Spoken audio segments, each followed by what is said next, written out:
This was 1976. I got a phone call. My sergeant major, he called me up. He says, "Hey, Mike, they're forming a new unit down at Fort Bragg, North Carolina, and they're looking for 6 EOD people." And they said, "Can you come to Fort Bragg in 2 days?" And I said, "Sure." And that's how I got into Delta. You know, I've had a few Delta guys on the show over the years, and to have the privilege of, you know, sitting down with one of the original guys is just humbling, to say the least. I posted that picture. That was my retirement picture I took. And I think some people saw it and were surprised or whatever. And I don't know what people expect what a soldier's supposed to look like, especially in special operations. I think they draw a lot of conclusions from all the movies that they see. To your knowledge, do you know if the selection when you went through basically the exact same as it is today? The selection is done by carrying a heavy rucksack, carrying your weapon in your hand, carrying a map and compass in your other hand, and going over the roughest terrain that you can go, and it's all timed. The only motivational factor you have is yourself. You're looking for a person that does not know the meaning of the word quit. I have to ask what your thoughts were here recently with the Maduro raid being your former unit. Well, it appears to me that it was textbook. Now,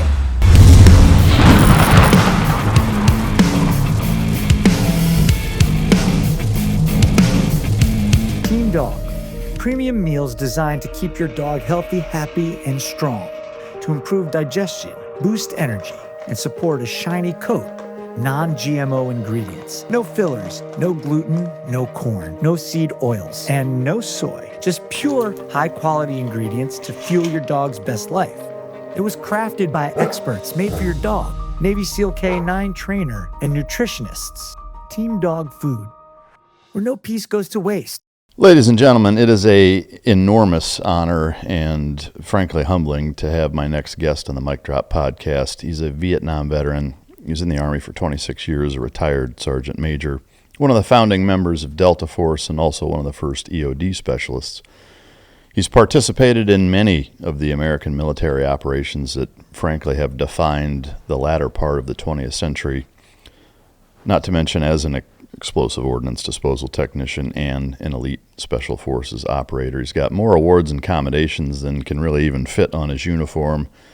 He's the author of the upcoming book Blasting Through, which comes in August of this year, 2026. Ladies and gentlemen, the man behind perhaps one of the greatest pictures on the internet today, Sergeant Major Mike Vining. Well, thanks for the introduction, Mike. Good to be here with you on the podcast. Yeah, thanks for coming on and making the time.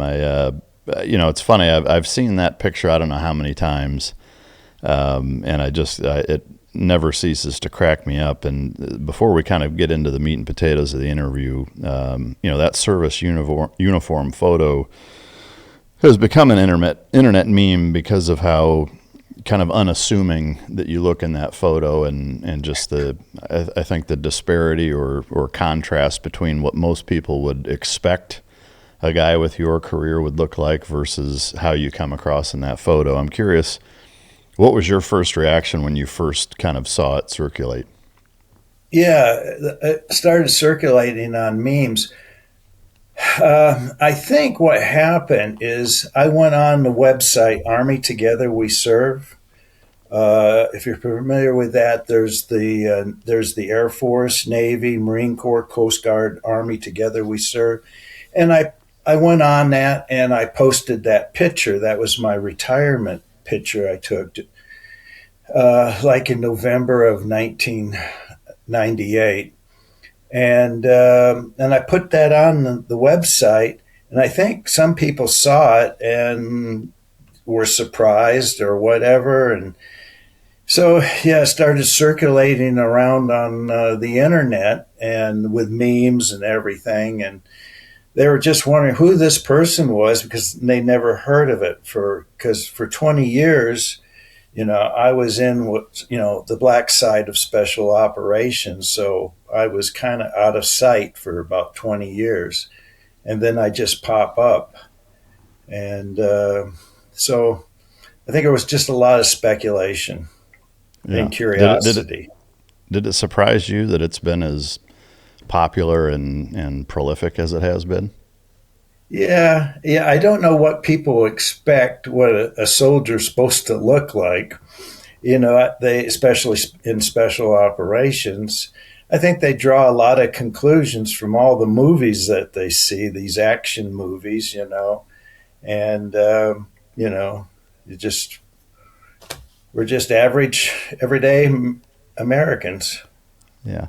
Well, I would say in terms of the way, maybe the aesthetics, that's the case, but the mental component is, as I imagine you well know, there's a pretty big distinction, and I'm looking forward to getting into your career, generally speaking, and especially, being a founding member of one of the most famous, units in existence. Just before we get into that, I'm curious, what's the last full book that you've read? The last book I read, Yeah. The Kaboom Boys. Elaine Peake wrote a book about her father, who served in Army bomb disposal. He was a captain in World War II. And so she wrote this book, and so I'm reading it now, called Kaboom Boys. They're trying to make it into a mini series on TV. So the book is not a biography of her father. It's like, what would you call it? It's in novel format, but everything happened in the book is true. Some of her father's name is true. But the men that served with her father have pseudonames, but the other people, high-ranking people, are real names, and so that's what my last book I'm reading now. Was there a specific or significant takeaway from it for you?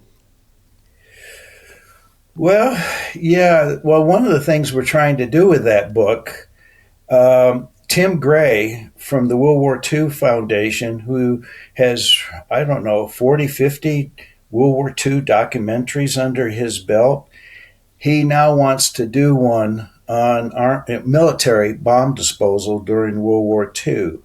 So hopefully we can get some funding to do the documentary, and I was asked to be one of the technical advisors on the documentary. Oh, wow. That'll be awesome. I hope that comes to fruition. It sounds awesome. If time travel were possible, where and when would you go, and why? Time travel. No, I never thought of that. Where would I go? What period of time stands out?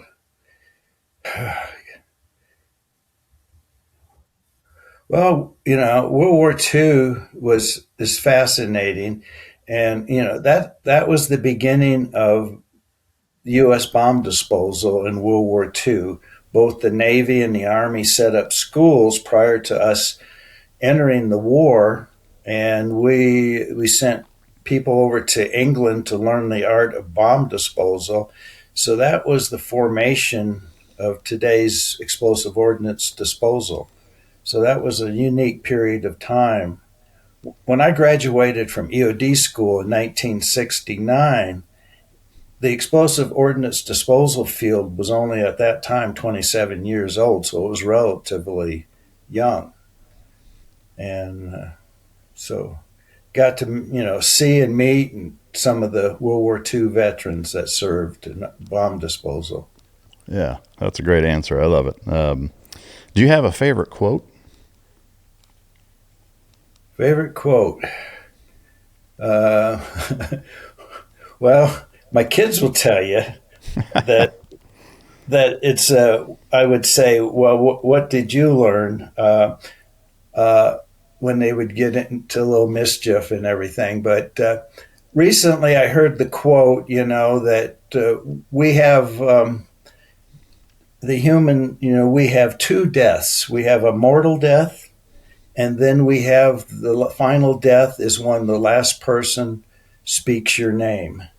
And that was said, Admiral Olson gave that quote at Major General Bargewell's dedication up in Holcomb, Washington.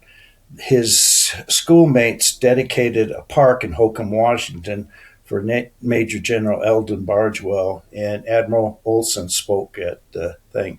And that was one of the quotes that he used. Yeah, I love that. It for sure highlights the importance of legacy and frankly, the impact you have. That's profound. EDC wise, I mean, having spent so many times in such a kind of famous unit and one known for its shooting prowess, do you carry day to day when you're at home? I do not. I don't carry. When we go out, in an area where there are bears, I carry bear spray. But nope, I do not hand carry a weapon. I don't have a concealed weapon, nothing. I do have a shotgun I keep. Yeah. I think that would surprise a lot of people. Is that a very intentional decision, or is it just kind of, you're just not that into it, or? I'm not that into it. Yeah. I don't worry about it. Yeah, that's awesome. I'm curious, what was your favorite thing to do growing up? Favorite thing to do, to explore. We lived out in the country, and we had a swamp that was nearby, and I'd spend time out into in the swamp, just exploring, seeing, looking at nature, wildlife, that kind of stuff. Where was that at? Where did you grow up? I grew up in Michigan, in the Lower Peninsula, in the central western part, just north of Grand Rapids, about 35 miles north of Grand Rapids, a place called Howard City, Michigan. Oh, okay. And did you have siblings, and what was your childhood like, if you were to kind of characterize it? Well, I had two younger brothers. Frank was 2 years younger, Randy 3 years younger. I was the oldest. Grew up, attended Howard City schools, and most of my classmates from kindergarten to our senior year was the same kids. I lived in the country. I was a member of the Cub Scouts, Boy Scouts, 4-H, that kind of stuff. I raised a grand champion steer that was in the fair one year, and so I lived out in the country. Yeah, did a lot of work for farmers. Bringing in hay, bringing in straw. I mean, it easy to characterize it as a pretty rural, hardworking childhood, would you say? Yes. Yeah. With a lot of freedom. My parents gave me a lot of freedom. Yeah. Any getting into trouble, or were you pretty straight-laced? No, I never got into any serious trouble. One of the things, that I say, I was interested in science as a kid. I would get like chemistry sets for Christmas.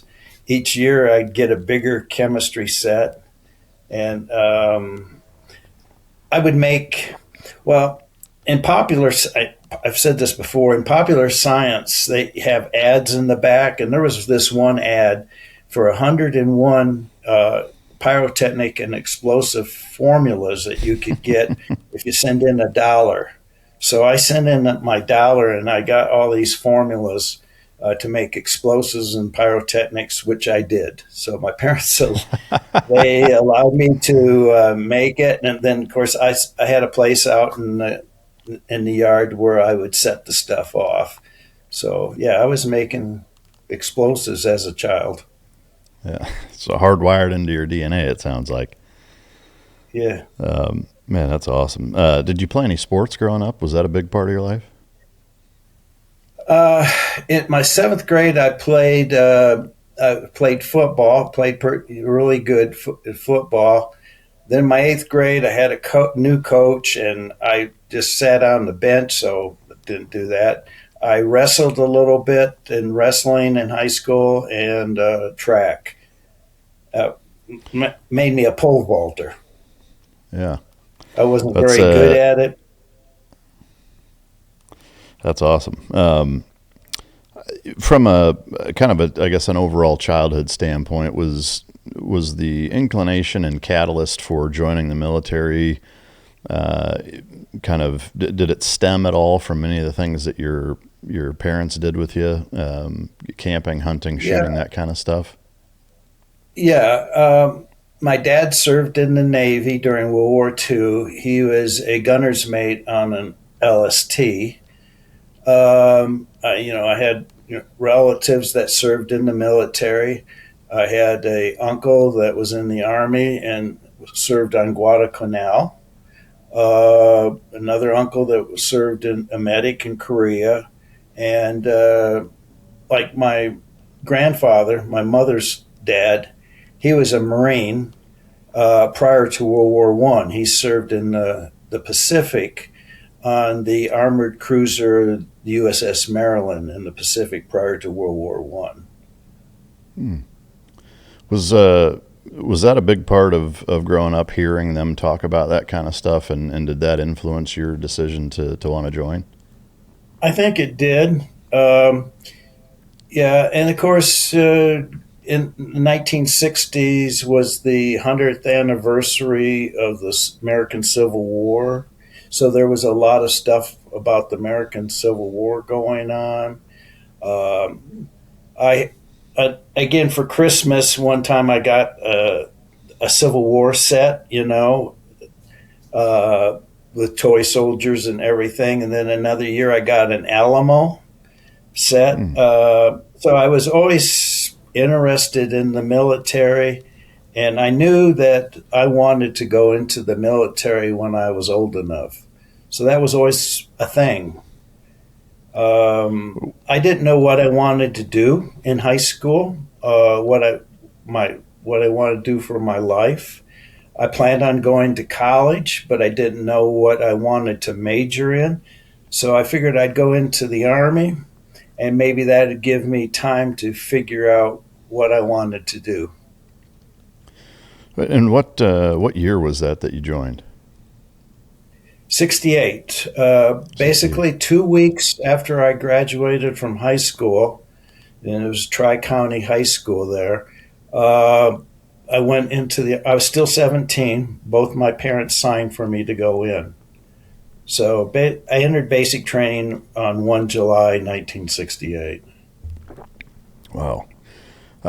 So going through, I guess, during high school and just as you were growing up, and the Vietnam War is taking place at that time, I'm curious what your thoughts were thinking back to then, whether it was political or from a global or foreign policy standpoint. Like, were those things entering your mind at all? Was that anything that you even really thought about as to whether or not we should be there or not, or just with all the kind of chaos that it seems like there was at the time societally? Was that something that you considered or thought about as you were entering? Yeah, I was really, the Vietnam War was on the news every night.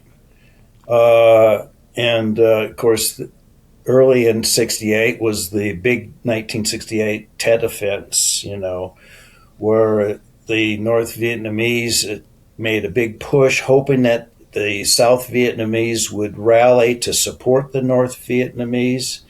And, so all that was going on.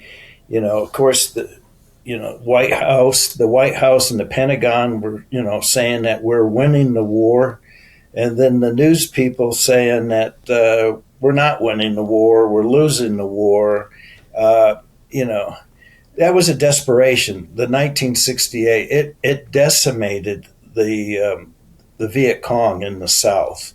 The Viet Cong, after the 1968 Tet Offense, the Viet Cong organization ceased to really exist. It did exist after 68, but it was made up with members of the North Vietnamese, not members of the South Vietnamese.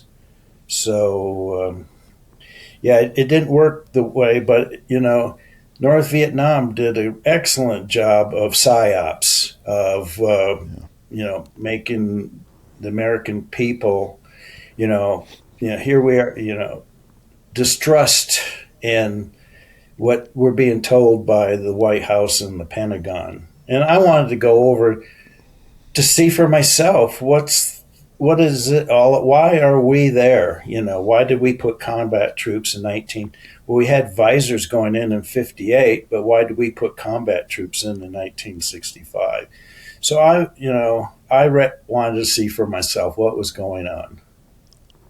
I mean, it's fascinating that curiosity played the largest role in you wanting to actually go over there and see.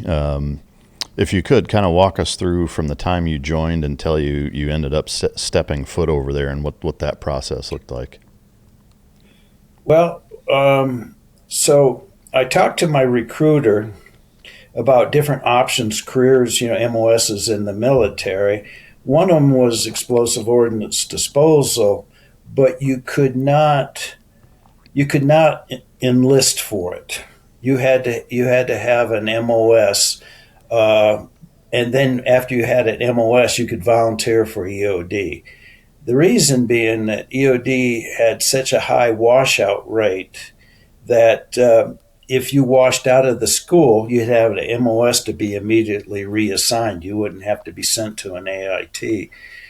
So in basic training, I attended a briefing by the EOD team there, the detachment at Fort Knox, Kentucky. I signed an intent that I would like to volunteer for EOD. And then I went to my MOS, which was ammunition renovation. Ammunition, it's basically maintenance of ammunition. Now, today, that MOS doesn't exist because all maintenance of ammunition is done at the depot level. But back then, both civilians and military worked at the depot to renovate ammunition. But it was a good stepping stone for EOD, because one of the things ammunition renovation people did was to destroy ammunition that was uneconomical to repair. So we went out to the EOD range there at Redstone Arsenal, and they taught us how to destroy ammunition, large amounts of ammunition that was uneconomical to repair. And that's where I actually, signed a volunteer statement, went through, I put on the chemical suit. You had to wear the chemical suit for a half an hour, make sure you're not claustrophobic. And from there, I went right to EOD school. The phase 1 of EOD school was chemical and biological, and that was held at Fort McClellan, Alabama. So I went through that 2-week course. And then I went to the surface course of EOD, which was at Indian Head, Maryland, the Naval Ordnance Station. So I went through that part of the school. And then I was in E4, and I wasn't eligible. Well, I was a PFC when I graduated from EOD school, so I wasn't eligible to go to the nuclear weapons part of the school. So I was assigned to technical escort at Edgewood Arsenal. At technical escort, we work with chemical munitions, escort chemical munitions, and so I did that. Then while I was there, I made E4, finished nuclear weapons disposal, and after that, I volunteered for Vietnam. I actually put in three requests for Vietnam. And each time I would put in a request for Vietnam, my commanding officer, Colonel Dickey, would disapprove it. He didn't want me to leave tech escort. But when I put in it for the third time, he says, okay, go ahead. They even offered me Rocky Mountain Arsenal. We had a detachment there, tech escort detachment at Rocky Mountain Arsenal, which I like Rocky. I went there TDY twice. But I wanted to go to Vietnam. That was my sole purpose going into the military, was to go to Vietnam. Wow. Man, that's fascinating. And so that was approved, and then you found yourself there shortly thereafter? I did. Yeah. I sent somehow I sent a message to the EOD unit, the control detachment in Vietnam at Long Binh, and gave them a copy of my orders that I was coming, so they would expect me. I was told to do that. So then I went to the 90th replacement station there at Long Binh, and then they picked me up in a Jeep and took me over to 533rd Control Detachment, and then I was assigned to the 99th Ordnance Detachment EOD at Phuoc Vinh. Phuoc Vinh is about 40 miles northwest of Saigon. It's in the northwest corner of Three Corps, up against the Cambodian border. And at Phuoc Vinh, which was also at that time called Camp Gorvad, was the 1st Cav Division Rear. So we supported the 99th Ordnance Detachment EOD. We supported all of 1st Cav's operations, and we supported the part of 1st Infantry Division. They left Vietnam during my tour, but in the beginning, 1st Infantry Division was there. The 199th Light Infantry Brigade and the 11th Armored Cavalry Regiment. So our geographical area, we supported any military unit that was operating in our geographic area up in the corner of Cambodia, near Cambodia. And what units did you find yourself supporting? Were there a bunch of them, or were there one or two that you were all of 1st Cav, attached? part of 1st Division, 190, all in 199th and 11th ACR. We supported them all. And what in terms of that support, what does that look like day to day? Like what were some of the things you were doing? Well, we would receive a call that they needed EOD assistance someplace, wherever the problem was, and then we would respond. If it was a place where we could drive to, we would actually drive there. If it was a place that we needed to fly, they would actually have to provide us with a helicopter and fly us there. And then usually that was no problem. Flying us back to home base was usually a problem, because once we got there, a lot of times they wanted to keep us there in case they found something else going on. It can be anything from encountering a dud bomb, that they came across a dud bomb or something like that we did not want to fall into enemy's hands, because they would repurpose that bomb and turn it into, an improvised IED. Or they would actually saw a bomb in two and use sledgehammers and beat out the explosives to repurpose the explosives. So if they would come across that, we would call. If they came across a bunker complex, a lot of times before they would actually move in for the bunker complex, they would call us to come in, and when we would check for booby traps and stuff like that. So during Vietnam, okay. Oh, go ahead.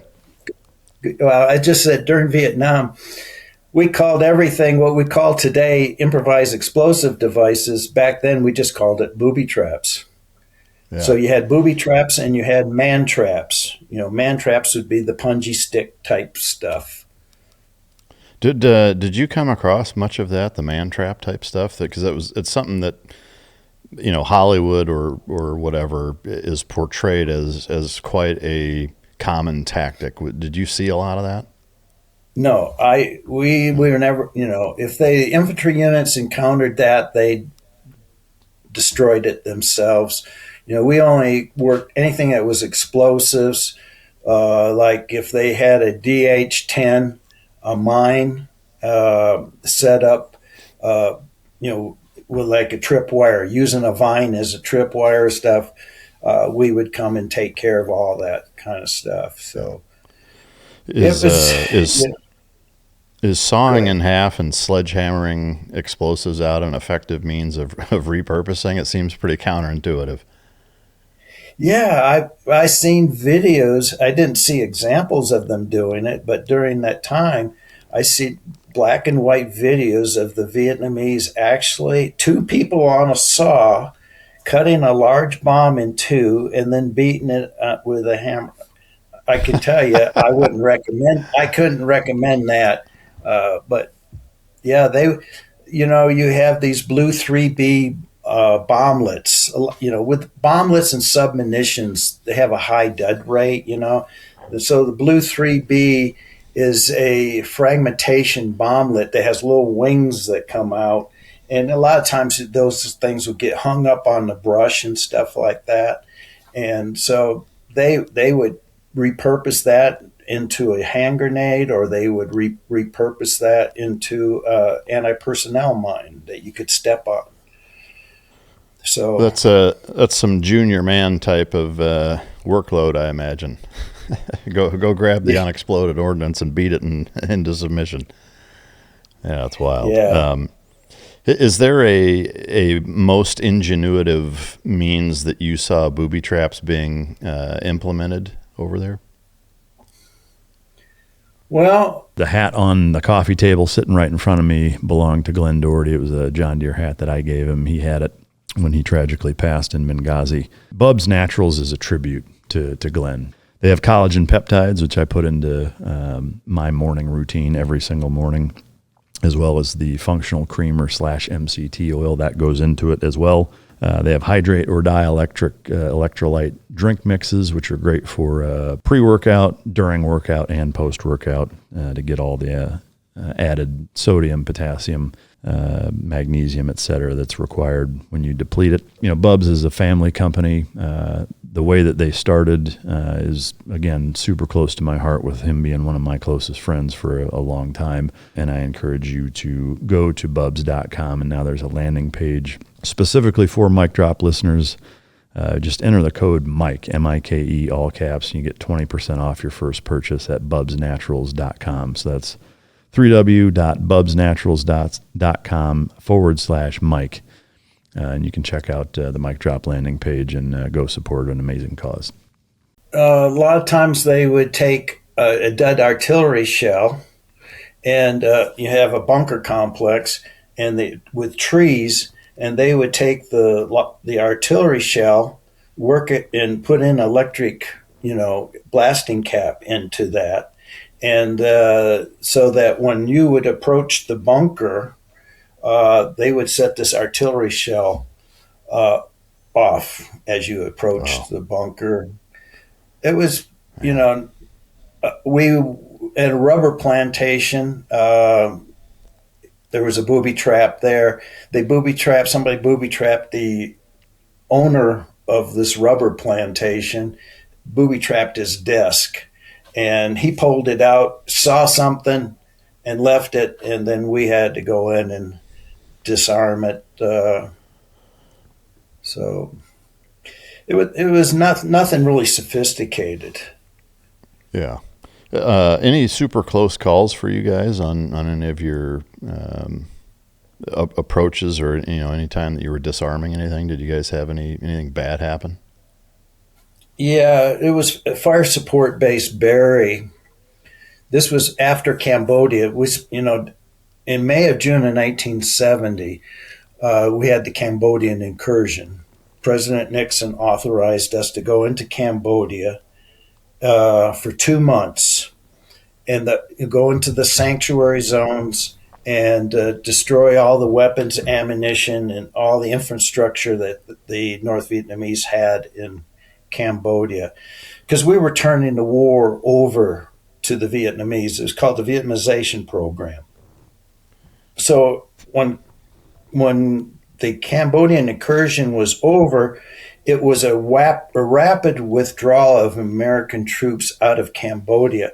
And so all the ammunition was just slung low by under helicopters and dropped off at the fire support bases on the Vietnam side of the border. And in Fire Support Base Barry, what happened one night is a flare they launched a flare, landed just outside of the wire where the ammunition was that had been dropped off, and detonated all that ammunition and kicked it all over the fire support base. They had to withdraw to a small section of the fire support base with all the explosives going off. And so we were called in, Master Sergeant Land and I. And so we got 5 infantry guys to help us clear up all this unexploded ordnance from that. And of course, we told the infantry guys, what stuff they could pick up and put into a pile. So we had a stack of ammunition inside the fire support base, and we had another stack that was outside. And the plan was that we would then load it up in trucks, take it outside the perimeter, and then blow it up.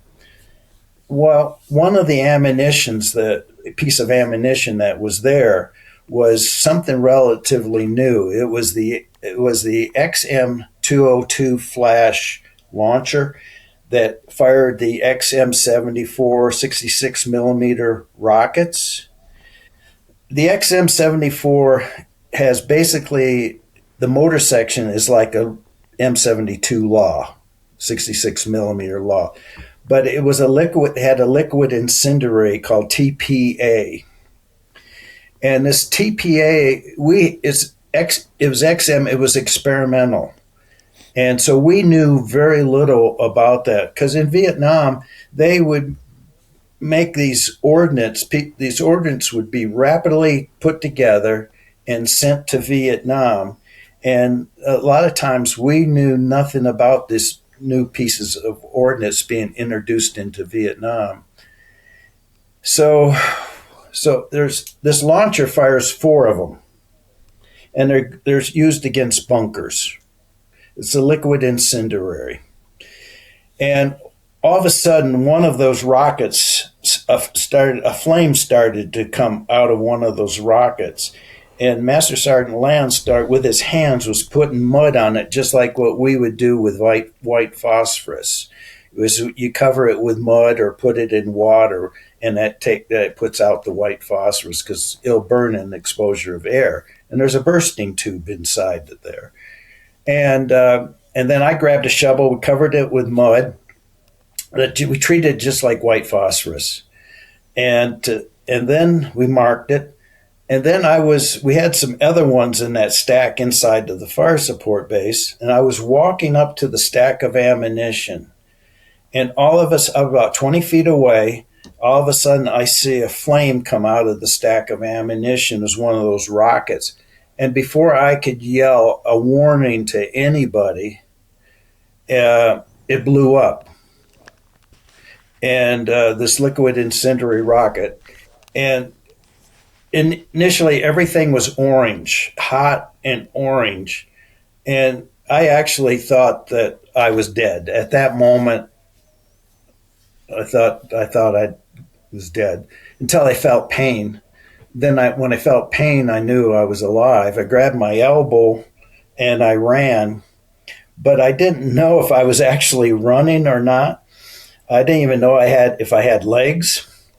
And so I looked down and I had my uniform on. I had a bush hat on. I had my uniform, and I was splattered with that liquid explosive, that burning. And I looked like Wile E. Coyote that just walked into a dynamite locker that was all black and lit a match to see what was going on. And so then I turn around and there's the infantry guys, and I helped them take shelter because only thing that detonated was that incendiary rocket, but it was still burning. The pile of ammunition was burning. So we took cover, and then there was another explosion, and things were going through the air. There was 40 millimeter HE rounds going through the air. There was all kinds of stuff going through, hand grenades and detonating. And anyway, we had to call in a medevac helicopter and to medevac the infantry guys out. So I was just slightly burned. Master Sergeant Land was just burned on his hands. We stayed, and then till the next day. Then we cleaned it up, and we dug up that one that we buried in the mud, put it in we put mud in a 105 box, covered it up, put an engineer stake through it, carried it out into the jungle and blew it up.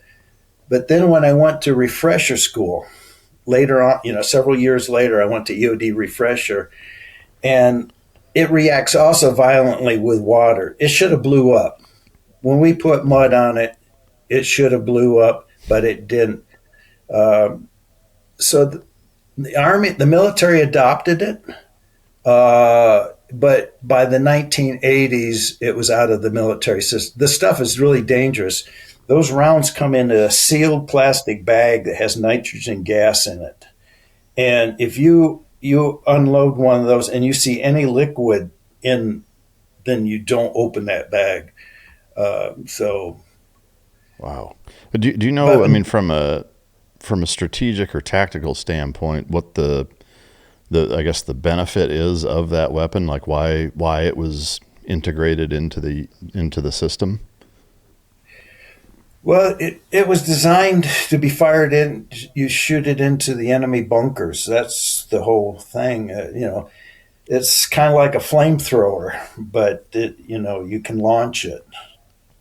Wow. And but in Delta, I got to actually fire some in Delta, go to the range and shoot some off. So yeah, before they were discontinued. When you actually got to shoot it, was it or was it an impressive weapon when you actually fired it? Yeah, I think it's pretty devastating. It serves its purpose, but it was, I think it was too hazardous. I don't know what the shelf life would be on that with that, but it was just too dangerous of a weapon. Yeah. Yeah. It sounds like unstable. Yeah. Yeah. I'm curious I'm glad that you were not hurt anywhere nearly as bad as it sounds like you could have been from that happening. Could you put a percentage on all of the kind of calls that you went on in those first few months or better part of a year in Vietnam? I actually spent 11 months in Vietnam and I went on 380 EOD incidents in that 11 months. Wow. So over one a day on average. Were they all typically ones where you would blow them in place, or were there ever kind of the Mission Impossible style having to disarm something where it has to stay in place and you have to deal with it? Yeah, that was that was in Cambodia at Fire Support Base Camelot, for example. First Cav wanted to put a fire support base into this one area in Cambodia. It was a clearing, so they called in an airstrike to just pre-strike the area. And then they came in and they set up the fire support base. They put up the 105 guns and stuff. And then they saw that there was 3 dud bombs within the fire support base. One of the dud bombs was about 20 feet from a 105 gun emplacement. So we flew in. So Sergeant Fearnow and myself flew in, and we were actually met when a helicopter landed. The First Cav's assistant division commander, General Schoemaker, actually came up to our helicopter, shook our hands, and told us that we were the most important people there. And then had a colonel lead us to where the bombs were. The one bomb had gone in really deep and detonated really deep and didn't cause a crater. It caused what we call a camouflage. So the bomb detonated deep in the ground, and it did do a crater, but it didn't burst the surface. So it's like a cavity in there. And the danger of that is if anybody was walking over it and it caved in and they would fall into that cavity, there's probably a lot of poisonous, noxious gases in there that they would succumb, probably kill them. Yeah. But that was one of the bombs that they were worried about. The other one was laying horizontal on the ground, and the other one went down really deep and curved back around and came up, and the nose was sticking out of the ground. So, and we had to take care of those two bombs that were in the fire support base where all the guns and stuff were set up. So we could not blow them in place. They were Mark 82 500-pound bombs. The bombs were nose fused 904 fuses, impact fuses. The fuses were sheared off on impact, so they were no problem. But both bombs had tail fuses, M905 tail fuses, which is a impact inertia type fuse. It has a free floating detonator. So once bomb hits the ground, the free floating detonator hits the primer and the bomb detonates. And so the bombs were armed. There's a little window you can look in and see that it's red. And so Sergeant First Class Fearnow took one bomb and I took the other bomb, and we defused the bombs by hand. We screwed the fuses out of the bomb. So that was my first big bomb to defuse. And each turn of the fuse, I was wondering, if it would just detonate. And then I got it out, and he got his out, and we took our fuses out into the jungle and blew the fuses up. And then they brought in a helicopter and slung loaded the bombs out of there.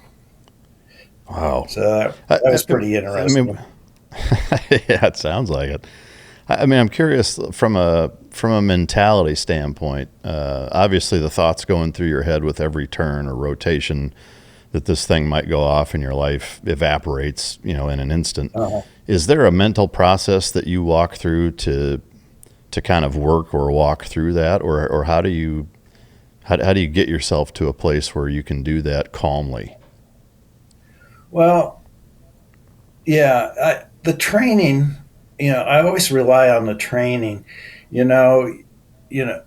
so the training is really good in the EOD school. And of course, then once you get to the field, you're constantly learning from the senior NCOs that have maybe done multiple tours already in Vietnam. And so you learn from them. I just felt confident. I knew what the bomb was. I knew what the fuse was. I knew how it worked, the insides of it, what it would look like, the middle picture, Now, if that was a 905 fuse, if it was a 906, it could have been in a different story. The 906, its firing pin is spring loaded, so what we call that a cock striker. And usually, when a cock striker fails to detonate, it's because maybe there's a piece of metal shaving that's in there and it's binding up. It's wanting to go, but that metal shaving is keeping it from going all the way and hitting the primer. Now, that metal shaving the slightest movement could be just all it needs for it to go.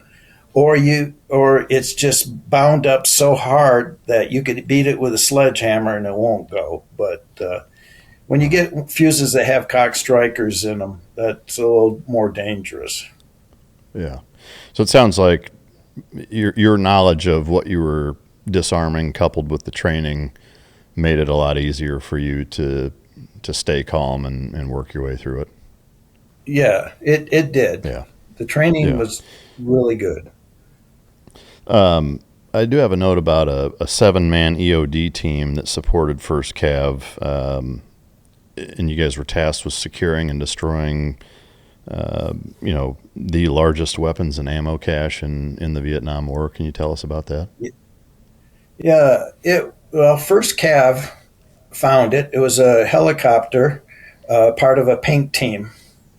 And he was flying over the jungle, and one of the purposes of a pink team is to actually draw fire from the ground, purposely to draw fire.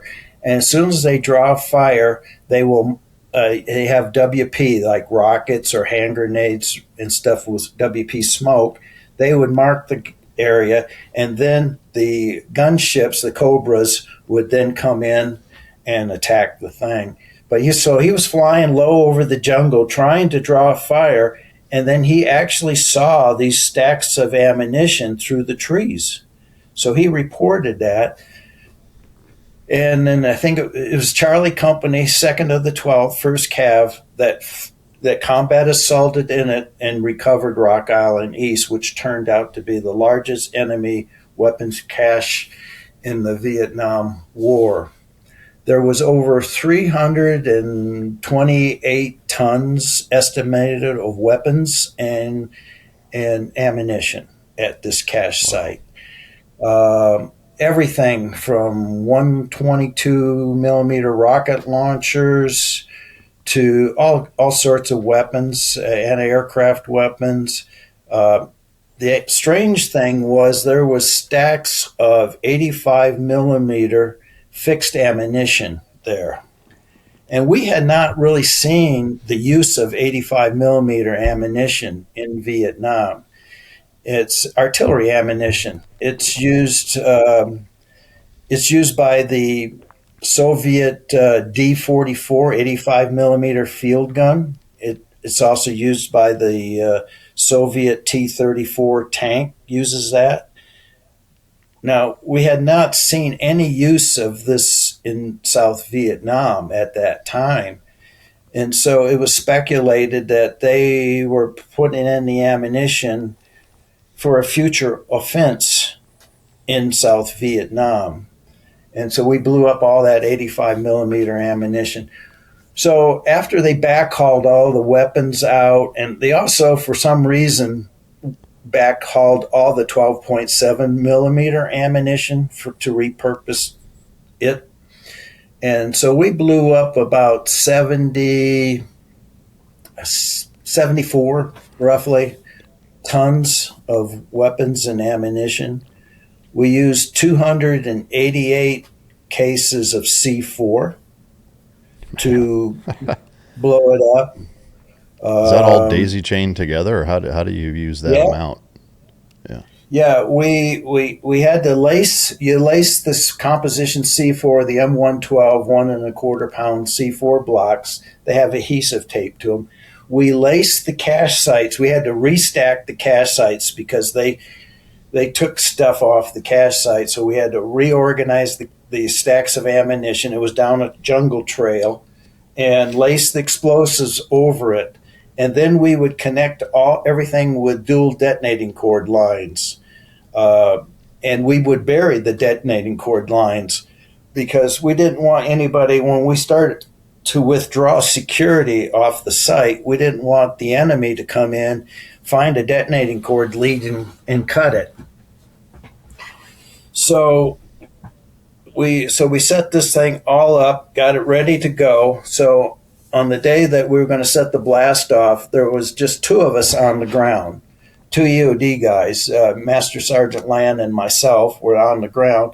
And then we had a squad of Echo Recon, 2nd of the 12th, that was our security element. So everything was all set up to blow. So we had 10 priming systems.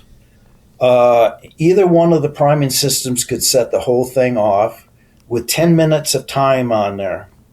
So we had M60 fuse igniters. So Master Sergeant Land and I, when we got ready to go, we had a clearing here that 2 helicopters in position.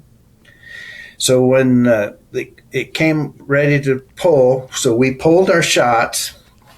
We run to the helicopter to get on the lead helicopter. And this captain on the radio was talking on the radio. He yells to us, "Cut the fuse, cut the fuse, cut the fuse." 3 times he yelled it. So we run back out where the fuses are. We don't know what's going on, why there's a need to cut the fuses. So we take our crimpers out, we cut the fuses. we go back to the helicopter, and he tells us to light it, to relight it. So we go back out. We have no fuse igniters. So all we got is our C ration matches. So we get our knives out, we split the time fuse, put the head of one match in the time fuse, and then light a match, and then light inside of there. And then, of course, it spits back. And then we can light, usually if you're quick enough, you can actually light another, when it spits back, you can light another fuse off from that. So we are relighting these fuses, and we got less time than our 10 minutes now because we just went in and cut fuses. And so while we're lighting these things, we had 8 charges around the perimeter that we had set up with C4 blocks that would go off at different times from 2 minutes to 10 minutes. That these blocks would go off to keep the enemy from coming in and trying to to cut our fuses. So as we're lighting this, our scare charges are going off. I know that people on the helicopter crews don't know anything about these charges. And so I think they think we're getting mortared. And you look at the helicopters, we lighten it, you can see that they want to get they want to leave. So anyway, we light the thing, get into the lead helicopter, and then we can't take off. We're too overloaded. So the door gunner taps me on the shoulder, says, "You're going to have to get off." And he tapped another guy, one of our security guys, and both of us get off the helicopter. We were told to go back, get on the rear helicopter.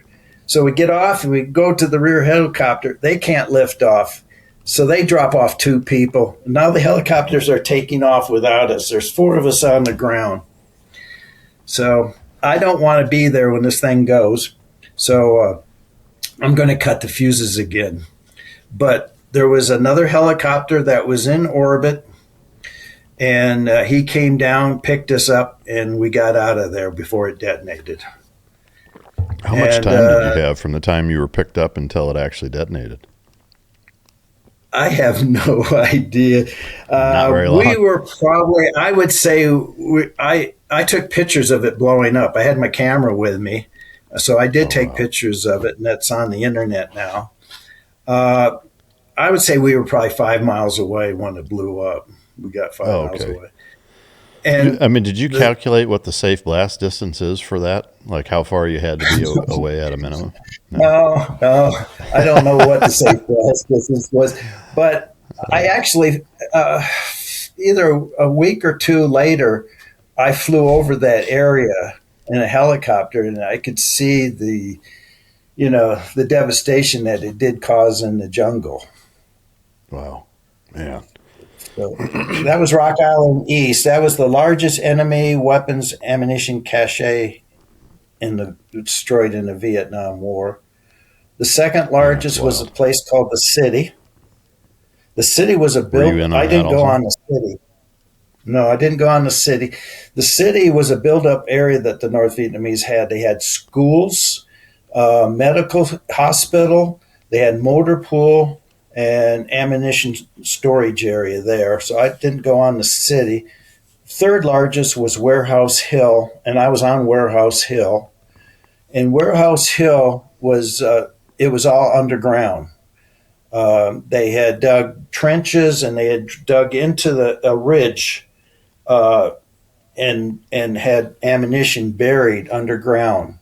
So there was 4 of us EOD on Warehouse Hill. And that's where you were crawling through underground tunnels and disarming booby traps, placing C4 explosives. Can you tell us about that? Yeah, that was one of several underground ventures in Vietnam. But yeah, we go underground. It was interesting, because the wildlife that's in these tunnels and stuff like that, you don't, especially these ones that are actually occupied, that they're used as underground storage areas. It was full of cave crickets. It was centipedes, venomous centipedes, scorpions, were all, and spiders. They were all underground. It sounds like a real treat so crawling around through there. Yeah, and bats too. Forgot about bats. I was in one, and all of a sudden I hear this noise in this tunnel, and my heart just thumps, and this whole flight of bats just flew over the top of my head because I didn't know what was coming. That was something. What are you doing to kind of mitigate or prepare yourself to cover up and keep from getting stung or bit or whatever? Were you stung and bit, and how big are the tunnels diameter wise? They're really, normal. The tunnels are. All right, guys, winter's here, and I've been spending a lot more time indoors, which means more hours on my Helix mattress, which has really changed the way I sleep. Helix sent me my mattress for free, in my honest opinion, and I didn't realize how bad my old mattress was until I switched. I used to wake up stiff, tossing and turning and sweating through the night. Since I moved to Helix, I sleep deeper, I don't wake up with a sore back, and I stay comfortable all night. If you've never bought a mattress online, Helix makes it easy. You take their sleep quiz, and it matches you with the right mattress based on how you sleep. Firm, soft, side sleeper, stomach sleeper, whatever. Ships right to your door, free, and you get 120 nights to try it out, plus a lifetime warranty. Helix is also the most awarded mattress brand, tested and reviewed by outlets like Forbes and Wired. And they ran a study showing 82% of people saw an increase in deep sleep on a Helix. I'm in that group, and I feel it every morning. So here's the deal. Go to helixsleep.com/micdrop for 27% off site-wide. That's helixsleep.com/micdrop for 27% off site-wide. Make sure that you enter the show name after checkout so they know that I sent you. The Vietnamese people are small. The ground in Vietnam is interesting. It's a tropical soil. It's called laterite. Laterite is kind of like a clay that is almost in the form of a rock. And this is what they dug their tunnels in, this laterite. And the amazing thing about laterite is that it can compress. So if a bomb lands near a tunnel, the ground shock wave and stuff, because of the compression of the material, laterite, it doesn't necessarily cave in the tunnel. Because it's kind of, there's an elasticity to it. So you can't just be destroying these tunnels by bombing them. But it is great carving. You can carve the tunnels by hand, and that's what the Vietnamese would do. And of course, they've been doing that. They probably started tunnels during World War II when the Japanese occupied French Indochina. So they have been building these tunnels for a long time. And so tunnels are have a curved shape, and they have a drainage system, for water. But then the storage areas are, they're bigger. They're carved out and stuff.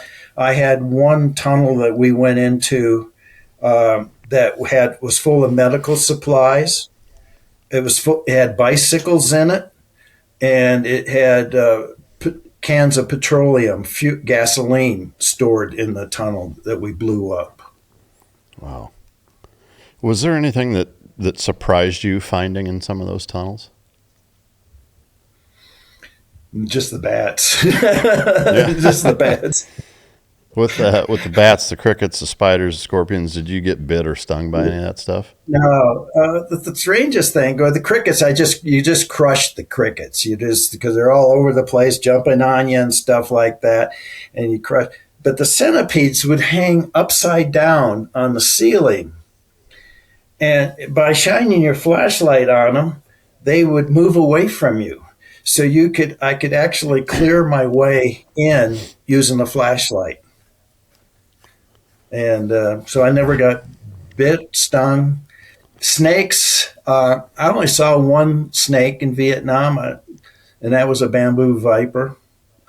But yeah, Wow. not too much wildlife. Some deer. Oh, that's surprising. It sounds like a Vietnam haunted house almost. Man, that's dicey. With the crawling through all these underground tunnels, there were booby traps that you had to disarm, and you're placing C4 explosives. Is that correct? Yep, that's true. And how like that one? How long was that operation? The one that had the bicycles and fuel and medical supplies. A infantry lieutenant attempted to go into that tunnel prior to us getting there, and they opened it up. Then he went in, and what he was he was after an SKS rifle, assault rifle. Anyway, it was booby trapped, and it was a stick grenade that was there. And when he went in, the stick grenade went off, but they had knocked a bunch of dirt in, so he was physically blown out of that tunnel, and they had to medevac. I knew that they had to medevac him out, and that's once he got blown out of the tunnel, that was it. So they called us to come in there and do it. And how long did that whole process take? 2 days. Warehouse Hill, 2 days. We spent the night there. Did you encounter anybody in any of those tunnels, or were they all empty in terms of people? They were all empty. We never got to crawl in a tunnel that was occupied. Most of the time, the tunnels we were called in on were the ones that had ammunition in it, stuff being stored, and we called in to destroy it. And you said you spent the night? Yeah, we spent the night there. Now, I was with my lieutenant. He did get bit by a spider that night in his hand during the night, but I never got bit. So I never even got leeches on me. Oh, wow. In terms of spending the night, like you guys slept inside that tunnel? No, we slept on the ground. What we would do is that we would set up we would, when we're with the infantry, and we would stay on an area and spend the night there. A lot of times we would set up a poncho. We would wait till it gets dark, and then we would set up a poncho low to the ground, and then we would sleep. We had a poncho liner, and we would sleep there on the ground. And of course, it not rained in a hammock, actually on the ground. On the ground, we slept on the ground. Did you? When I did jungle training hammocks? in Panama, we slept in hammocks. Yeah, I mean, we did a survival course in the Philippines, and I can't imagine not using a hammock. There's no way I would want to sleep on the ground in that environment. Oh yeah, one time I was sleeping on the ground, had a poncho underneath me, and I heard all this crunching noise and stuff like that. It was termites. Yeah, we slept in Vietnam. We slept on the ground, and we slept low too. Yeah. We wouldn't want to be up high. Yeah. Any other operations that you went on as an EOD guy in that deployment to Vietnam that are worth sharing? I mean, they're all worth sharing, but ones that you want to share. Yeah. Well, let's see. It was some good ones. Some of them are funny. Some of the incidents that we would get called on. We got called on like for all kinds of stuff. This call was a mortar stuck in a tube, 81 millimeter mortar stuck in a tube. So we fly out there, and we go outside of the fire support base, and there is this 81 millimeter mortar tube laying on the ground with a big plug of dirt in the muzzle of the mortar tube. And we're like, what happened here?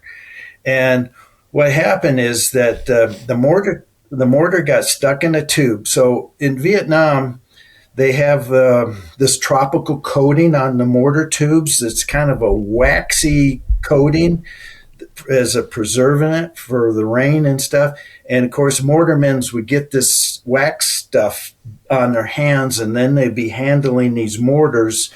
And eventually, the mortar tube would get fouled, and the mortar would get stuck in the tube. So what they did, trying to get the mortar out, is, of course, the pin is pulled. Now, this is 81 millimeter with a M524 fuse in it. And the M524 fuses back in Vietnam were pretty dangerous. If you pulled the safety pin out of the mortar fuse, sometimes the mortar will arm and you won't be able to put the safety pin. So these 524 fuses were really bad, caused a lot of accidents too. And so what they did was they took that mortar tube, took a rope, threw it over a tree, and they pulled it up. And then they let the rope go so the mortar to drop into the ground, and they were hoping to shake the mortar out of the tube. But instead it hit into the dirt, and it was all plugged up. So we had to clean the dirt out, and we had to get in there, and we finally extracted the mortar out of the tube. But we told them that the next time you do that, we're just going to blow the tube up, Yeah. Another time on a fire support base on the Green Line, this soldier there in a bunker on the perimeter decided that he would take M79 40 millimeter grenade launcher. He decided it'd be interesting if you took one of those slap flares and put it in the tube of the M79, and then put an HE 40 millimeter round in it. That if you fired it, when he fired it, the 40 millimeter would also function the flare, and they both would go out. But that's not what happened. When he fired it, the flare did go out, but the kick from the flare caused the 81, the 40 millimeter HE round to stick in the barrel. So again, we go out there and we used a broomstick to push that out. But you get some of these calls or somebody might be a 40 millimeter that they accidentally discharged inside of a bunker. Then we'd have to take care of the 40 millimeter. There was a lot of stuff, trying to think. You start to see where warning labels come from. Yeah. People, they get bored and stuff like that. We had to investigate a lot of accidents that involved explosives. Guy was rigging up some claymores, and I guess what he dropped a roll of detonating cord. It landed on an exposed blasting cap for the claymore, and it detonated. And I remember having to, one incident when I first got to Vietnam was there outside of Phuoc Vinh. There was a patrol got ambushed by the North Vietnamese, and so there was a lot of dead bodies there, and we had to go in there and remove all of the explosives, hand grenades and everything off the enemy soldiers that were killed in the ambush. And that experience is, I remember that's my first time I had to do anything like that. I remember this one soldier, Vietnamese soldier that was killed, enemy soldier. He didn't have any shirt on, and he had M16 bullet hole in his side and a little drop of blood, and that was it. He was dead, but just with the bullet hole, small bullet hole. There wasn't no exit wound or anything. And I really didn't believe that he was dead. I thought, but anyway, he was dead. But yeah, doing that kind of stuff. Did that impact you mentally, having to sift through such a chaotic and just kind of mind-numbing scene? I can tell you, EOD school didn't prepare you for that. There's a lot of things, that they give you the basics, but in real war, real combat, nothing can prepare you other than the real experience of doing that. Yeah. So with that, I'm curious, from the time that you showed up until the time that you left, you had this curiosity that drove you to want to go there. What was your kind of impression upon getting there? And by the time you left, did it change at all in terms of why we were there, we should be there, we shouldn't, it's worth it, et cetera? Well, what I saw in Vietnam was, in the countryside, these people just are trying to exist, subsistence. They're farming their rice. They got their water buffalo out there. They're just trying to make a living and survive. They're not interested in the politics, what's going on. Most of that stuff affected the people that live in the larger cities of what was going on. But people in the countryside, they were just trying to get by. And, my perspective today, I'm writing this in the book, my reflections of Vietnam. I just wrote a couple days ago, I finished my reflections. Vietnam, Vietnam should never have happened. It shouldn't have went that way. During World War II, French Indochina, French colony, Vietnam, Cambodia, Laos were part of French Indochina. And the French were exploiting rubber, had rubber plantations, mineral wealth, all that kind of stuff. So it was a colonial state. And during World War II, the Japanese occupied French Indochina for the mineral wealth and for the rubber plantations, And we sent in advisors. We sent in advisors from the OSS and the British SOE, went into Vietnam. In Vietnam, the people already formed an insurgency called the Viet Minh to fight the Japanese. And so we sent advisors in, and Ho Chi Minh actually worked for the U.S. OSS. I think he had a code name Lucas or something like that.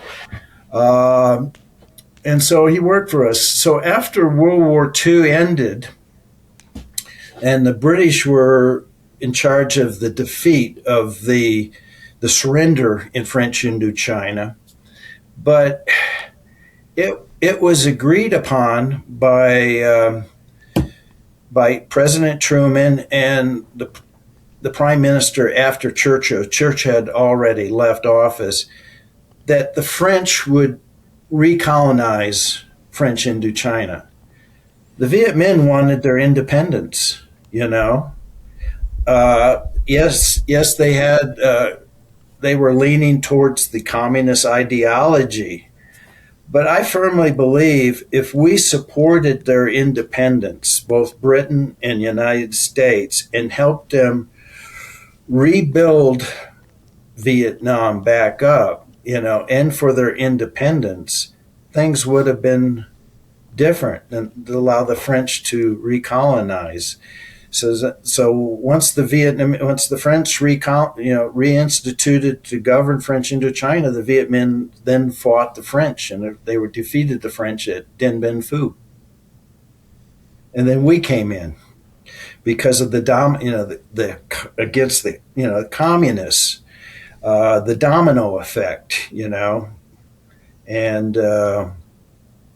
we were all the McCarthy era. Everything, and stuff like that. But anyway, then of course when we pulled out of Vietnam, we pulled out lock, stock, and barrel when we finally withdrew combat troops in 1973. We had troops, it fell in 75, but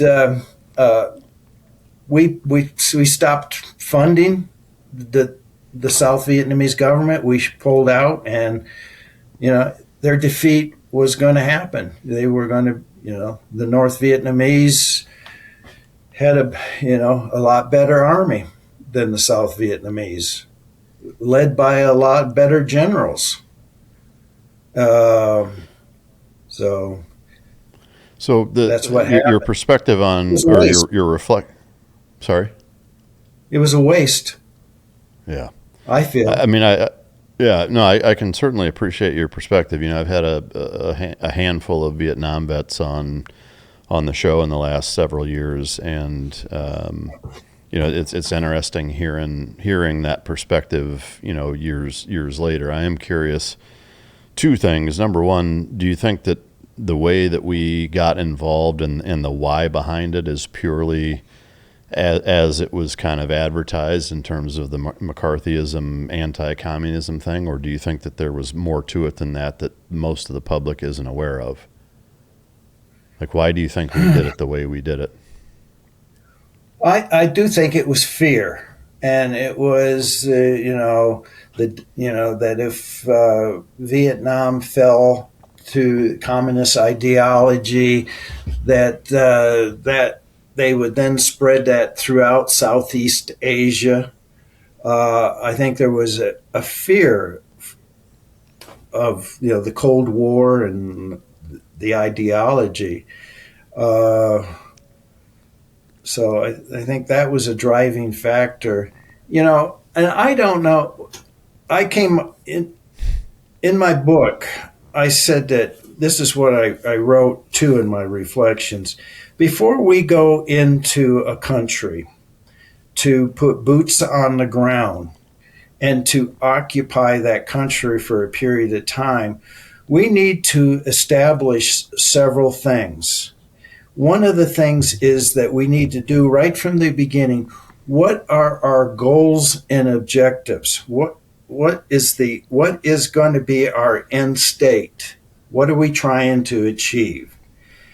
And so once you identify your goals and objective, then identify a timeline to achieve those goals and objectives. Vietnam kept dragging on. The American, the losses became high. 58,000 plus Americans died. So you develop a timeline to those goals. The other thing is what you got to watch out for is mission creep. Vietnam was full of mission creep, and where things just are getting stagnant, and new goals are established, and focus is changing. So you got to avoid mission creep, and then you've got to look at an exit plan. How do you plan on exiting from this? And then the last thing you got to do is have a nation building plan. You need all of these things before you send troops on the ground, whether it be in Afghanistan, Iraq. You need to have all these plans. We don't our plans are not that in depth to, what's the end state? What do we have a nation building plan? We did during World War II. We had in World War II, we had the Marshall Plan in Europe to prevent what happened from World War I. And so we rebuilt the European nations. We rebuilt Germany.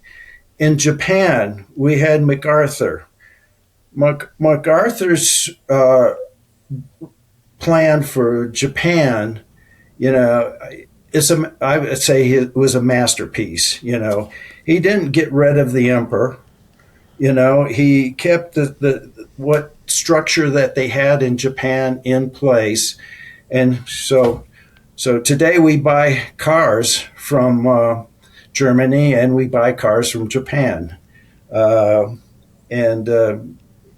These are things that I strongly feel, and I wrote that in my reflections just a couple days ago. Yeah. I really appreciate you saying that, and I'm curious, or I guess I would add, I also think being able to check the box that says, should we not put boots on the ground, that there's a definitive and existential threat to the American way of life by not doing so. I think that box has to be checked in addition to everything you mentioned.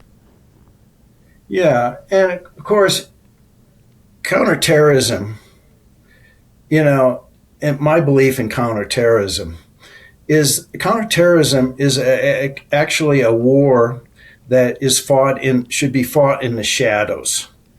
And American people don't hear about the war unless maybe there's a major kill or capture. But, the biggest thing is in counterterrorism is to also, go after the funding. First of all, terrorist organizations have to have money to operate. They have to have funding. And you go after the money, how they're funded. Then you go after their recruiting strategy, with psychological warfare, to counter their strategy in recruiting, by doing different things. We actually, help the terrorist organizations to recruit by putting boots on the ground, say, in a Muslim country. They feel that that's a violation because it's a Muslim country.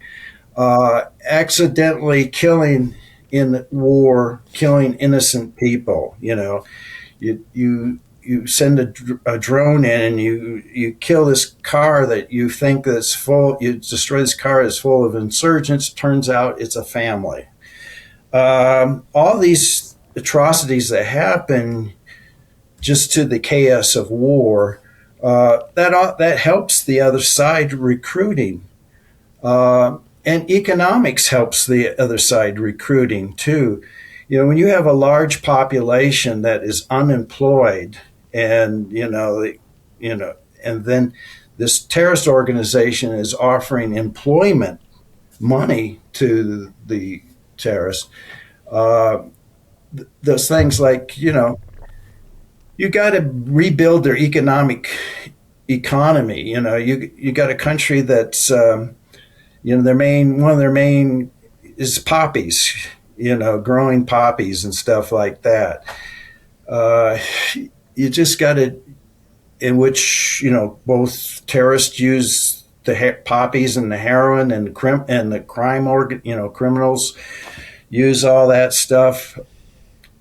It's complicated, but I think that's you go after the money and the ideology, and then if there's you go after the terrorist camps and stuff like that. You just do hit and run operations. You don't have to put boots on the ground. Yeah, no, those are all great points, and I couldn't agree more. Do you see a lot of parallels between Iraq and Afghanistan and Vietnam? Absolutely. February has a way of testing discipline. January starts strong, better routines, earlier nights, and then life creeps back in. Late nights return, schedules get chaotic, and sleep is usually the first thing sacrificed. And here's the truth. Taking care of yourself isn't about perfection. It's about having habits that you can return to. That's why Dream by Beam has become a non-negotiable for me. Beam sent me Dream for free, in my honest opinion. Once I started using it, everything changed. I sleep through the night, I shut my mind off, and I wake up energized, not groggy. Dream is made with reishi, magnesium, L-theanine, apigenin, and melatonin, designed to help you fall asleep, stay asleep, and wake up feeling solid. No next day fog, and it tastes great. I've been drinking the chocolate peanut butter flavor that they sent me, and it's like hot cocoa before bed. Until I started using Dream, I didn't realize how much bad sleep was holding me back. Now I'm sharper at work, more present with the family, and more consistent in the gym. And I'm not alone. Beam has improved over 28 million nights of sleep. So if you've been waiting for the right time to try Dream, this is it. They're offering my listeners an exclusive discount going into the new year. Go to shopbeam.com/micdrop and use the code MicDrop to get my exclusive offer for up to 40% off Beam's Dream Powder. So with my discount code MicDrop, it's all caps, all one word, you can get their best-selling Dream Powder for just $39. Seriously, think about it. How much would you pay for a truly great night of sleep? With my discount, it's about $1.25 per night. So go to shopbeam.com/micdrop today. Absolutely. It's uncanny, the parallels, and how our withdrawal from Afghanistan so reminded me of our withdrawal from Vietnam. Now, with the South Vietnamese, they were not prepared without our help to defend against the North Vietnamese. In Afghanistan, you have the Afghan army was so dependent on, we provide them with all this technology, weapons and stuff like that, but we're the ones that were maintaining it, and without our technical support, they just couldn't function with all that stuff. And I don't think we did not a good enough job of turning the war over to the Afghan army. And of course, there's corruption, the so-called ghost armies, where these generals had so many people and they inflated the number of people that they had in the numbers in their army. And of course, they got money based on how many people that they had under their control. It's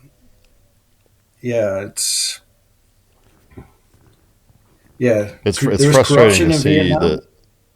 Yeah, it's frustrating to see the same mistakes being made half a century later. It is. Yeah, it's painful. Yeah.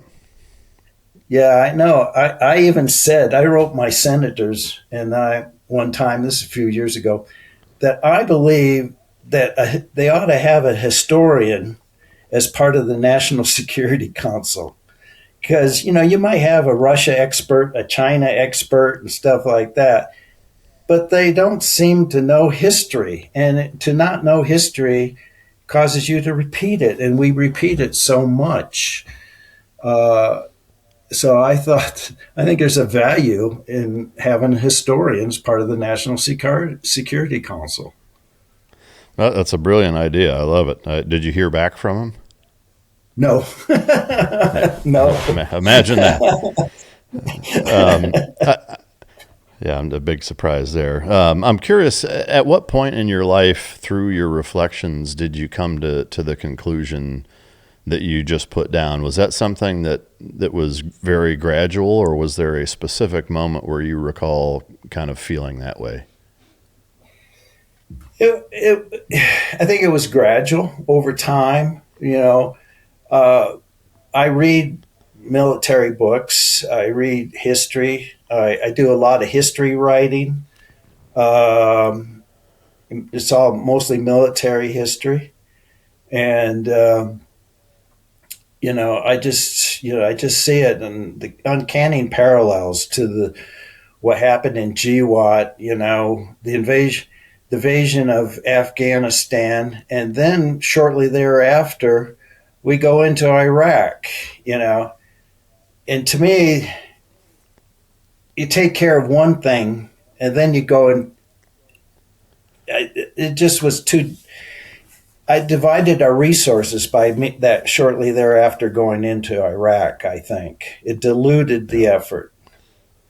Do you think that there's any? Oh, go ahead. No, you go ahead, Mike. Well, I was going to ask, do you think that there's any correlation or parallel between the mental or I guess the sentiment of fear, which led to us going into Vietnam the way that we did, in a similar fashion to Iraq, in that, in a very close proximity post 9/11, where there's this fear of it happening again, of that, we don't want, to be attacked on our own soil, and there's this preemptive nature with which our government now wants to operate to avoid even the slightest chance of that happening. Do you think that was both a predominant reason and a justifiable one to go into Iraq, or do you think that there's more to it in a nefarious way?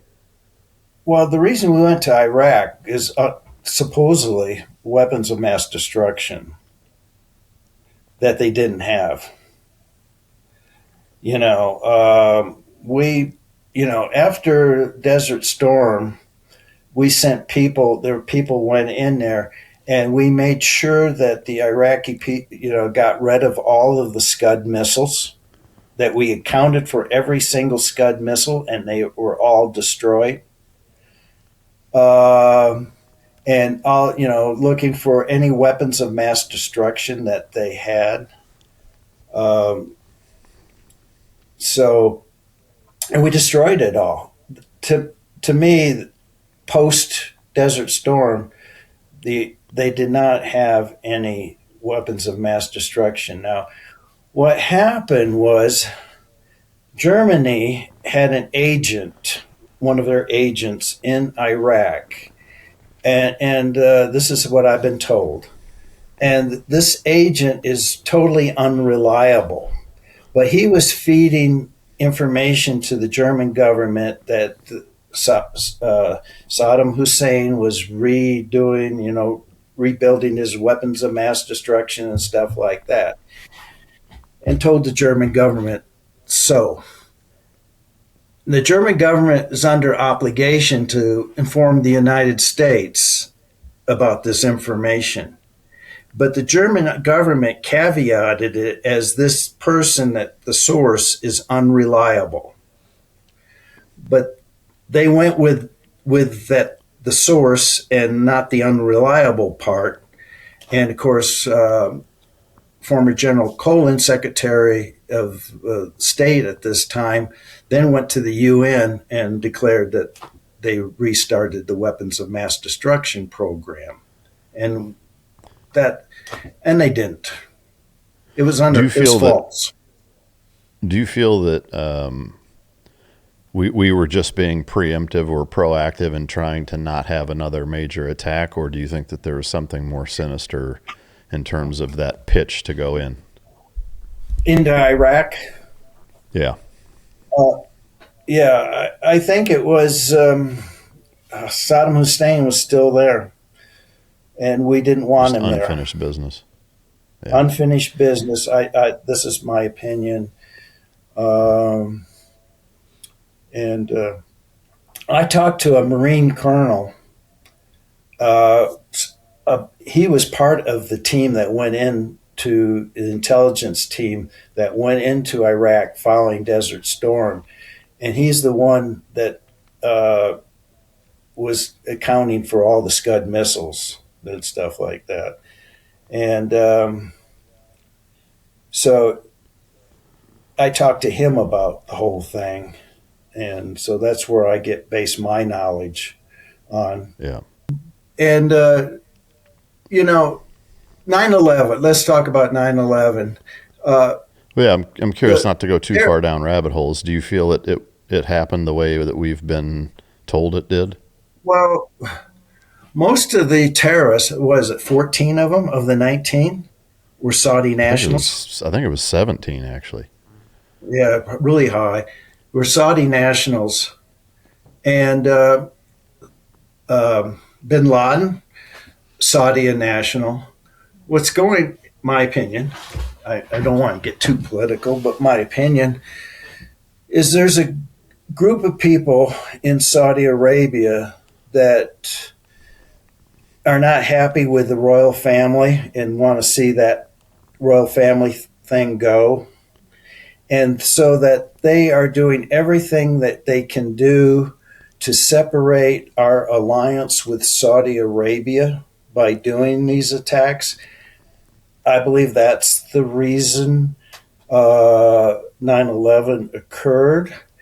And then in 1996, this is before 9/11, I was the explosive investigator for Khobar Towers, Dhahran, Saudi Arabia. If you recall, 19 airmen were killed and over 300 were injured from a truck bombing in Dhahran at Khobar Towers.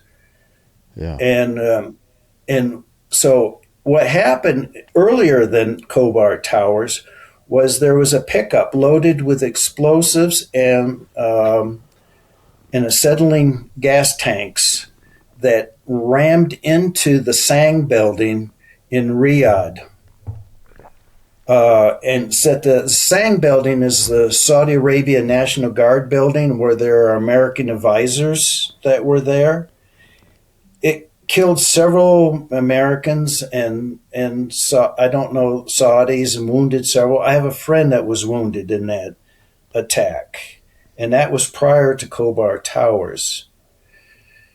And then Khobar Towers, what happened there? So Khobar Tower, the Air Force was there, and this was the cantonment area at Khobar Towers, where the Air Force were staying. And we had it was the, what's it called, Southern Watch or whatever.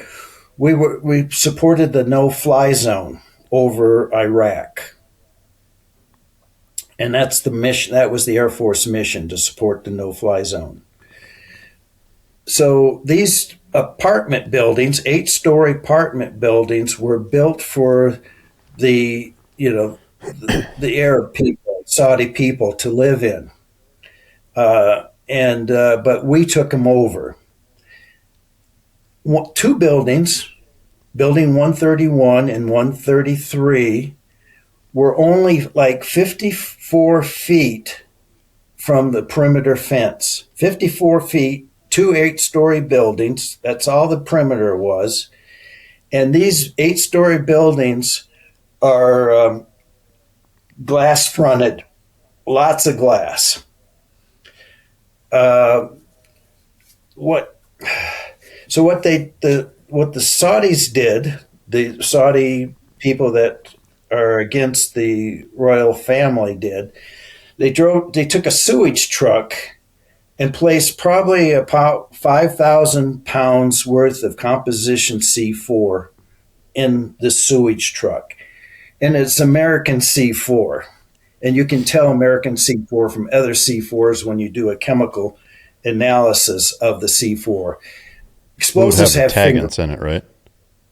Well, they also have a fingerprint on manufacturer print, how they're manufactured and the amount of impurities in it.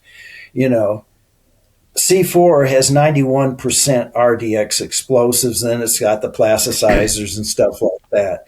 So you can look at the residue and analyze, how much. There's certain parts of the explosive that doesn't detonate. Not all explosives has 100% detonation.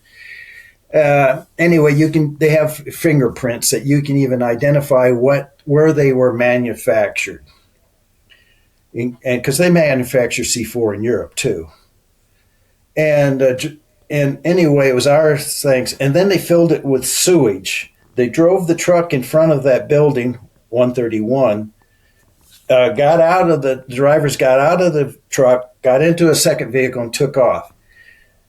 Now, what happened, there was an Air Force security police on top of the 8-story building, and they saw what was taking place, that this truck was parked in front of the building. These guys run hastily, get in a vehicle, and they take off.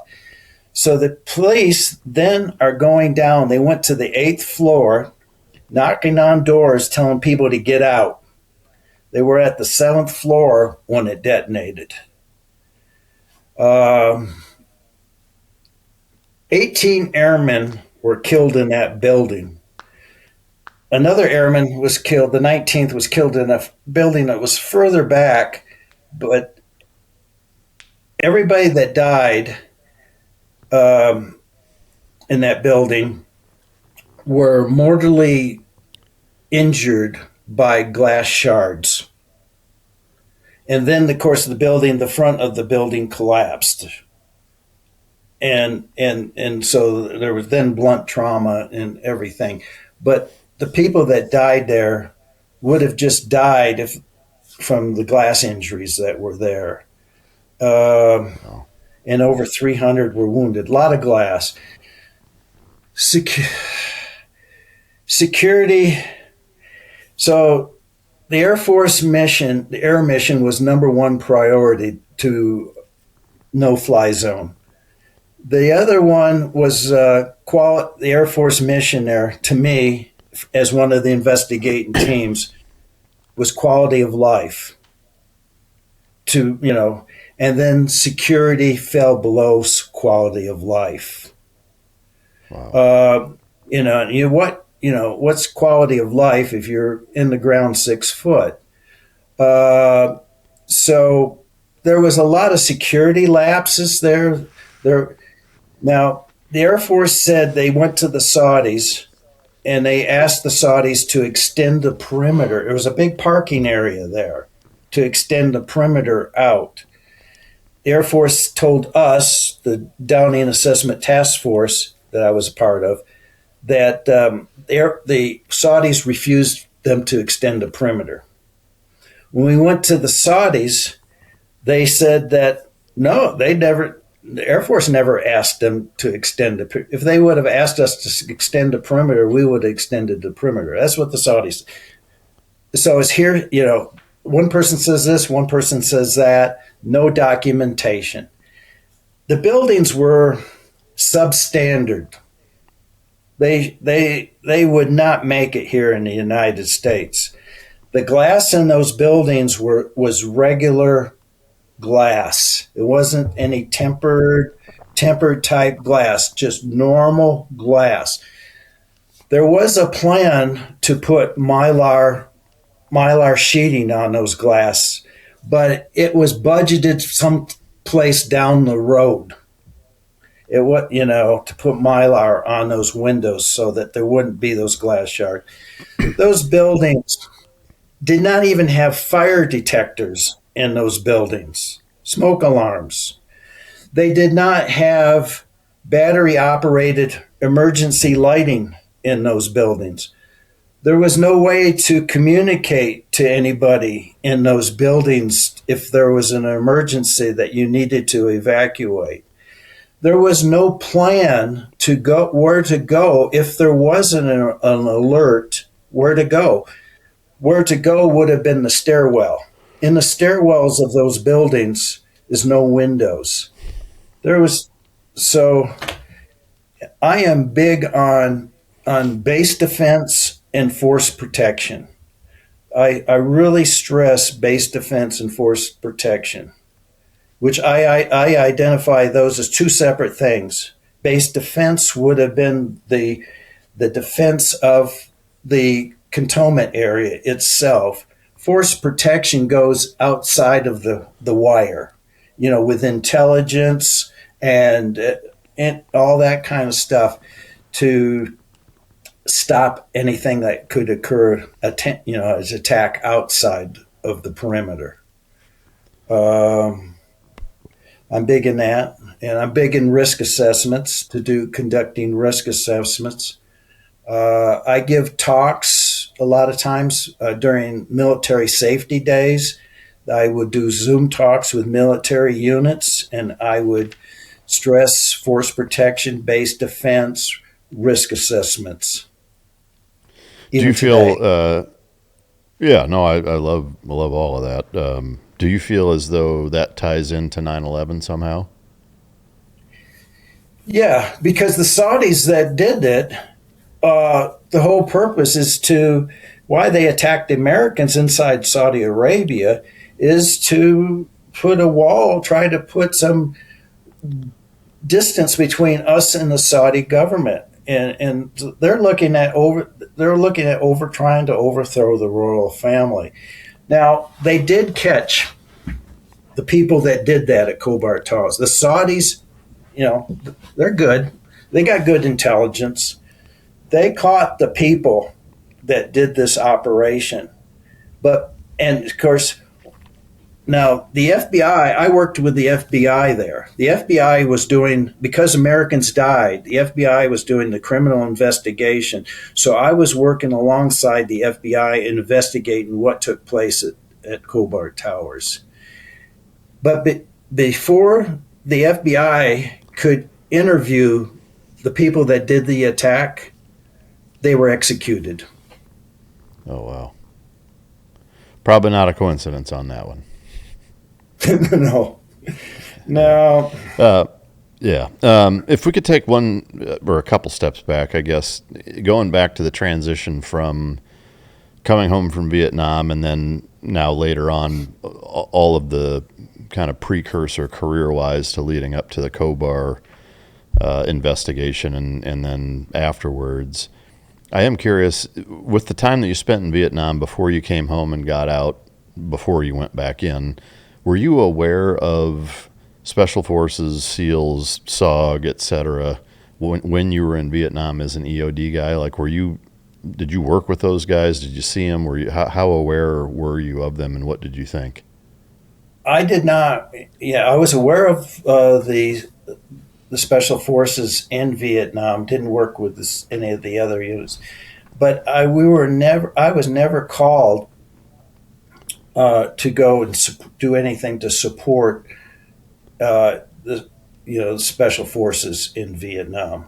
We never got the call from them, so we never supported them. Like at this one fire support base, which was a Special Forces camp, the Special Forces unit abandoned the camp, and they destroyed the camp that they abandoned. They had explosive charges that blew up the bunkers on the camp and stuff like that. And so they left, I think it was at a place called Bodup. And so the 1st Cav then wanted to occupy that Special Forces camp as a fire support base, and they renamed it Fire Support Base Snuffy. So we did a combat assault in with 1st Cav. Master Sergeant Land and I went in with the 1st of the 9th Blues. My favorite 1st Cav unit is the 1st of the 9th Blues. I always, if I went out with the 1st of the 9th Blues, I knew I was in good hands. They were great troops. So we combat assault into Bodup. It used to be, before it was a Special Forces camp, it was a French outpost. They had a dirt strip, and the Special Forces took it over. Then 1st Cav took it over. So we went in there and looked at anything, any dud ammunition that was left behind, or ammunition that wasn't destroyed. The bunkers, some of the charges didn't go off. So while Master Sergeant Land and I were in the fire support base, the infantry 1st Cav guys were doing patrols inside the jungle. So when we destroyed all this stuff, got it all cleared up, and then as it started getting dark towards evening, getting twilight, all of a sudden we hear all these helicopters come in down at the end of the runway strip that was there. And then we see the helicopters come in. The infantry guys load the helicopters, and then they're gone. And it's just the two of us, Master Sergeant Land and I. We have no radio. I have my M16. He has a 45. We were there. It was quiet, and we had no way we could contact anybody. And so we were going to figure out, well, we're going to have to spend a night here at this camp, just the two of us, until somebody figures out that we're missing. But I guess they got all the way back to Phuc Vinh, and somebody said, "Where's the EOD team?" And so, so then they came back and picked us up and got us out of there. Left behind. Yeah, left behind. Yeah, so many stories. I mean, I can imagine 380 EOD missions in 11 months. It's just there's so much work that you did. But so that's my only contact. I mean, yeah, I didn't. So I guess, so you come home, you get out. There's a window of time where you work for a Ford Motor Company, and then you decide to rejoin the Army in '73. Can you walk us through I got married, had a child, my oldest daughter. All right, let's talk about first dates for a second. You get the haircut, you clean the truck, you replay the conversation in your head 100 times, trying to make sure you don't screw anything up. But there's one non-negotiable before that first date, and that's deodorant. And it's not just your pits. Mando sent me their products for free, and the honest opinion is this stuff is now part of the daily routine. What I like most about Mando is that it's a whole-body deodorant. Pits, feet, everywhere else that matters. It's one less thing to worry about. Mando helps block odor all day and can control odor for up to 72 hours. I'm a fan of the solid stick because it goes on clean and does the job, but the spray is clutch for the hard-to-reach spots. And the scents are solid. Bourbon leather, my go-to. The confidence part is real. When you know you're handled, you move different. You can find Mando now at Walmart, Target, and other retailers. But for the best deal, go to shopmando.com and use the code MikeDrop for 20% off, site-wide plus free shipping. That's shopmando.com, code MikeDrop. Some men mask their BO with scents. Mando men get the job done right. Don't mask it, Mando it. It's available in retailers near you, or head to shopmando.com, because for a limited time, new customers get 20% off site-wide with our exclusive code. Use the code MikeDrop at shopmando.com for 20% off site-wide plus free shipping. shopmando.com. Please support the show and tell them that we sent you. Mando's got you covered. With deodorant plus sweat control, say goodbye to sweat stains and hello to long-lasting freshness. I worked at this factory. We made body part. The factory had a contract with Ford. It wasn't Ford, but we made body parts, car body parts for Ford. So I became, within 6 months, I became the lead man on third shift of the largest press in the shop, a 500-ton press, pressing out body parts. But I just could not see that this was going to be my life. It was good pay, but I wanted to go back into the military. My wife agreed at the time. This is my first wife. So I did. So when I first talked to the recruiter, they were not taking any prior. The military was downsizing after Vietnam, and they were not taking any prior service. But then the recruiter told me that I could go back into the Army, but I had to go back as EOD. I says, that's great. He says, where do you want to go? I says, I don't care. He says, how about Fort Leonard Wood, Missouri? I says, never been there.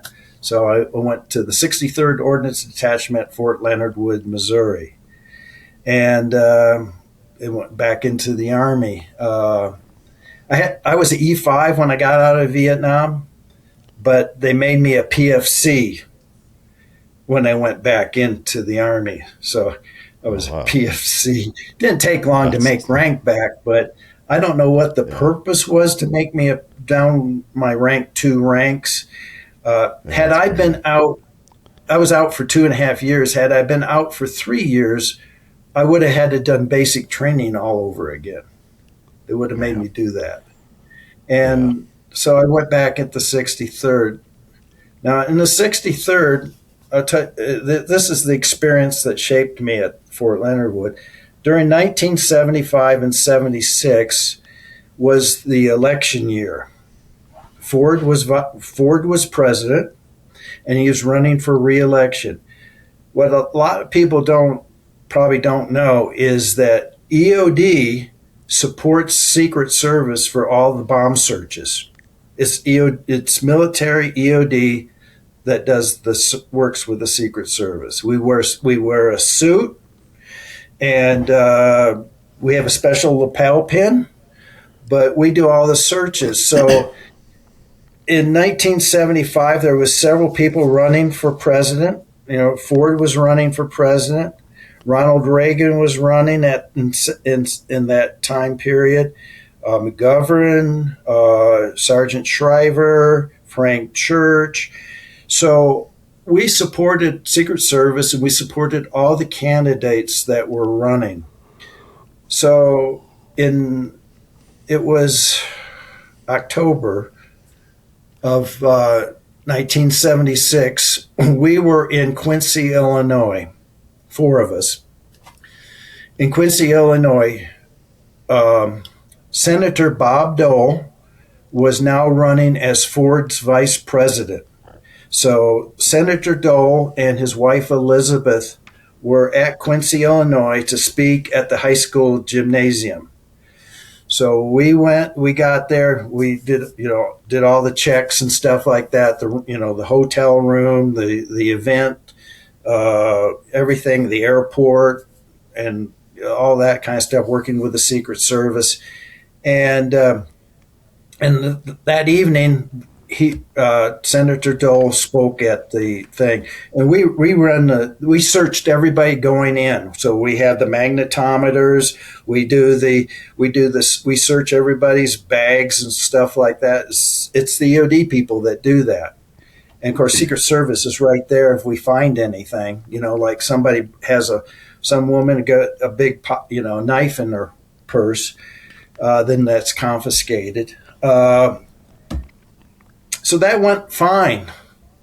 But then Sergeant Major Ken Foster and we were working as a team. He just made Sergeant Major. This was his last mission. He was going to go to Germany, and Germany would be his final retirement site. So him and I went out to eat. We left 2 guys at the hotel, or Senator Dole was.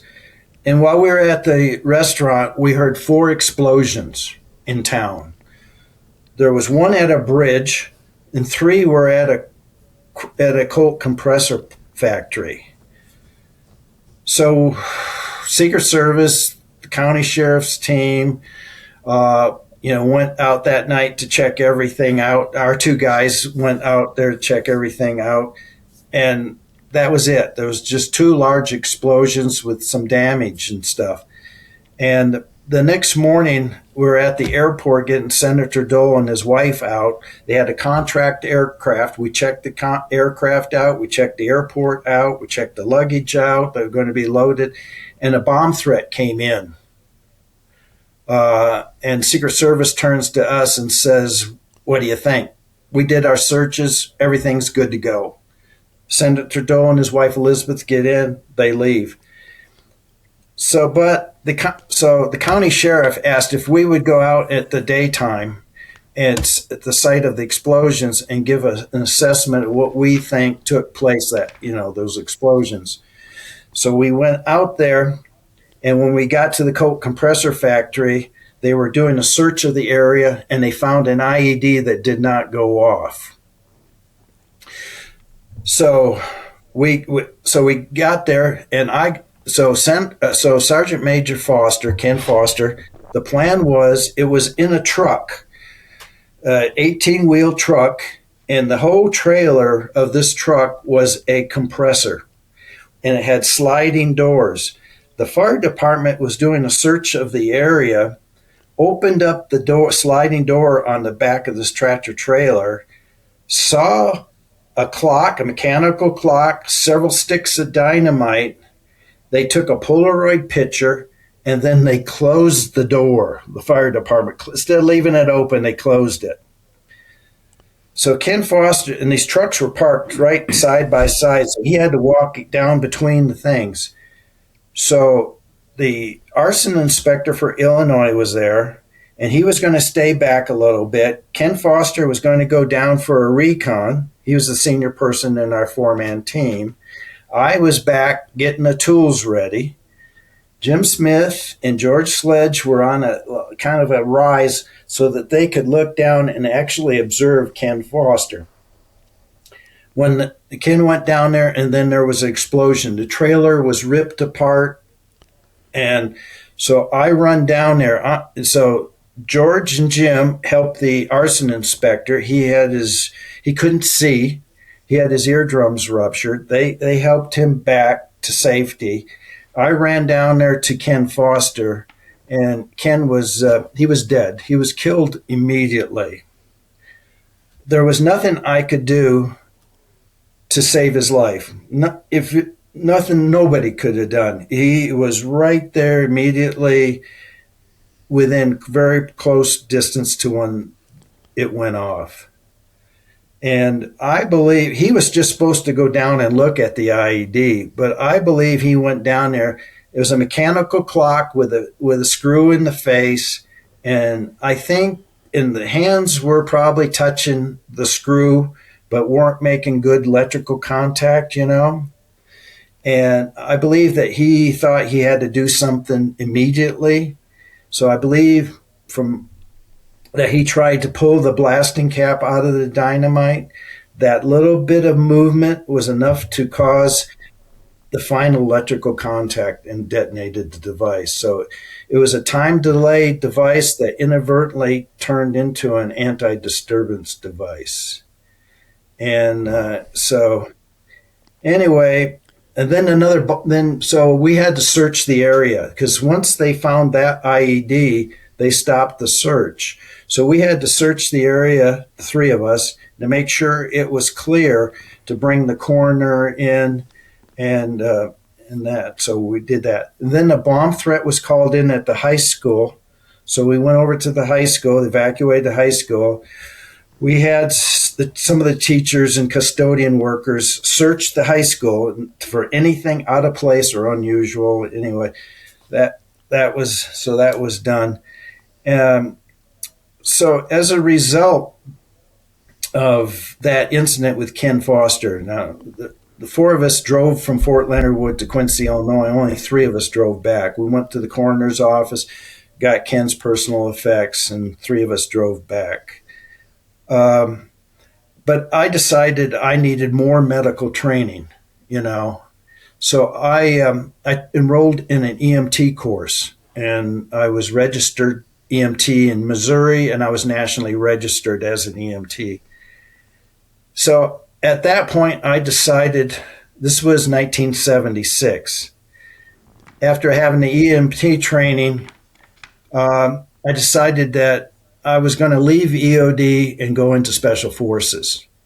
And I was going to be a Special Forces medic, primary Special Forces medic, back out, with the back of being a demo guy. So I had it all set up. I had a school date and everything to be a Special Forces medic. And before that happened, my school date, I got a phone call. My sergeant major, the one at our control, called me up. He knew I was leaving EOD. He knew I was going to be a Special Forces medic. He called me up and he says, "Hey, Mike, they're forming a new unit down at Fort Bragg, North Carolina, and they're looking for 6 EOD people, NCOs, and it's a plus if they got combat experience." So he gave me a phone number. I called that number, talked to somebody there, and they said, "Can you come to Fort Bragg in 2 days?" And I said, "Sure." So got set of orders, went to Fort Bragg. I interviewed with the CSM of Delta, and that was Country Grimes. And then I met with Colonel Beckwith. I went through all the interview process there. And then I went back to Fort Leonard Wood, and within 10 days, I think I PCS'd to Fort Bragg. They wanted 6 EOD techs in the unit as operators. So we would be operator first, EOD second. And they had already done selection and assessment for the first operator training course. But with the 5 of us, there was only 5 of us at the time, EOD guys, they put us right into OTC without going into selection and assessment. But we were told that it was required that we have to pass selection and assessment to stay within the unit. So we went through, 5 of us went through the operator training course 1. Only 2 of us made it through. Sergeant Major Dennis Wolf, he was E7 at the time, and myself. We were the only 2 in OTC 1. And then in OTC 2, there was 5 EOD techs, and only 2 made it through OTC 2. The 4 of us then went through selection and assessment in the fall of 78, and only 3 of us made it through selection and assessment. Now, they still wanted 6 EOD techs, but none weren't getting any more. And so we took 3 guys that were Special Forces demo guys, and they volunteered to go to EOD school, so we sent them to EOD school. So the 3 of us that were, seasoned EOD trained, the 3 Special Forces guys then would be our assistants. And that's how I got into Delta. So I went through the operator training course, I went through selection assessment, then I went to jump school. I did my jump school at Fort Bragg. 7th group's Special Forces group was running a airborne course. So I went through the 7th Special Forces jump school for basic jumping. Okay. Then later on, I went through military freefall school at Fort Bragg. Yeah. Now, that's such a fascinating path. To your knowledge, are the 4 of you the only Delta guys to do it in reverse that way, to go through OTC and then selection? Yeah, it was a rush. Yeah. In counterterrorism, Colonel Beckwith knew that there would be hostages that may have IEDs on them. There would be people, hot terrorists, maybe with suicide devices. There would be booby traps, and so Beckwith wanted the EOD part. And of course, Delta was not, the OTC 1 and OTC 2 were primarily made up of Special Forces guys and Rangers that had served in Vietnam. But after that, Beckwith opened up Delta MOS immaterial. It didn't matter what MOS you had, you could try out for Delta, because we had our own training course, operator training course. So Beckwith believed that a counterterrorist unit should have people that have different skills.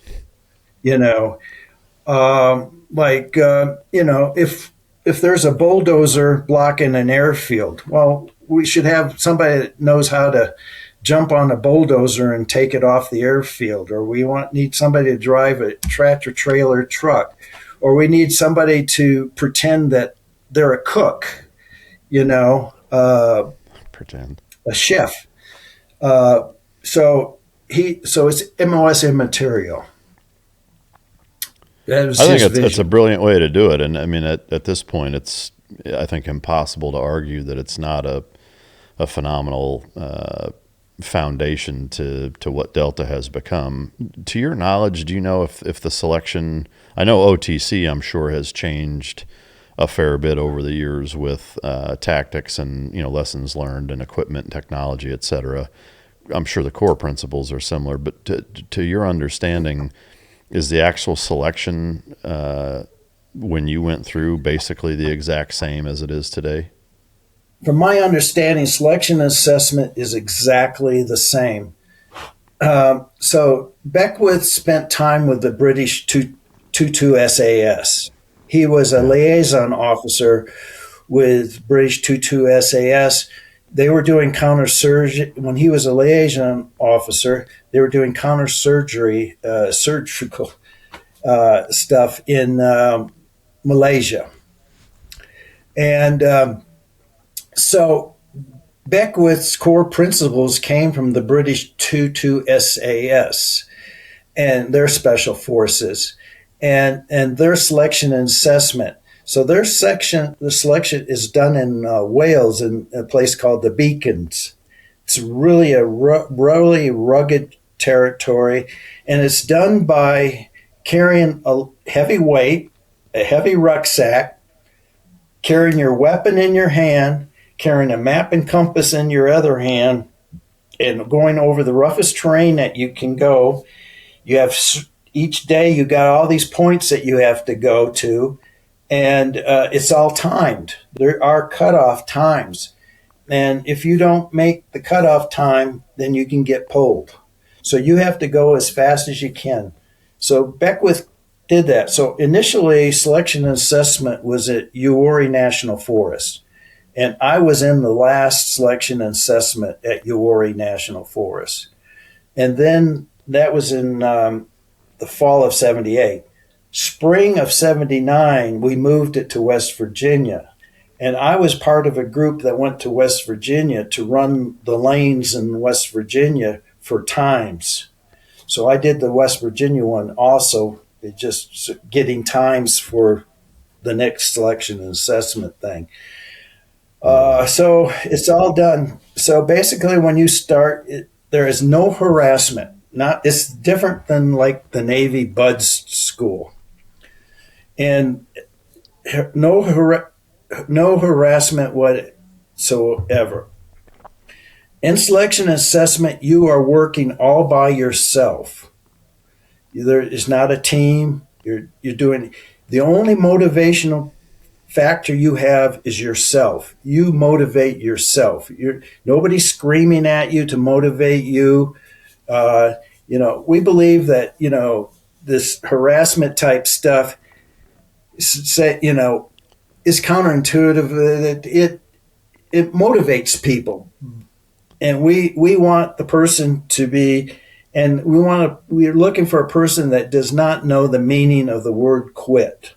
That's what can operate by yourself, and you don't know quit.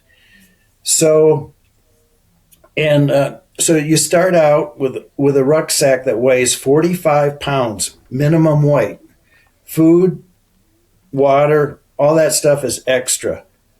And you start out doing these lanes each day with a 45-pound ruck. Then it's increased to 50 pounds, and then it's increased to 55 pounds. So on the final thing, my rucksack weighed 58 pounds. That was the minimum. Because when you go into an RV point, there'd be somebody there, and there'd be water there. There would be a scale that they would weigh your rucksack. And everything you did at that RV point is recorded. You are monitored throughout this thing, your attitude. And the final day was you do what's called the 40-miler. Now, you don't know it's the 40-miler, but you know that you eventually start to figure it out because this is a long day, 40 miles. And I did the 40-miler in 15 hours and 15 minutes. So you have to carry your weapon. At this time, my weapon that I had to carry was an M3 grease gun. That was our assault weapons at the time, the M3 grease gun. And so you carry the M3 grease gun. And the only time that you are allowed to sling your weapon is when you do river crossings. Because they don't want you to lose a weapon. And you're not allowed to use any roads or trails. And there are actually people overwatching these roads and trails that you might use. So to make sure you don't use them. And they're if you use them, they're taking pictures of you. Yeah. And so you'll see those pictures at the end at the board if you did a road and trail. So that's kind of like selection assessment. OTC, the operator training course, you're put into. You have a team that you're on, and so what they're looking for is for people that can work all by themselves, don't have to be part of a group. And they're also looking at the same person that can also work well within a group. Because there are people that, work better by themselves. There's people that really only function well in a group, but we're looking at that they can do everything. And you're constantly, selection assessment is never over. We say in Delta that selection assessments every day. Yeah. I'm curious, do you remember how many, first of all, it's fascinating to hear you talk about it. I've had a few Delta guys on the show over the years, and, to have the privilege of, sitting down with one of the original guys is just humbling, to say the least. So I just want to mention that, but also, do you recall how many guys were in your selection versus how many made it total? I know the EOD guys, it was 4 and 2, but do you remember the whole group number? I believe it could have been between 140 to 160 that started my selection assessment, and only 10 of us finished. Wow, man, that's awesome. We had one selection assessment, only 2 people finished. Jeez. At the time, did it feel and seem as challenging as it sounds when you were going through it, being such a new thing? Obviously, at this point, everybody who goes there has some idea, has a pretty good idea of the history and what they're getting themselves into, what the job is. With this being so groundbreaking, like, was it, did that register with you as you're going through it, kind of how groundbreaking it was? Yeah. Well, it was new to me. I'd never done anything like that before. So that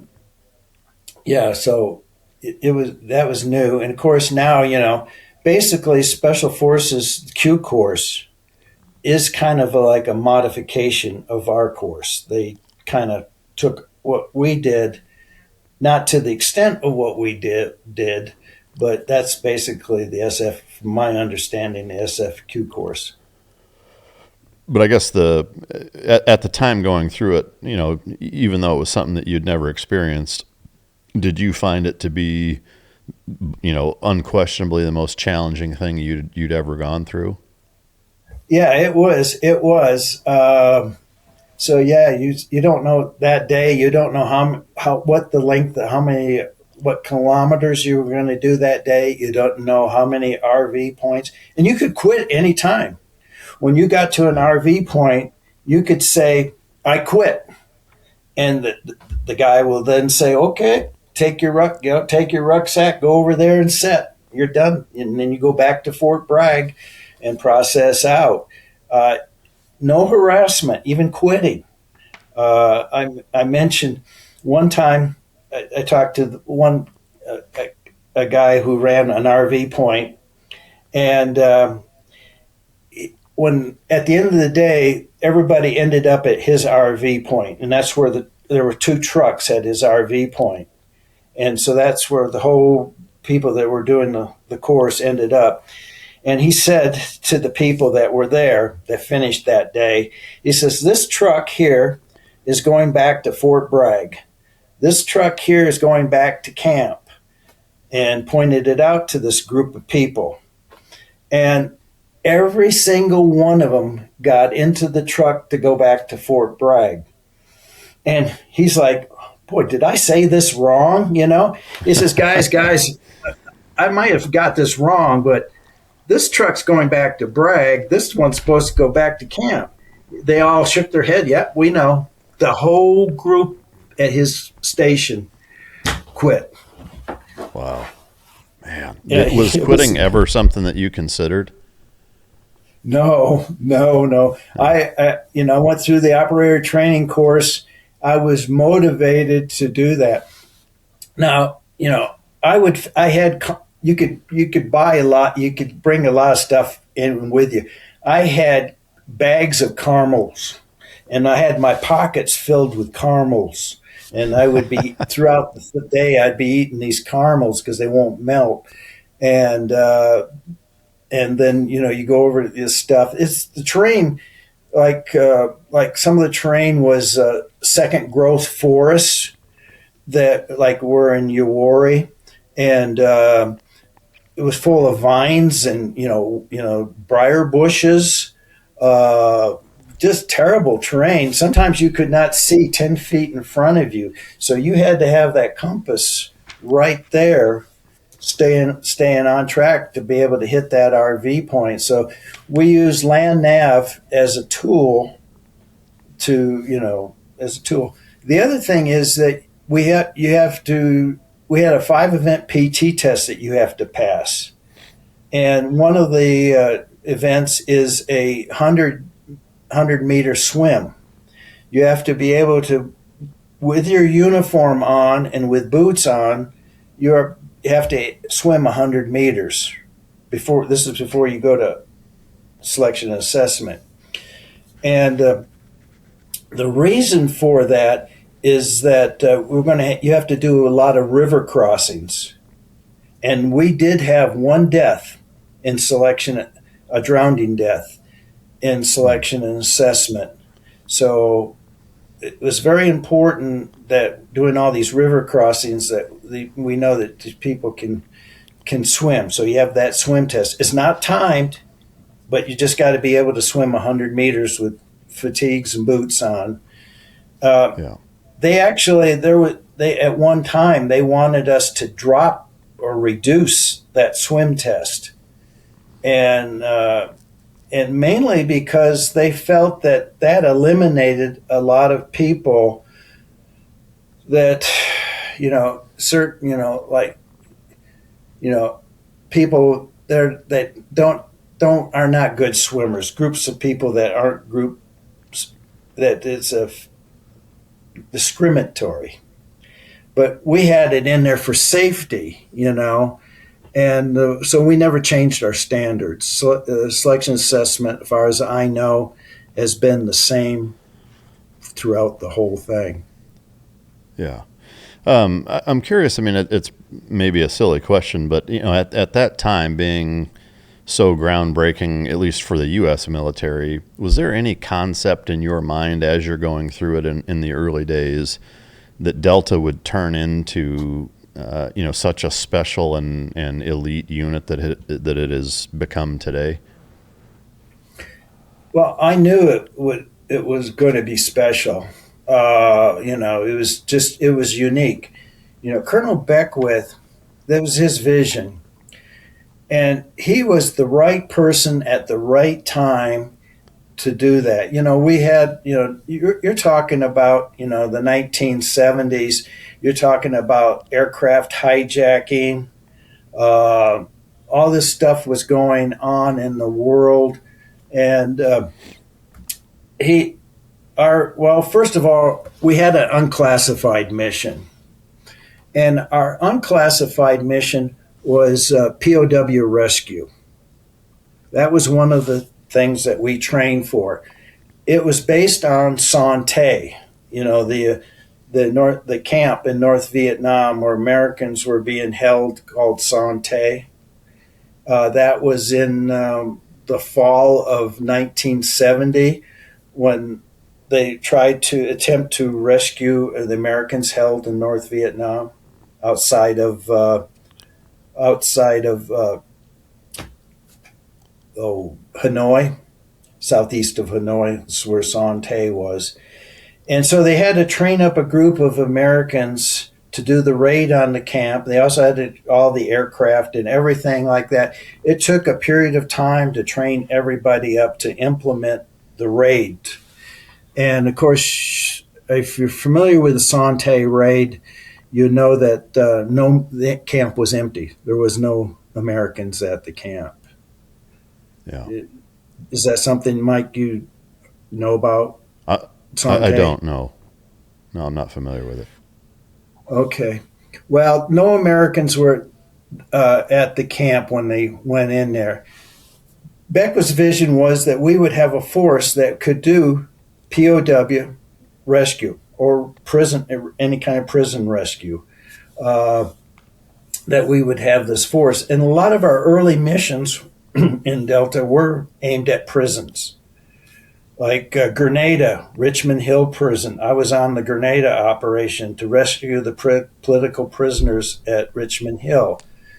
during Operation Just Cause, Panama, the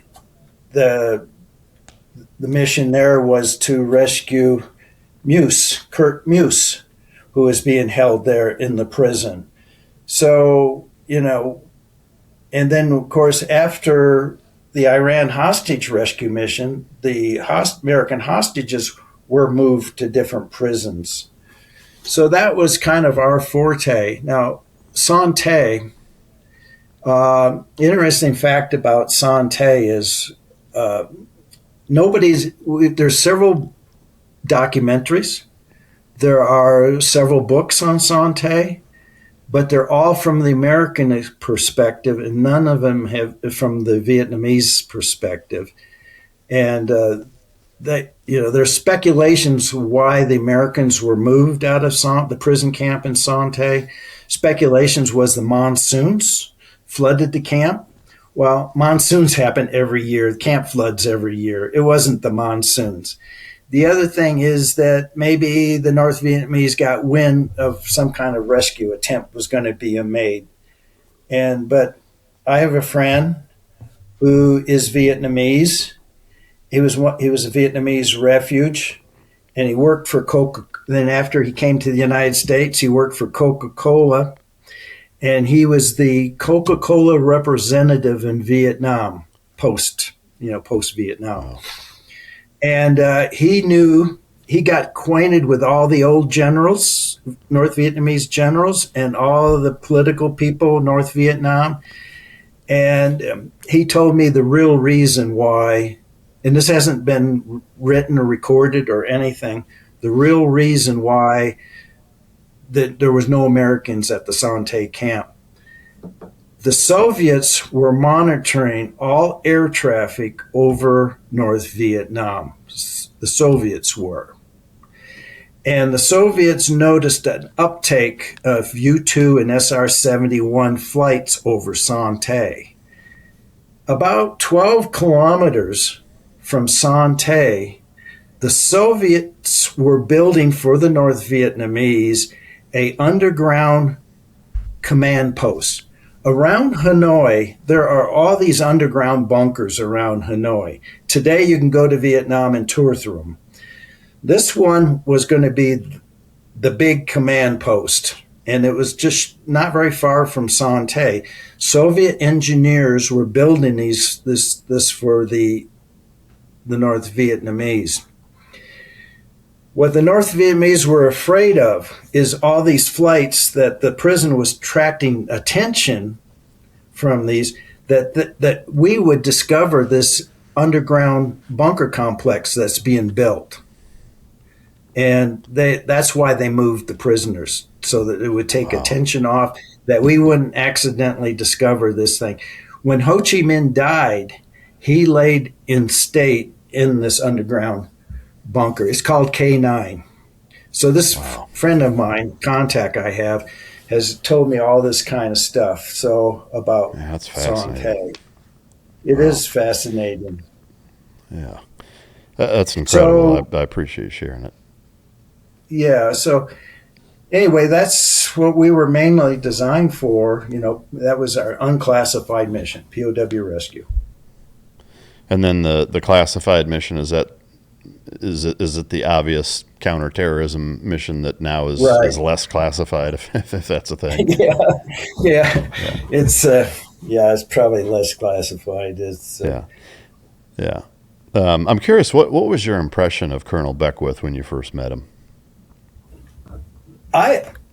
He is an amazing person. Actually, he was wounded. In Vietnam. He was part of Mike Force in Vietnam. He actually took a 50 cal 12.7 millimeter round in his stomach. And so I don't know how you survive that. No, I don't know how you survive that either. And he's just an amazing person. Very gruff, speaks his mind. I said he was the right person for the right job. There was a lot of people. He had support in the Pentagon and stuff, but he also had his enemies out there. And I liked him a lot. I'm still in contact with one of his daughters, and Connie. And at Fort Bragg, have you ever been to Fort Bragg? I have, yep. Yeah. You know where McKellar's Lodge? Yeah. Yeah. Well, they renamed it? I didn't know that. It's the Shoemaker and Beckwith Lodge. Oh, that's and McKellar's Road is the Shoemaker and Beckwith Road now. Oh, that's so awesome. When they renamed McKellar's Lodge, they had a dedication for it. It's named after General Shoemaker. And he was my B Squadron commander when I was in the unit. Then he became general, and he was Army Chief of Staff. So they named it after Beckwith and stuff. So when they had the dedication, Connie was going to be there, his daughter, but they wanted to write up Colonel Beckwith's bio. So Connie ran by Colonel Beckwith's bio by me, because I have his remembrance site on Army Together We Serve, and get corrected all his medals and stuff like that in the write-up on that. So I worked with her on making sure it's correct. And if you look up Colonel Beckwith on Wikipedia or several different things, it says he has the Distinguished Service Cross. And he never was awarded the Distinguished Service Cross, but Wikipedia has it. When he went inducted in Ranger Hall of Fame, they had it. A lot of things on the internet says he had it. He has the Distinguished Flying Cross. So I think what happened is people got that mixed up. So Wikipedia is a good source of information, but I can tell you there's a lot of inaccuracies in Wikipedia. And one of them is his medals. And we got that straight because I have, a copy of his DD-214. I liked him. What happened in Iran, the Operation Eagle Claw and stuff like that, and we had to abandon the rescue attempt. That haunted him, I believe.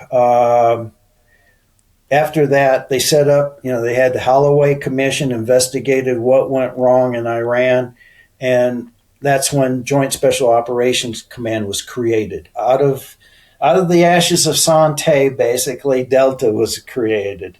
Out of the ashes of the Iran hostage rescue mission, JSOC, Joint Special Operations, was created.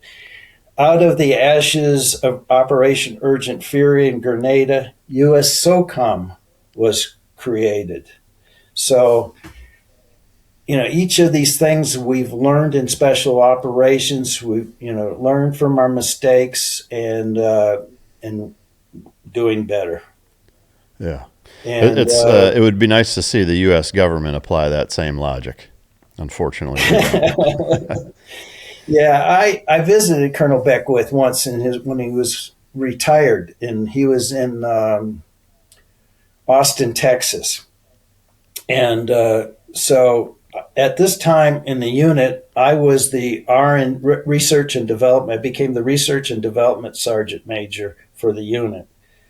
And so he had a guy down there that was doing muzzle compensators, for 45s. And he wanted us to go and check it out. So I went down there, took an armor with me. We checked out these muzzle compensators and stuff like that. So spent some time with Colonel Beckwith in retirement. In his house, I went to this one room he had in his house.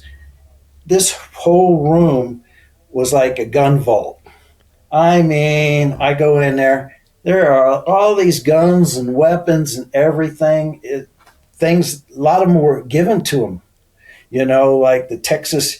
He had this fancy revolver from the Texas Cattlemen's Association. Yeah, it was amazing. Wow. So it's incredible to be able to talk to somebody who knew him that well and have those experiences. So I'd love to get into, in those early years, some of these instrumental operations that took place, your involvement, and just kind of the overall scope of what it was like to be at the unit at that time. Obviously, you've got the Operation Eagle Claw that went south the way you mentioned. The JSOC was born out of that. Can you kind of walk us through those early years of your involvement there and what role you played in any of those kind of instrumental, foundational operations at the unit? Yeah. Well, that was, the unit just got validated.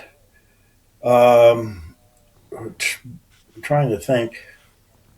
So the Iran, the takeover of the embassy in Iran took place on 4 November of 1979.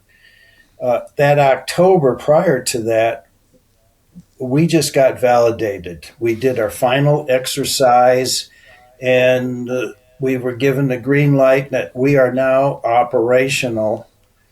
And so for B Squadron, I was in B Squadron. We went out to Breckenridge, Colorado. So A Squadron stood up, as the alert squadron, and we got to go on break, basically. We do winter training out at Colorado at Breckenridge. So we're out there in Breckenridge. We're learning to ski. It was important that everybody, do winter skiing, downhill skiing, but also do winter training, winter survival training. And that was the first thing. And that's when we got the notice that to come on back, so we went back down to Colorado Springs, loaded up, flew back to Camp McCall, went into isolation at Camp Perry, Virginia, and we started our train up for that. So right away, we became validated, and that was our first mission. And, basically, when we did launch, the night of April 24th and 25th, 1980, to do the Iran hostage rescue mission, the unit we've been functioning for 2 years as a unit, but we had to put together this task force, all the air assets and all the other thing, just had to come together really quick, and so that was it. It was went right into the frying pan. We did at Camp Perry. We laid out the embassy grounds. The embassy grounds were like 13 acres, and initially there were 66 hostages, and some of the Americans that were there were in town in Tehran, and they went to the Canadian embassy and they went out. They were taken out as Canadians. But there were 66 Americans that were captured at the American embassy. Then they started releasing them, the Iranians. And so it was down to 53. So when we went into Iran was to rescue 53 hostages. Now, if you look on Wikipedia, again, said we're only going to rescue 52 hostages. If I was down at US SOCOM at Soft Week last May, they had a big banner out there in Soft Week about the Iran hostage rescue mission. 52 hostages they said that we were going to rescue.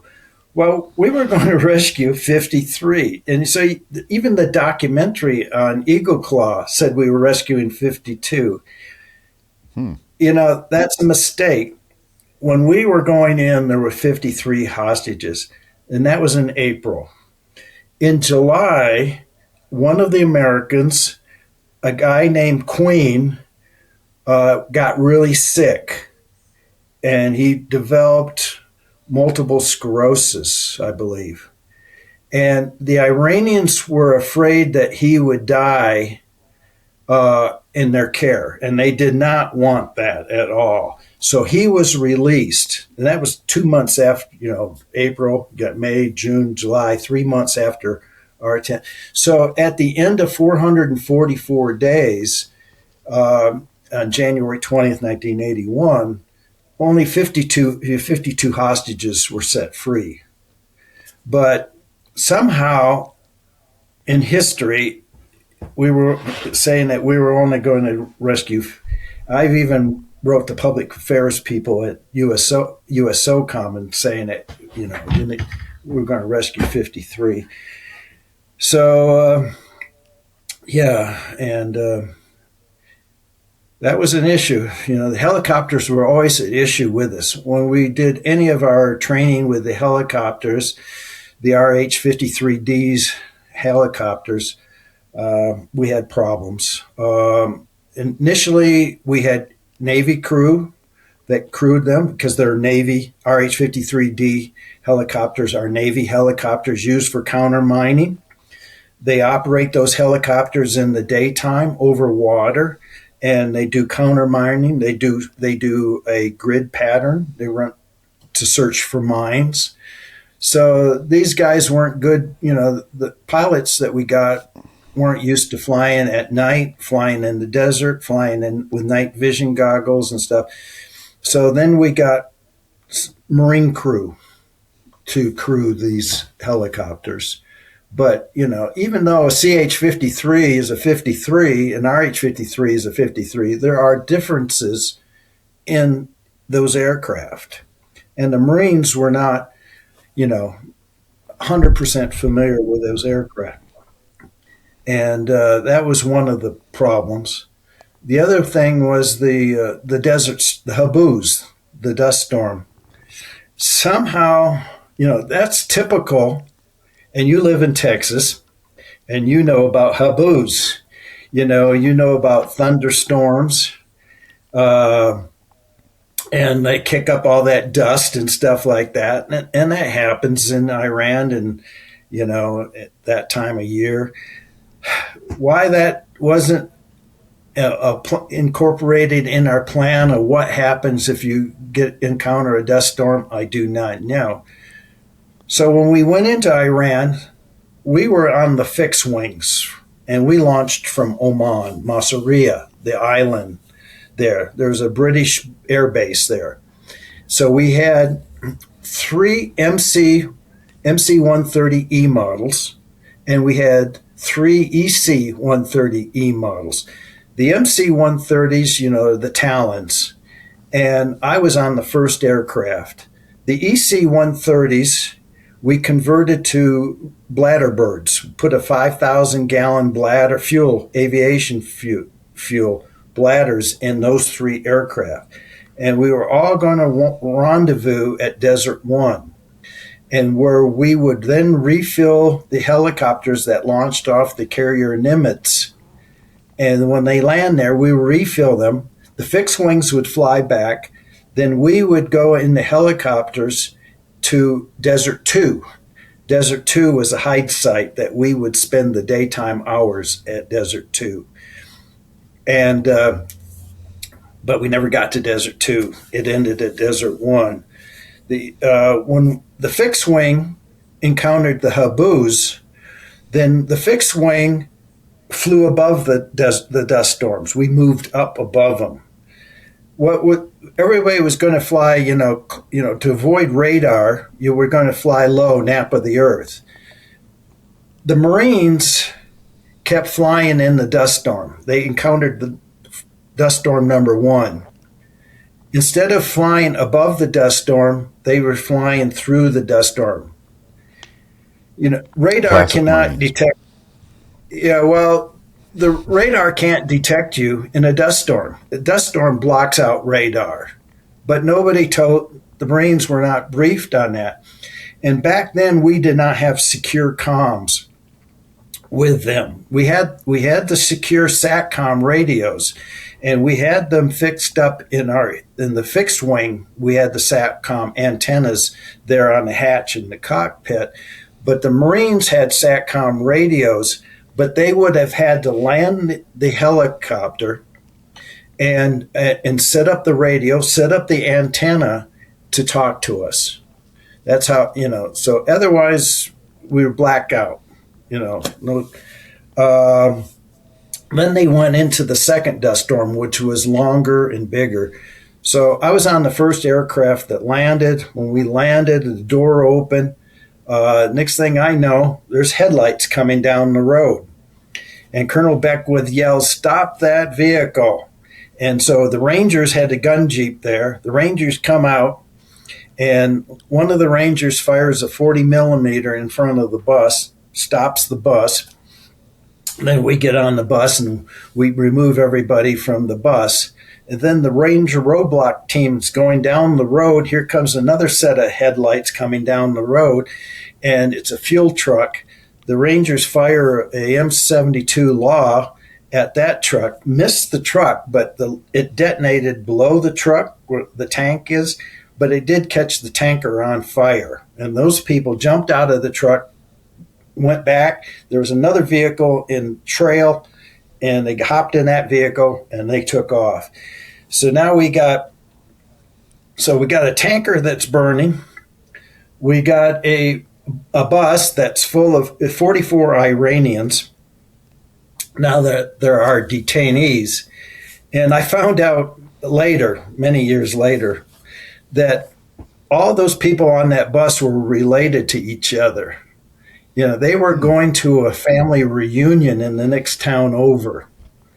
So anyway, I go on the bus, I search the bus, and then I'm guarding the Iranians. We put them in a ditch and stuff, and got the tanker burning. Now the helicopters are late, waiting on the helicopters. Finally, they start landing. Well, what happened then, eventually the tanker blew up. Big, huge fireball in the sky. And then the helicopters spot the tanker, the exploding tanker. And then the helicopters land. And so we only have 6 helicopters out of the 8 that were launched. One turned back to the aircraft carrier, developed some kind of overheating problem. One landed in the desert, and because of a BIM light, a blade indicator malfunction light came on. So what happens is the rotor blades in the helicopters are filled with nitrogen gas. And if there's a crack in a blade, the nitrogen gas leaks out. There's a gauge that says loss of pressure. You got a crack in your rotor blades. You have to land immediately. That's the Marines helicopter, CH-53s. They develop a BIM light comes on, but those lights malfunction all the time. And but the RH-53 are different. And I don't know. I was just told that when a BIM light comes on an RH-53D, you can still keep flying, but at some point you need to have maintenance take a look at the aircraft. But anyway, they abandoned it. So we had 6. 6 was the minimum to do the mission, to bring the rescue force in, to bring 53 rescue force and 53 hostages out. Anything less than 6, we could not do the mission. So we had planned 2 extra helicopters. Then what happened is another helicopter went down, developed serious hydraulic problems. So it was grounded. So we only had 5 flyable helicopters. And so the mission was aborted. So how many of you were B there? Squad, huh? How many of you were there on that mission? We had a force of about 120 some rescue people. We had 3 elements. We had a red element, which was A Squadron, blue, a white element, which was B Squadron, the squadron I was in, and we had a blue element was our security force. So we had those three elements, about 120 some rescue force. The plan was could we cut down amount of rescue people to go in and do the mission? We were already, I think the embassy I said was like 13 acres, and the people were dispersed in different buildings in there. We would have to go and search and find everybody, and we could not reduce. It was determined that we could not reduce our force and go with 5 helicopters. And what if we had 5 helicopters and we went to hide site 2? Then one of the helicopters broke down at hide site 2. Then what we're going to do? So that's why it was aborted. So B Squadron, we loaded in one of the EC-130s, sitting on the ground. All this time, fixed wing has been going. The MCs went back. The 3 ECs are on the ground, and they've been running the props. They didn't shut off, and now because of everything being delayed, they were critically low on fuel. So we had the helicopters. The helicopters had been refueled, and they were going to fly back to the Nimitz, the aircraft carrier. So this one helicopter, which was to our left rear, when it landed so hard it flattened all of its tires. So it could not taxi away from us to get out of our way. So it had to lift up. And when it lifted up, it blew up a bunch of sand. And the pilot got vertigo, came around and crashed into us. So, next thing you know, rotor blades cutting through the top of the EC-130. Then there's an explosion. The external fuel tank that's in the helicopter blows up, and we're covered completely in a fireball. And the cockpit, left front cockpit door is blown in, and nothing but fire comes in. And we don't know what's going on. So we opened up the left rear paratrooper door, and it was nothing but flames coming in. So shut that. Opened up the right rear paratrooper door, and it was intermittent. Flames would sometimes be there and sometimes not. So we just started jumping out. And it was a very quick and orderly, there was no panic. It was a quick and orderly evacuation. But we're on a giant fuel bladder, like a giant water bed moving up and down. Flames are coming into the aircraft. Small arms is starting to cook off. And so I was up near the front. So, I was near the last to get out. And I jumped through and got out, rolled on the ground, got to my knees, and got away. And I could hear hand grenades going off, detonating. And we had 6 red-eye missiles on board for anti-aircraft protection. And they started cooking off and going out, flying out into the desert. So the 5 Air Force crewmen perished in the cockpit.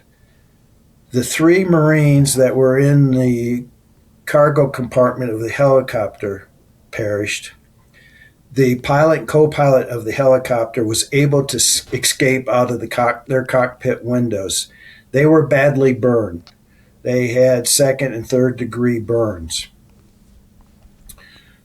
When I finally got into another EC-130, I go in there. The pilot and co-pilot are already on the aircraft. They were helped on the aircraft. So the co-pilot was near the front. The pilot was near the ramp, and I get on, and he's burnt badly. And so I immediately focused my attention onto him. He was having difficulty breathing. He had sucked in some hot fumes and stuff like that. He had a nylon cord around his neck, parachute cord. I cut that off, And so I started giving him medical aid, making sure his airway was clear and stuff. Another, Glenn Nickel was doing the same thing with his person that was up front, the co-pilot. So then we finally we left. When we left, we hit a berm on the side of the road. We went up into the air. Then we came down. And then we finally got airborne. And then once we got airborne, they said that we don't know what shape our landing gear is going to be in when we land. And then later on in the flight, they came over and said, we're low on fuel. We may have to ditch at sea. Luckily, we made it back to Marseria. And I don't know how much fuel we had on board, but all the time, we got some of the Det A guys. We had some Detachment A guys from Berlin on there. They actually had some morphine, and so we were able to give the pilot and co-pilot the morphine. And basically, we needed a medical package on board. They were in shock. We needed IVs and stuff. So in my post write-up of what happened, we all had to write up our perspective of what we did, what we saw, and what we recommend. And I wrote up that each aircraft needs to have a medical package on board with everything, with IVs and all the kind of stuff that you need to keep an airway open. We didn't. All the aircraft had was these little tiny first aid kits that they hang up there that are really worthless. So that was my recommendation, was each aircraft needs to have a medical package, because we are all trained. I was a EOD guy, but I had EMT background. Later on, I went through a combat medical course. So just to have that skill. Yeah, that's a brutal first crack at real world operation for a newly stood up unit. It sounds like as Murphy ridden of a mission as exists. We had 100% confidence. If we could get to the embassy, we could do the mission at the embassy. That was never in my doubt that we couldn't do the embassy. We were worried about the extraction. That was what we thought would be the biggest problem. So after we would get the hostages, they would breach a hole in the embassy wall, so we could go across Roosevelt Road to a soccer stadium, and the helicopters would come into the soccer stadium. And we believed that's where the mission would fall apart, whether or not all the helicopters would make it to the soccer stadium or what. So we were prepared that if we got left behind in Tehran, that each team had an E&E plan, escape and evasion plan. We had E&E kits sewn into our fatigue jackets, which were dyed black. And I had $5,000 in U.S. money, and I had $5,000 in Iranian money. I also had a kit that I could hot wire vehicles. Before we went in there, we had training on hot wiring how to steal vehicles and hot wire them, and which vehicles are the best ones to steal. If we had to work E&E out, if it took me six months to get out of Iran, I was prepared for that. Wow. Man, that's incredible. It again, just really such a special occasion to be able to hear, the firsthand account of a mission that I've heard so much about my entire career and life. How was the kind of the aftermath once you guys got back and regrouped? Was that a hit to morale, or was it more of a motivator? I would say it's a hit to morale initially. We flew back and we went back into isolation, not back with our families. We went back into isolation to decompress and to do brief backs and do all that kind of stuff at Camp Perry. And then President Carter and his national security advisor, Brzezinski, they flew into Camp Perry and met with each of us and shook our hands, thanked us for attempting to rescue the hostages, and that was a pretty big deal, you know. Yeah. And but yeah, so and then it became a motivator, you know. And of course, once JSOC formed up, so that it'd be a joint effort. We would have all these special ops aircraft and people, and we do quarterly exercises, joint readiness exercises. We do emergency deployment. One of my jobs when I left the unit and went to JSOC. So my 7 years in JSOC, I was still assigned to the unit, but I was duty at JSOC. So my first JSOC duty was I was the exercise sergeant major. So in charge of, you know, helping plan joint readiness exercises, I'd go out and scout potential areas to do exercises in. And then when we would do a JRX, joint readiness exercise, I would end up on the ranger site. So I was the I was the safety person during the exercises at the ranger site to make sure everybody stays safe. Yeah, that's amazing. Between the Iranian hostage rescue mission and your time as the exercise planner, there was also Urgent Fury in Grenada that kind of went south too. But you were on that mission, ready to go. Can you walk us through that experience? Yeah. Well, before Urgent Fury, I was on another mission before Urgent Fury. Between the two, I went into Sudan. So, this mission's not. I haven't really told this mission much about going into Sudan. What happened is the vice president of Sudan came to the United States. One of the things he asked for was a team to go to Sudan to evaluate the security of the president of Sudan. President of Sudan was a guy named Numari at that time. So myself and Bud Morgan, two people from Delta, went with another team, and we went over into Sudan. And evaluated the president's security of Sudan. My job was to look at the EOD folks in Sudan, the Army EOD folks that they have. The Army EOD folks in Sudan were trained by the Brits. So I went into Sudan and I started, to create a VIP EOD support to the president of Sudan.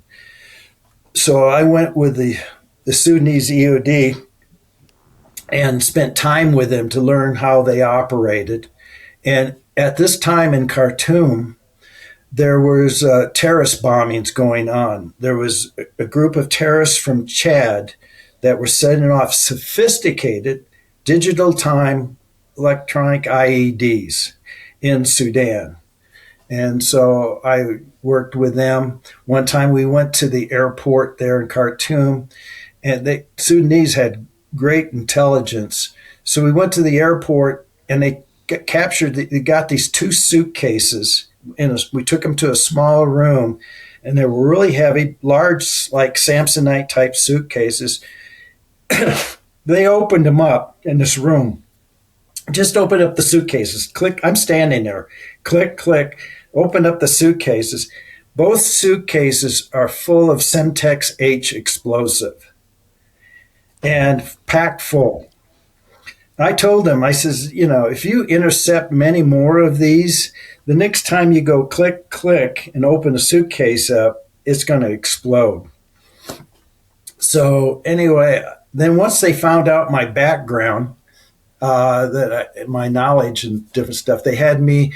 There's 2 ammunition depots outside of Khartoum, so I went and looked at their safety procedures that they have at the depot and looked at all the stuff, a lot of junk that they got. They would get stuff come in by the Port Sudan, and it'd go by train, and they would get the stuff. They got a lot of Russian junk, a lot of India junk, China junk. These countries just get rid of their old ammunition and give them to these other countries, as some military shit thing. And then also in Sudan, they had a factory there that made 12-gauge shotgun and 9mm ammo. So I looked at the factory, and I went out to where they stored their magazine powder, for the smokeless powder for the ammo. So I go out to this bunker out there, and open up the door of the bunker, and I'm hit with these fumes. The bunker is poorly ventilated. And then I go and look inside of the bunker, and there is smokeless powder laying loose on the floor.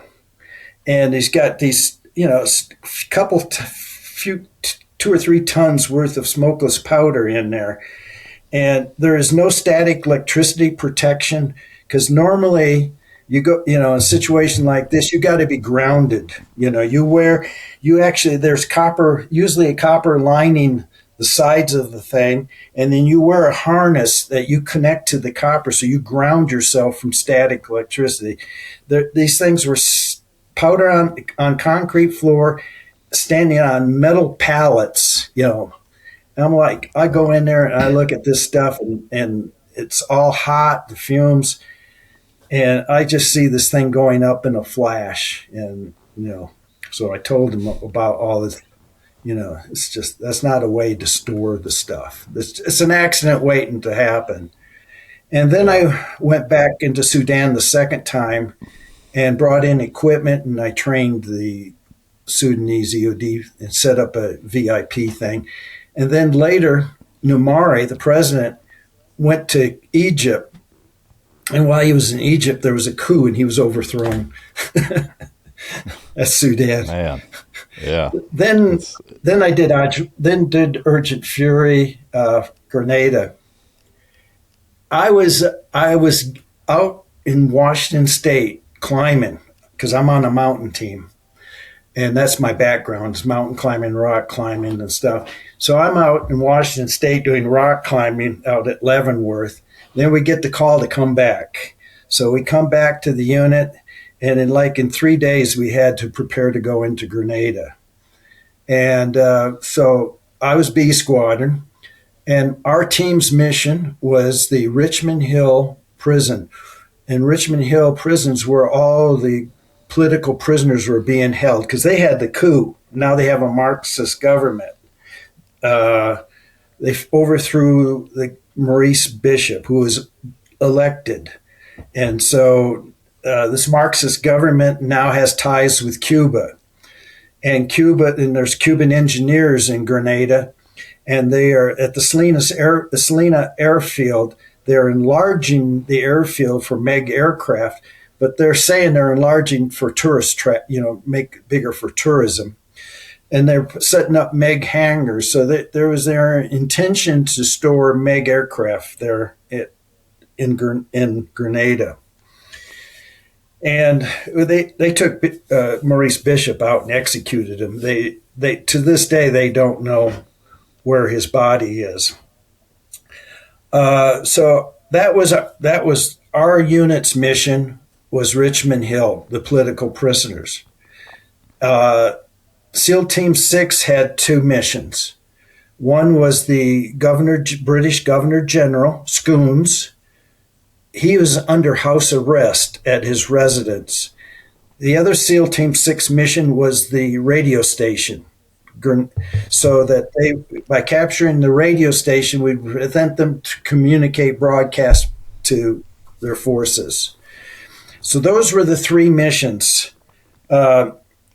The medical students were not a priority. I can honestly, even though we were told by President Reagan that we were concerned for the safety of the medical students, I can tell you they were not in any harm's way. The medical program on Grenada is the medical school is a cash cow.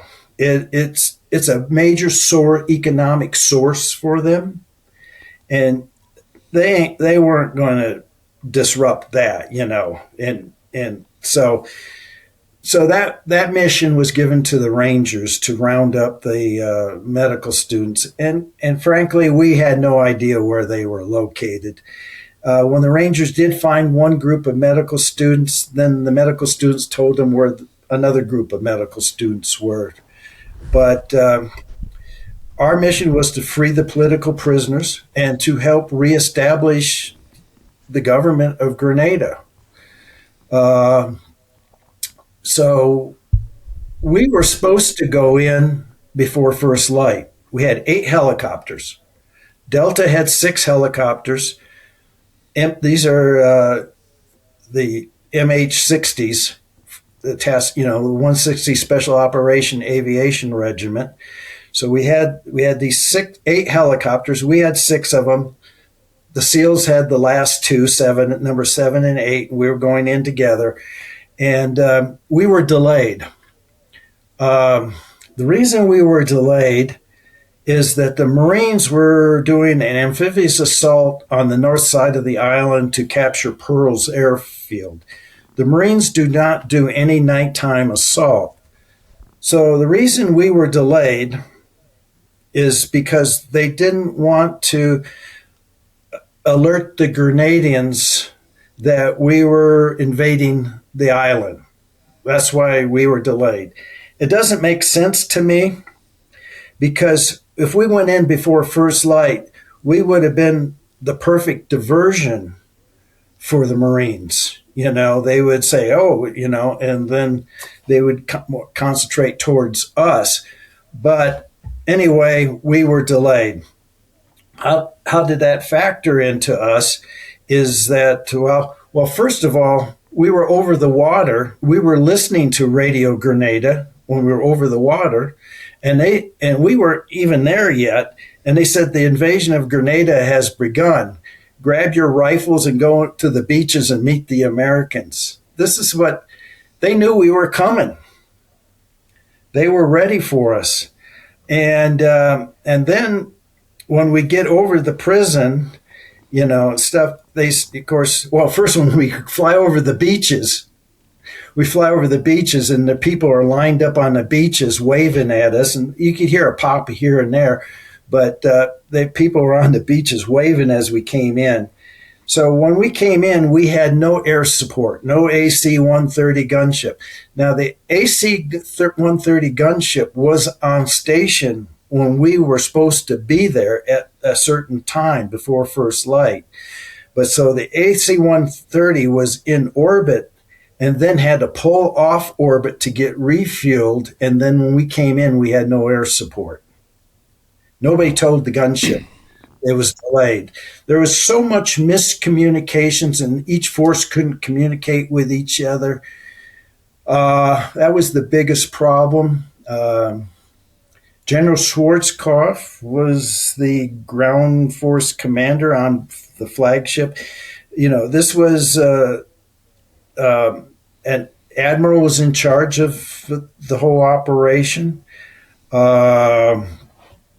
And of course, General Schwarzkopf was a conventional guy. General Schwarzkopf, I can flat tell you, did not like special operations. He disdained special operations. Oh yeah. Why do you? He was even in Desert Storm. Yeah, he was reluctant to even use special operations in Desert Storm. Do you know why? Yeah. Why he didn't like it? He's just a conventional Army guy. Yeah. And, so I don't know, he developed a distaste for special operations and special forces. So we got shot up. They had, when we went in there, 6 aircraft now, we had fast ropes, the first use of fast ropes, and 90-foot fast ropes. And above Fort Frederick is, above Richmond Hills Prison is Fort Frederick. So it overlooks the prison. And they mounted some ZSU 23s, the Cubans did, some twin ZSU 23s up there. They had also some 12.7s up there. And so when we came in, they unloaded on us. We were being hit with 23 millimeter, 12.7, and 7.62 ammunition. They were just shooting at us. And had we, in my mind, if we had 6 Huey helicopters, all of us would have crashed. But Wow. I was in helicopter 5, excuse me. I was in helicopter 5. Helicopter 4 was hit. The pilot, a guy named Lucas, his last name Lucas, was mortally injured. Helicopter 4 crashed. And then, we pulled off the target. So my team, we were going to fast rope outside of the prison, and there was a guard guard building, and our job was to prevent the guards from reinforcing the prison. That was my team's mission. And the other teams would land inside the prison. Anyway, we pulled off the target. The fire was so intense. We did a big, huge circle, and then we came in the second time. And again, the fire that was intense. Now they're shooting at us from below, from the prison.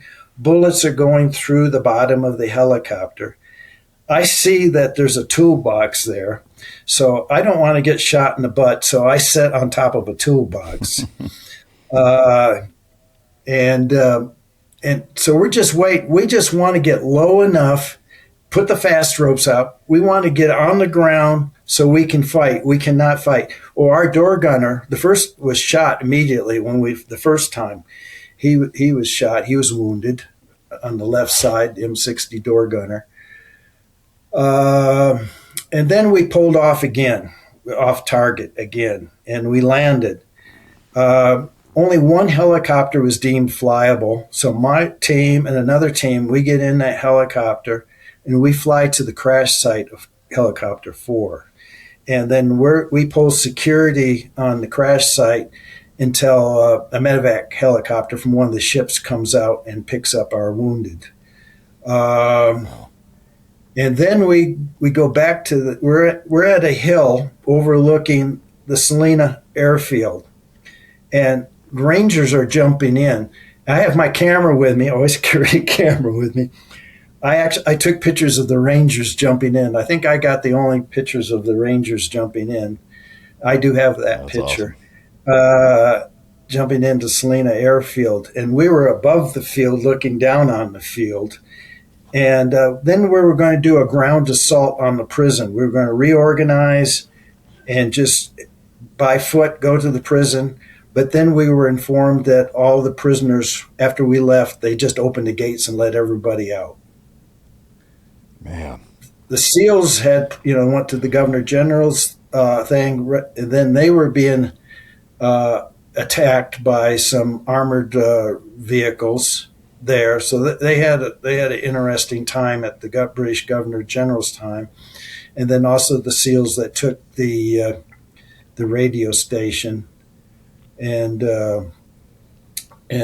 basically, then we left. Once the political prisoners were secured, and the airfield was secure, the C-141 came in, and we flew out on the C-141. That's another dicey operation, which, because of the inter-operations or inter-service operations being so difficult, SOCOM is born.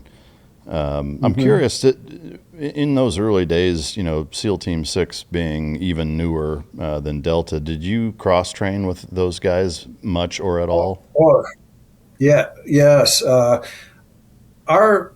we had two groups that spent a lot of time breachers. I became a breacher, okay, and so I became B Squadron's master breacher, and then later on I was the unit's R&D breacher from like 86 to 92. I'm in charge of research and breaching research and development. And so our snipers and SEAL Team 6 snipers worked really close together. Our breachers worked really close together. There was three of us that worked close together on all of those. And that was the FBI hostage rescue team.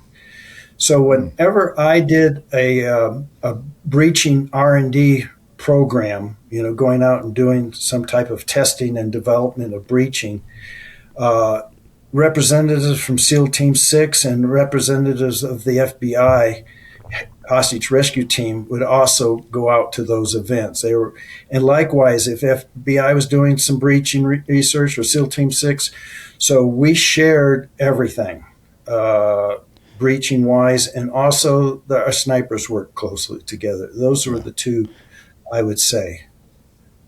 That's super cool to hear. I of course, I'm curious what you thought of your Team 6 counterparts in terms of capability, competency. There's always the rivalry of who's better, Team 6 Delta, and each side tends to have their bias.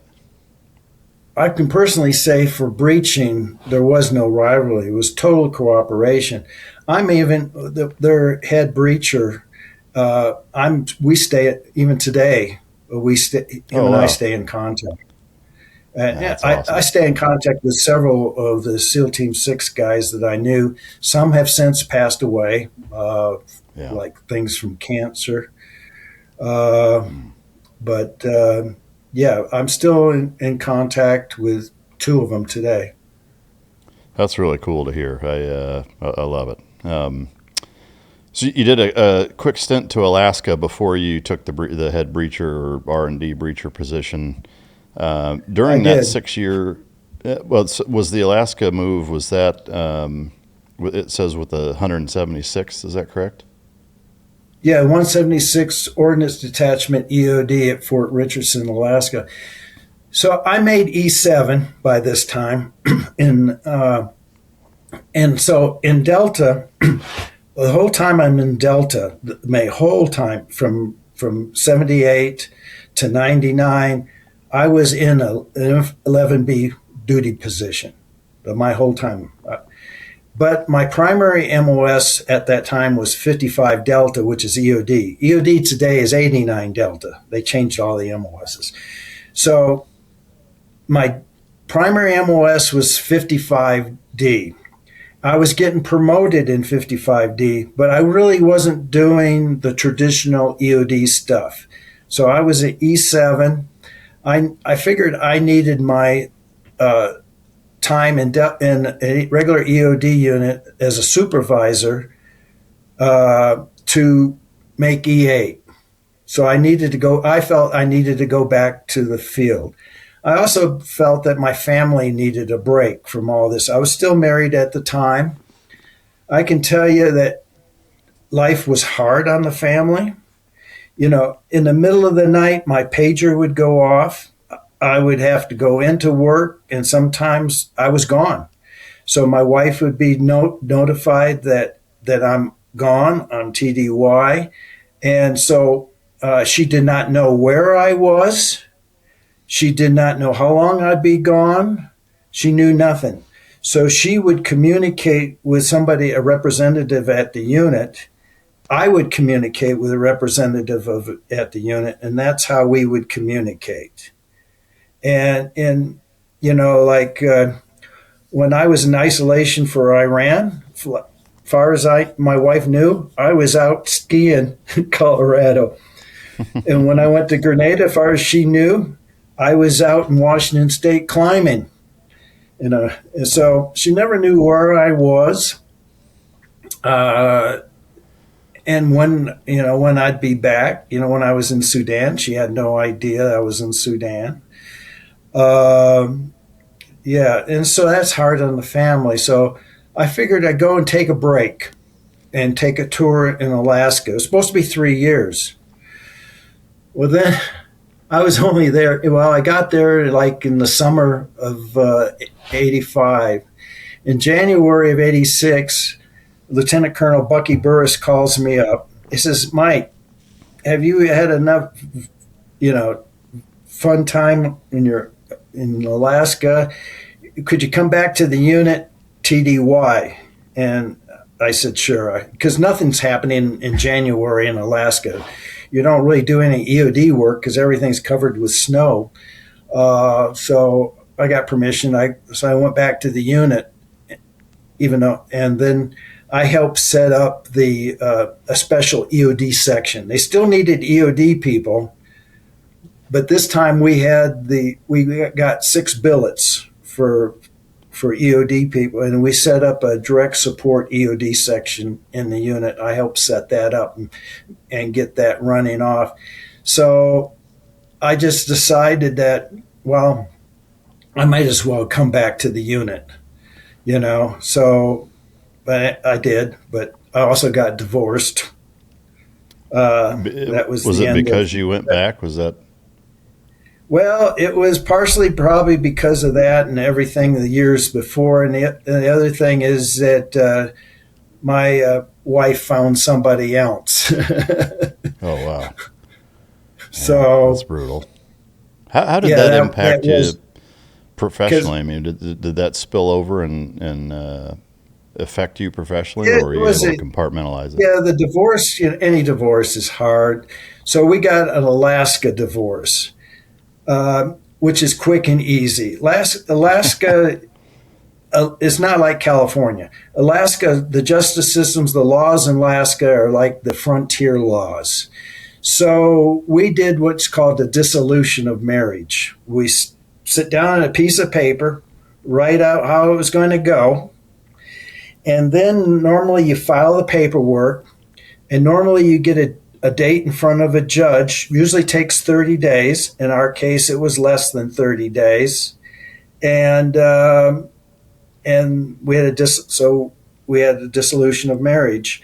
Now we had 2 children, 2 daughters. One was a teenager, one was a little younger.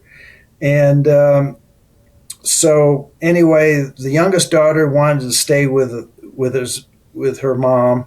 The oldest daughter wanted to go with me. So when I left Alaska, drove back to Fort Bragg, I had to leave one daughter behind in Alaska. And to me, that was tough. That was the toughest part, leaving my youngest daughter behind. And then the oldest daughter came to live with me at Fort Bragg. So that's tough. Yeah, and so I came back. It's rare that they'll. Sorry, go ahead. No, you go ahead, Mike. Well, I was just. It's rare, or it seems rare, or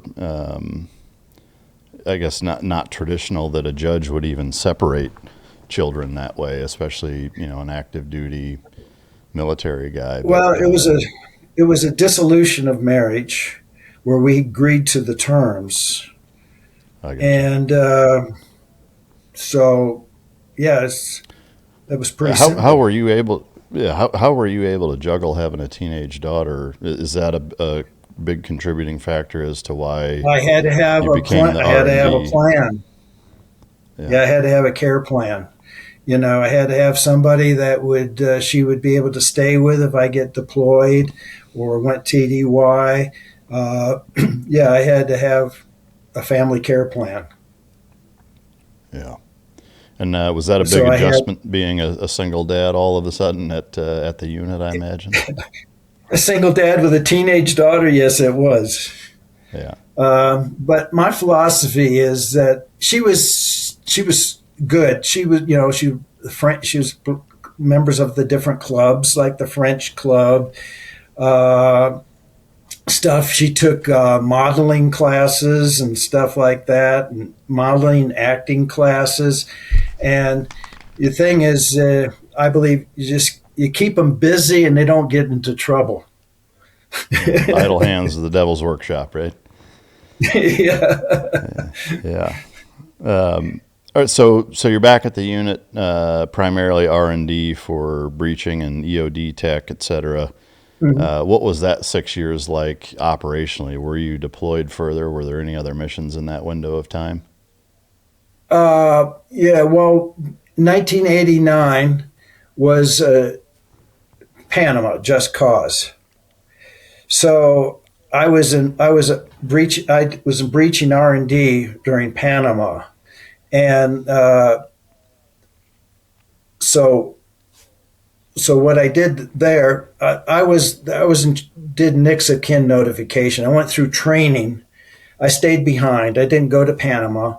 So I was tasked to be a part of a group that if we had to do any next of kin notification, I would go with the chaplain to do next of kin notification, which I would have rather have been in Panama than to do something like that. But luckily, we had some of our guys get injured in Panama, but we had no one killed in Panama.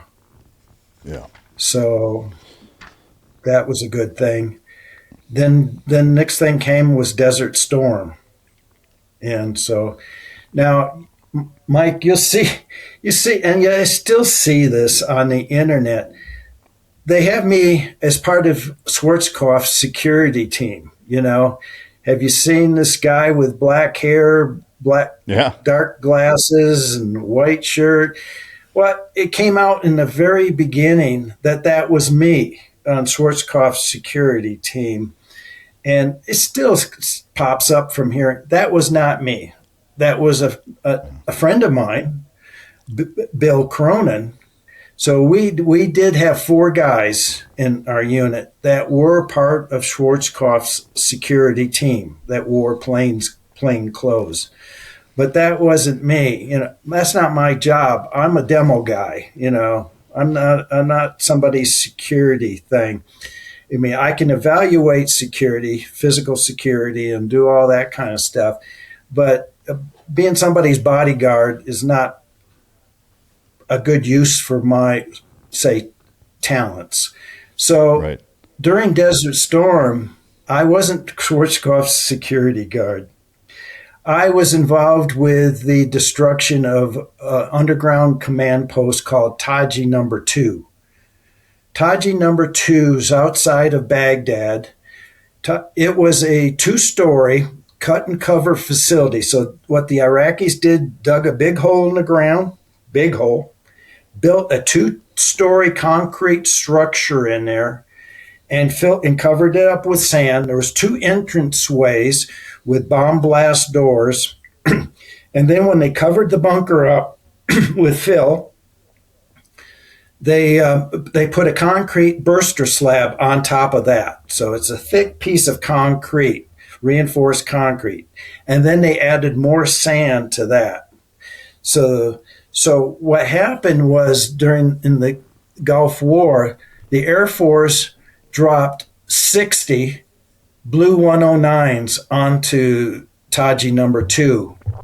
The Blue 109 is a 2,000-pound bomb that has hardened steel. It's at that time was the Air Force's, quote, bunker buster.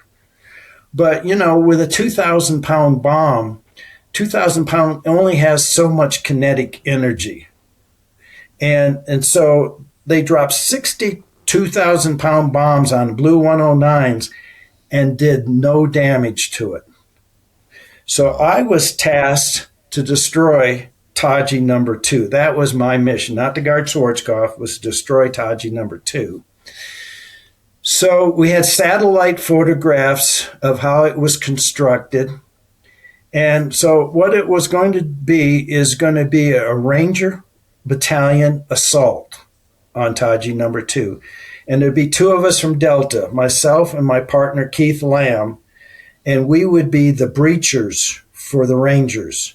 So I would go and take one of those bomb blast doors, and I'd have 2 or 3 Ranger guys for my support, assistant breachers, and he would take 2 or 3, and then we would breach the bomb blast doors.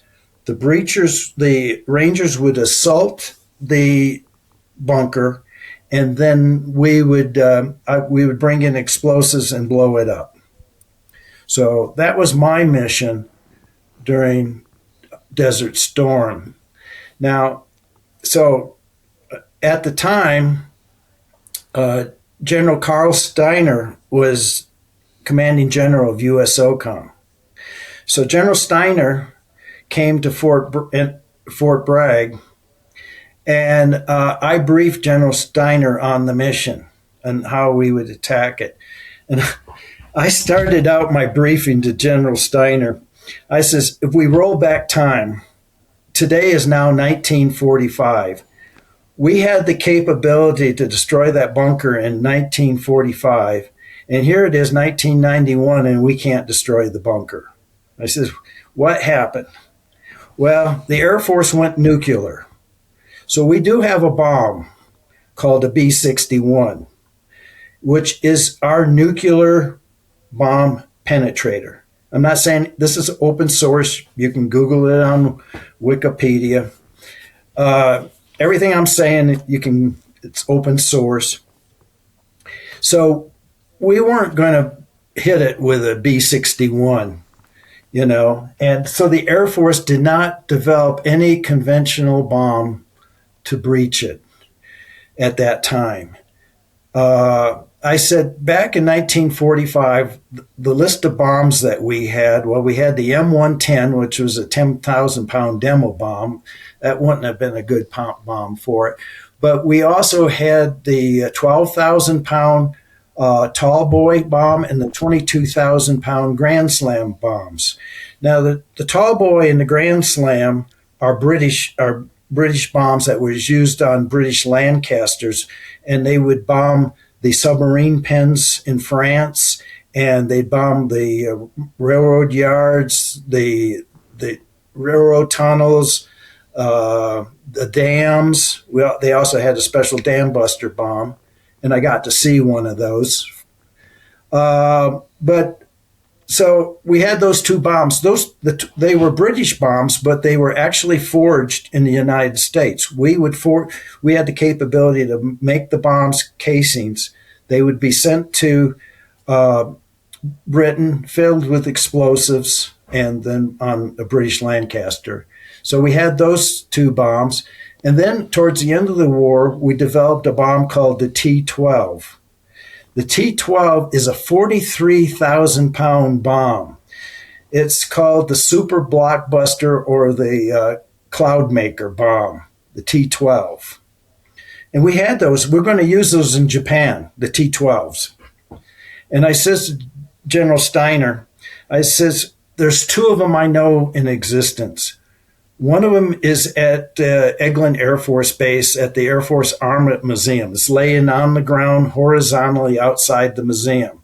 I says the other one is located at Aberdeen Proving Grounds in the middle of a traffic circle standing on its end.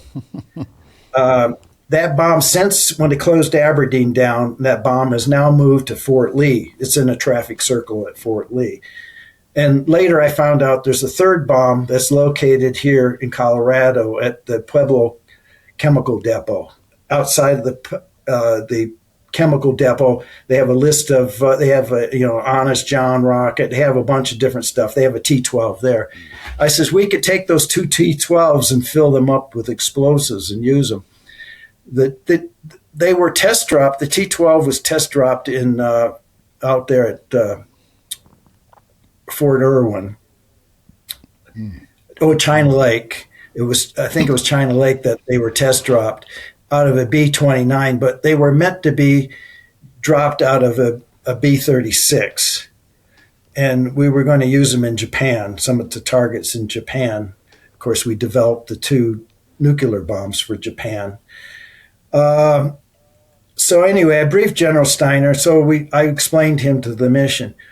What happened was up at New York at Ververment Ammunition Depot up in New York, they have a stockpile of 8-inch gun barrels up there, artillery gun barrels, 8-inch. There was an ordnance officer up there at the depot, And he was looking at those 8-inch gun barrels, and he said, an 8-inch gun barrel, you can convert that into a pretty good bomb. So he proposed converting 8-inch gun barrels into a bomb. And that idea went, it's a good idea. So that became the GBU-28AB, which is also nicknamed the Sodomizer. The GBU-28AB is a 4,700-pound bomb. So they built one, test dropped it at Eglin Air Force Base. And so they shipped two of them. Two of them were taken over to England. They were loaded on two F-111s. So you have a 4,700-pound bomb on the F-111 wing, and they put two conventional 2,000-pound bombs on the other wing to balance it out. They flew from England on the last day of the war. They flew from England to Iraq, and the first plane dropped these are guided. GBU-28 means it's a guided bomb unit. So he missed the target, the first GBU-28. Second one came around, launched it, went top dead center, and took out Taji number 2. It looked like a full destruction, but that same Marine I was talking about earlier actually inspected that bunker, and it was only partially destroyed. So my target was taken out on the last day of the war by the GBU-28B. Wow.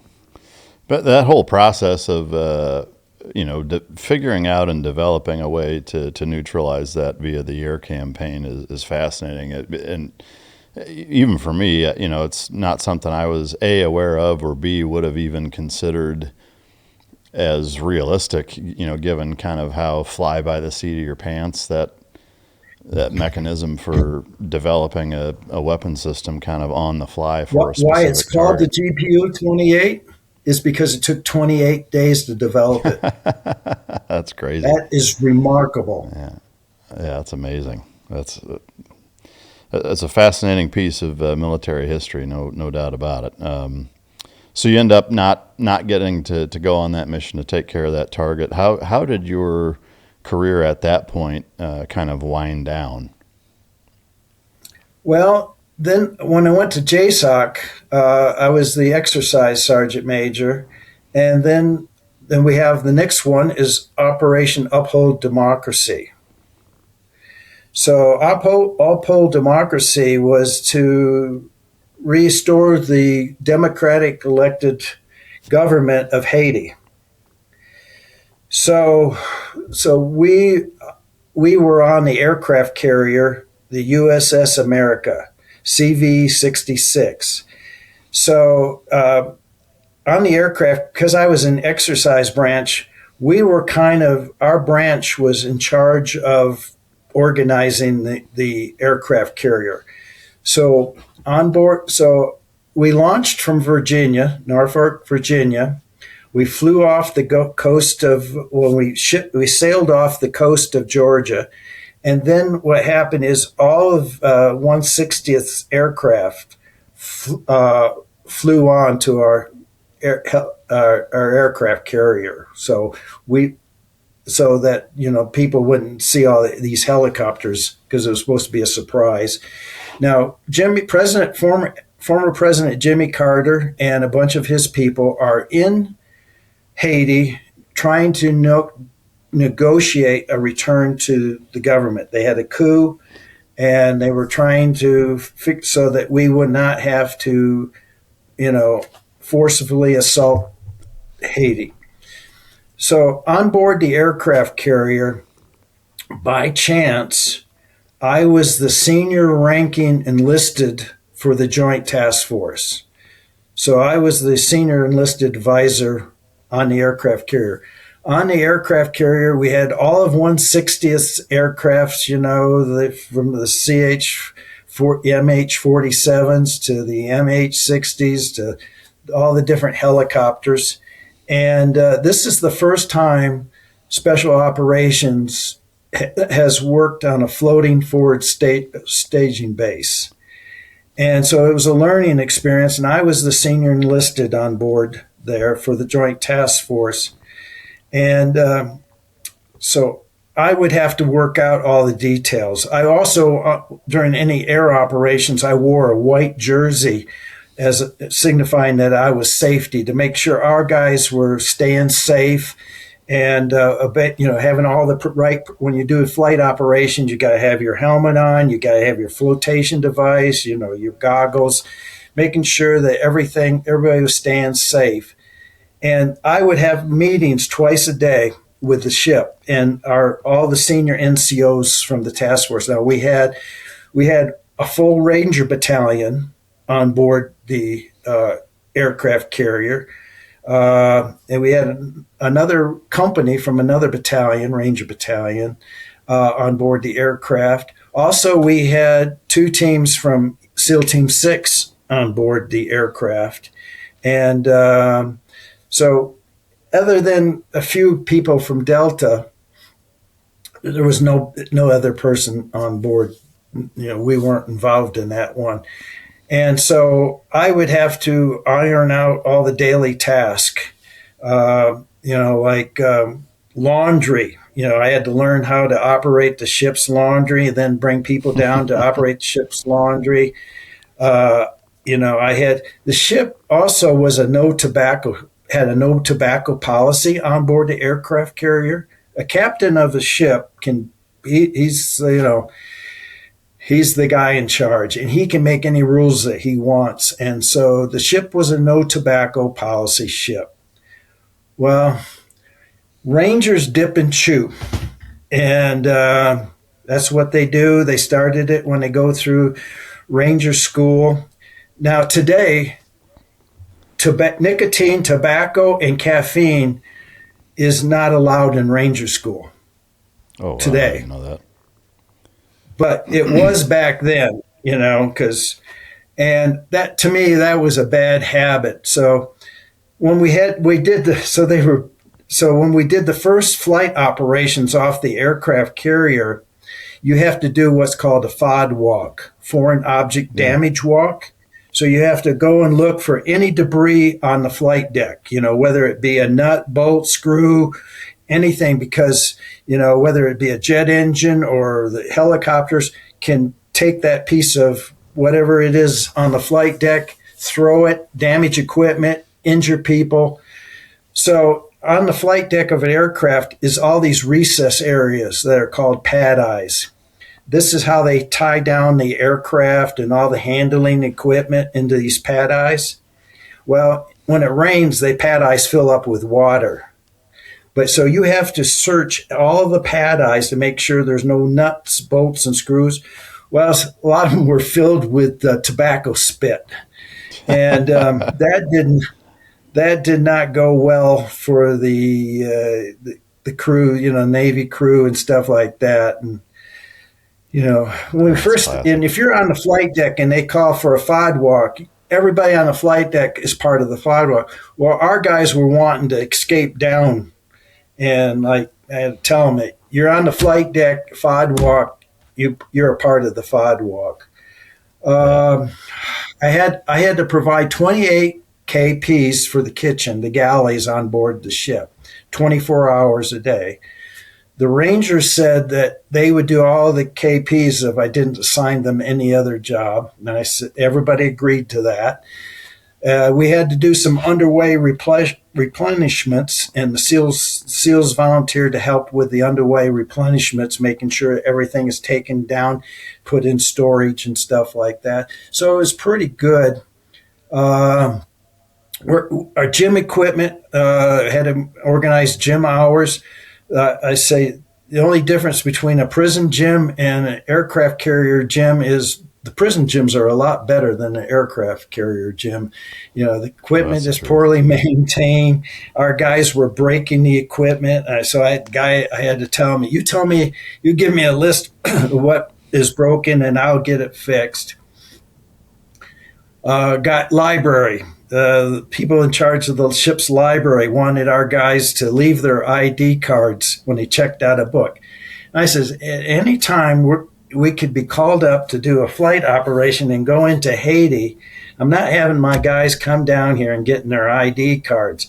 I said, I will guarantee any book that's checked out, you'll get back. And then I said to the other senior NCOs, I says, I'm guaranteeing it, and you all are guaranteeing that the books will be returned. It was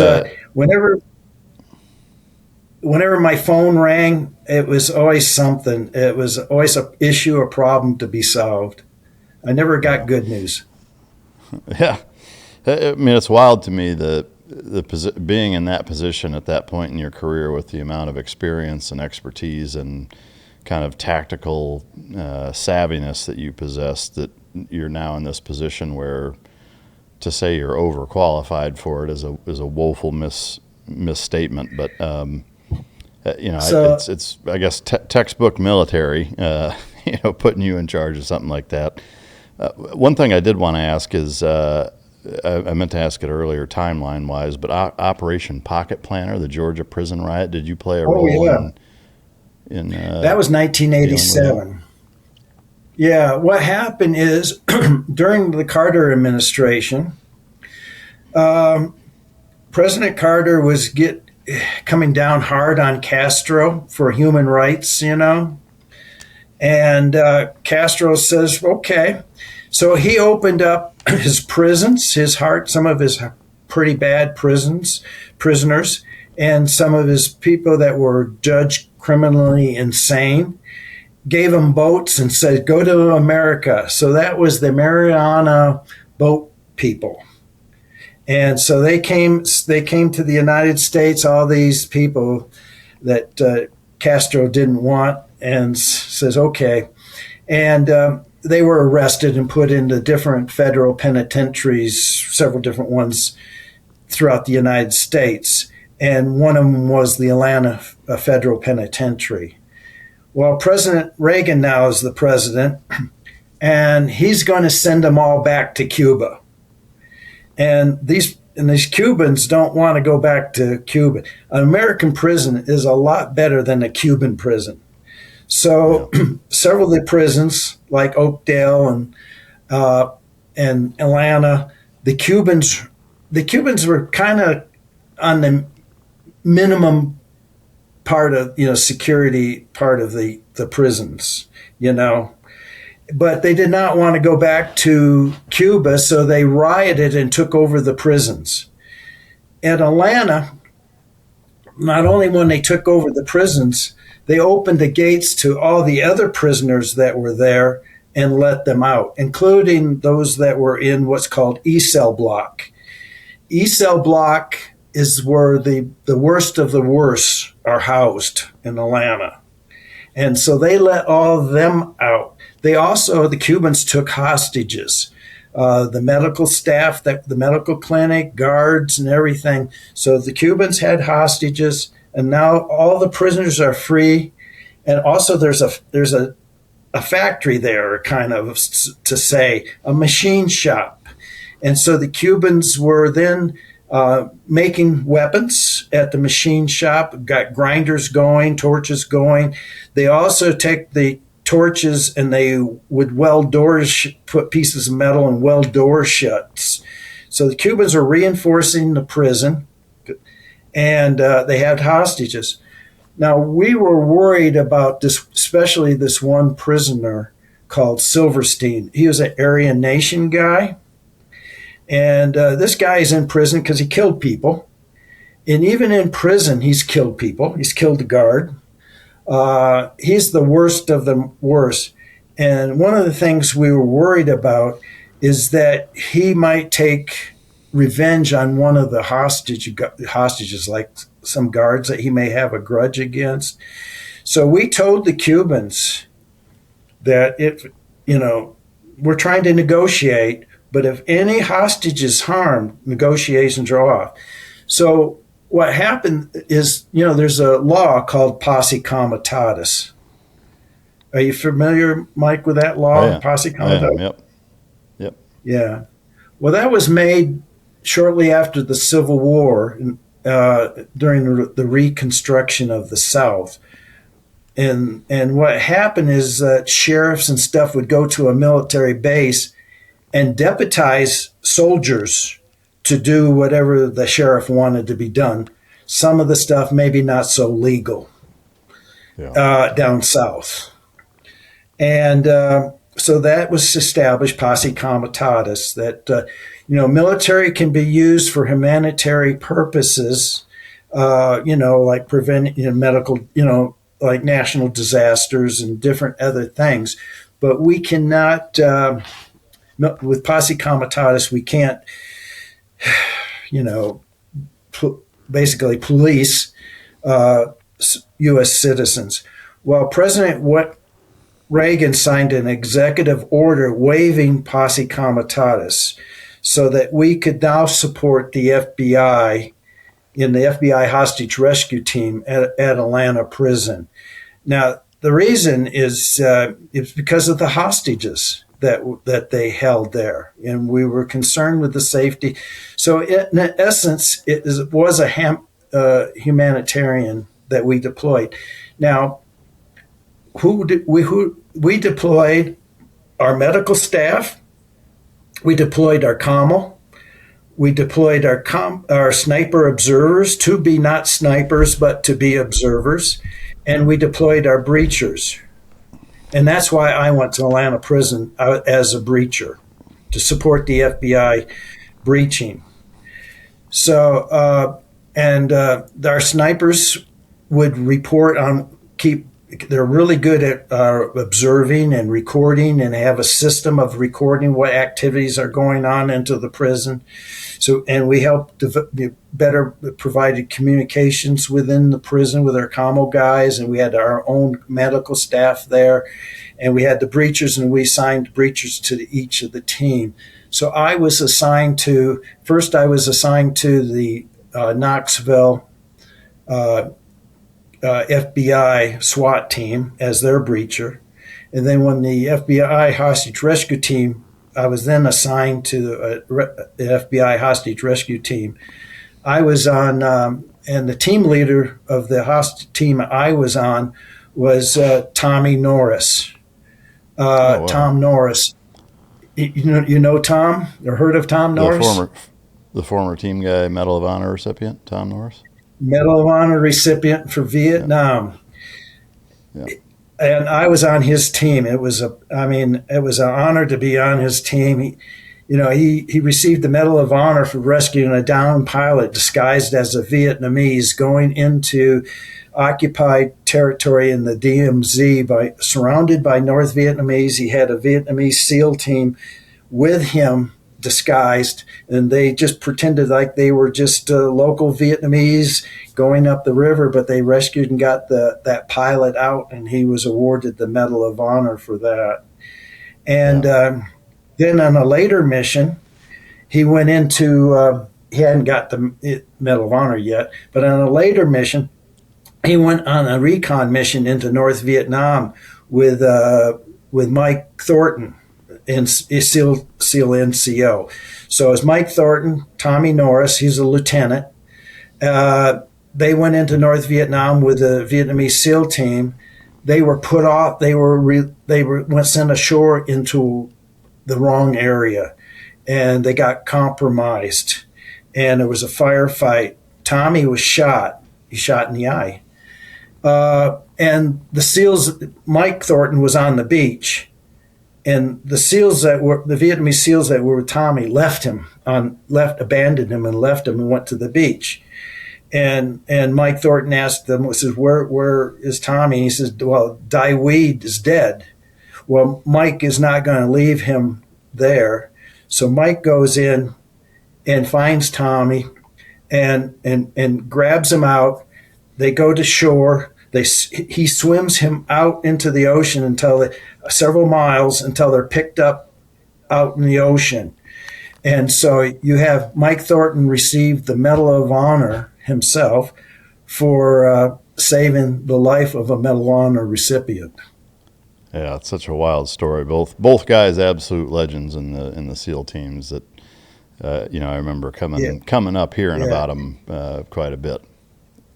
Yeah, so I was on Tommy's team, and Tommy, of course, was medically discharged, and he became a lawyer.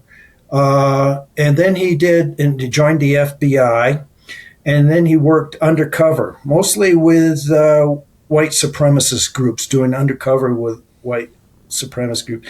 And then when they formed a hostage rescue team, he qualified for and became a team leader. Yeah, that's incredible. In the yeah. So you end up on his team for this operation. Yeah, for the operation. So it was good.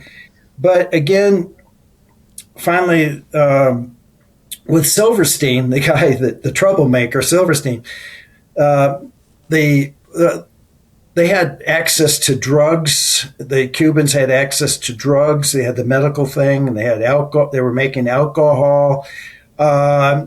Anyway, they invited Silverstein to a party that they were having, and once they got him drunk and drugged, they jumped him, tied him up, brought him to the front gate of the prison, turned him over to us.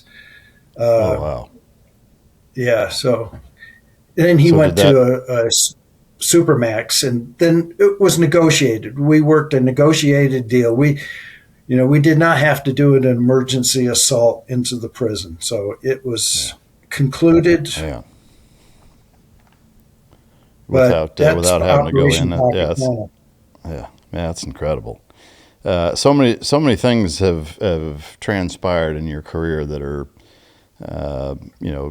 any one of the stories by themselves would be, remarkable to be a part of, and you've got one after the next. It's such a treat to be able to hear you to walk through them. I am curious, as your career wound down, what was the turning point or kind of the catalyst for you to finally say, I'm ready to retire and actually exit the military? Well, in 1996, I became the JSOC J3 Special Plans Sergeant Major. So from 96 to 99, I was the Special Plans Sergeant Major, still assigned to Delta, but duty at JSOC. My job was target defeat of hardened targets. And one of them during that time was Tarhuna in Libya. And so that was one thing I did. Tarhuna, Gaddafi was still in power. Gaddafi bought 2 tunnel boring machines that the channel between France and England were made, cut by tunnel boring machines. Gaddafi bought 2 of them. And there was a mountain range outside of Tripoli called Tarhuna. And so, it's sandstone. The mountains are made out of sandstone, and the sandstone is an impermeable sandstone. So you got permeable sandstone, you got impermeable. Depends on how solid the sandstone is. So he dug 2 parallel tunnels in Tarhuna, and cross tunnels and stuff. Now he told everybody, the world, that it was part of his great man-made water projects, and that he was going to store water in the tunnels to supply the Tripoli. But we knew that he had visions of making a underground chemical weapons production facility. He already had one, a small plant that made nerve agent and mustard agent called Rafta, and it was all above ground, a small plant. So we knew that we had word that he was going to create this underground. So I was given the mission to destroy Tarhuna before it became operational. And so you got is 2 big tunnels in the ground, and you got cross tunnels that connect the 2. But as this tunnel boring machine goes into the ground, it also it sets the steel, it sets the concrete as it goes. And then when the tunnel boring machines end their job, they stay in the tunnel. They don't come out. like the ones that were used in to make the channel in Britain and France, they're still underground. They went and dug themselves into a side channel, and there they sit today, the tunnel boring machines for the channel. So how do you destroy big open cavities with nothing in them, no infrastructure yet in them? And so other than using the B-61, the nuke,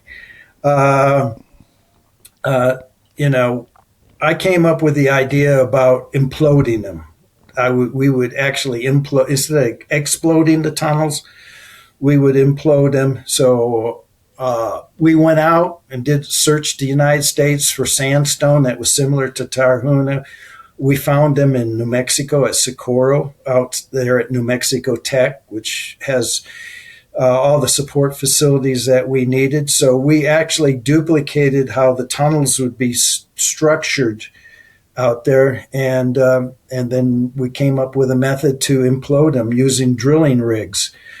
I learned how to operate a drilling rig, to drill 5-inch diameter boring holes, and then we would pump explosives in it, a slurry mix explosives, and we would drill several of these holes along the tunnel between, outside of the concrete structure, and implode the tunnel. And so that was one of my projects, Tarhuna, and again, Wikipedia, open source.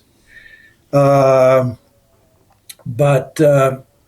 what happened is it was announced to the world what Gaddafi was doing, making chemical weapons production facility underground, and Gaddafi actually ceased operations. So that mission never was a go. I'd be given a lot of those kind of tasks. I worked with the Defense Special Weapons Agency, which is today the Defense Threat Reduction Agency. And I would conduct what they call balanced survivability assessments, and I'd go around the country. I went to Cheyenne Mountain, did a balanced survivability assessment at Cheyenne Mountain. I did the ones at the White House, the bunkers at the White House. I hear there's plans to renovate those bunkers. They're 1950s era bunkers at the White House. And one of the concerns they had at the White House with the bunkers at the White House was if there was a large explosion near the White House and the ground shock caused the earth to kind of shift, those bomb blast doors would bind up, jam up, and they were worried about how to get people out if the doors were jammed. So I came up with two plans to how we would go in and extract people out of those shelters at the White House. I did Mount Weather in Virginia, which would be the underground command post if some national event occurred and Congress and everybody had to go underground. Again, that's open source. I did CUMSAC. I did the survivability assessment at Kirtland Underground Magazine Storage Area, where a lot of the nuclear weapons are stored. And I even went to Norway, did some stuff and evaluated some of the stuff in Norway that they have in Norway. So I did all that kind of stuff before I retired. But I'm now closing in on 30 years. And so I'm hitting the peak of what I can stay in.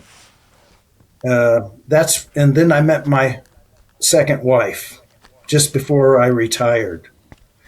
I met her on a mountaintop, the highest mountain in Guadalupe, Texas. So I had, in Delta, I was also I was an operator, I was a breacher, I was EOD. I did the climbing. I instructed climbing. I guided climbing trips and stuff. And I was a professional member of the American Mountain Guides Association, American member of the American Alpine Club. I was a member of the Missouri Speleological Survey, the National Speleological. So I did caving, rock climbing, mountaineering. So in 1990, I climbed Denali with 9 members of the British SAS, 22 SAS. Oh, that's cool. So I was the only American on Denali with them, and there was 10 of us, and we all made the top of the mountain in together, Denali. That's super cool. At that time, it was called McKinley, but currently it's called Denali. And then I reclimbed it again in 1994. I guided a leg amputee up to the summit of Denali. He was trying to do the fastest climb up all 50 high points of the 50 states, and he did. Oh, wow. He set the record. He set the record 67 days. So he climbed the state high points. By the lower 48, you do it by driving. You can fly to Alaska, you fly to Hawaii. So his first one was Alaska, and he contacted me, and I guided him up that one quite fast, too. 12 days to get up, 3 days to get down. And then he contacted me again to guide him up Gannett Peak in Wyoming, the highest peak in Wyoming, and then Granite Peak in Montana, the highest point in Montana. So I guided up the 3 peaks, and I had done some of the state high points. So I was out in Socorro, New Mexico, doing that testing. I decided to go down to Texas and climb the highest peak in Texas, Guadalupe Peak, about 9,000 feet. And that's where I met my future wife. And so, we talked, we shared business cards and stuff like that. She was a freelance photojournalist doing a story on Guadalupe Peak National Park, Guadalupe Mountains National Park. So she was doing a story on that. And then she was in Death Valley doing a story on Death Valley National Park. And then I was doing testing out at Nevada Test Site, doing more testing. And then on the weekends, we had 3-day weekends there at the test site. I would go to Death Valley and hike with her. And we started seeing each other. And then on Mount Rainier, I proposed to her on Mount Rainier. And then we got married in Hawaii on the highest point in Hawaii, Mauna Kea. We exchanged our vows on top of Mauna Kea. And then we went down to the Kilauea military recreation camp there at Hawaii Volcanoes National Park. We have there's a chapel there. And I had a chaplain marry us after we got off the top of the highest point in Hawaii. So my wife was my wife, Donna, and we're still married. She's next door. She was a military wife for 25 days. So I was single. I was single from 86 to when we got married in 99, and then my daughter graduated. She, moved away. So I was just free to do work stuff, and I was gone all the time in those latter years. I can imagine. That's such a neat story on how you met and proposed and got married in such a unique and kind of less than conventional environment. That's an amazing story. I appreciate you sharing it. So as you retired and wrapped up your military career, that was in 99. So from 99 to now, freshly married, freshly out of the military, what has the last 2.5 decades looked like for you? Well, my wife, as I say, she was a freelance photojournalist and she was a professional wildlife photographer. So I liked what she was doing, traveling and stuff like that. So I joined her. And since we got married, we've been to Antarctica 3 times. We've been to Svalbard, a group of islands north of Norway, halfway between Norway and the North Pole. Been to Greenland 2 times, been to the Canadian Arctic, been to Galapagos, been to the Amazon, been to, let's say Antarctica, but we've been to South Georgia Island, Falklands,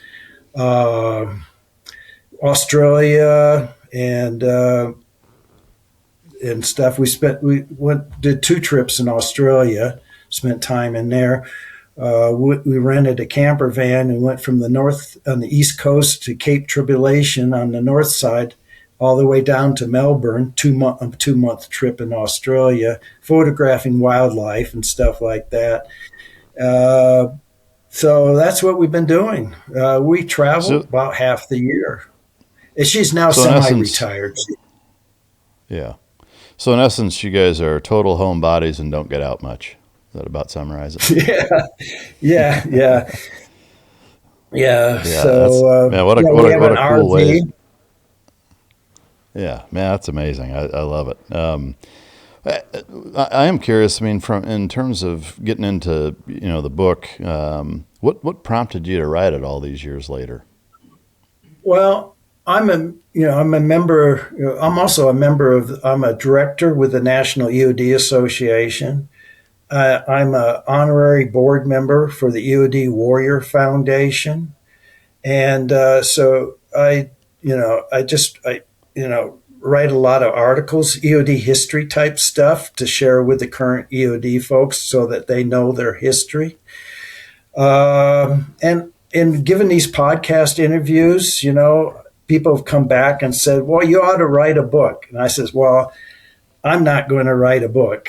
I'm not going to do it. And my wife has published 13 books, but they're guidebooks, like hiking guidebooks. She has the hiking guidebook to the Wiminuche and South San Juan Wilderness in Colorado. Wiminuche is the largest wilderness in Colorado. And we hiked a lot of these things. She's got the camping book, all the public campgrounds to Utah. These are all Falcon guides. My wife, rode her bicycle from Florida to Maine. She wrote a book on biking the East Coast, and then she rode her bike from Virginia to Oregon on the Trans-American Trail. So she got a book from biking coast to coast. So she's written all these books, but it's not the type of book, autobiography type book that she would write. And I did this lady a while back, I did a podcast interview with her, and she was interested in, after the podcast was over, of writing the book, to be my ghostwriter. And she has a bachelor's degree in history. She has a master's in English. She's taught college English. She also did a lot of writing, professional writing for corporations before AI, where you can use AI to write your whatever you need to write. She would write these things, and then she's also a publisher, a book publisher. So we are doing it together, and she's my ghostwriter. She's my publicist and basically my agent, all three in one. And so we're writing a book called Blasting Through.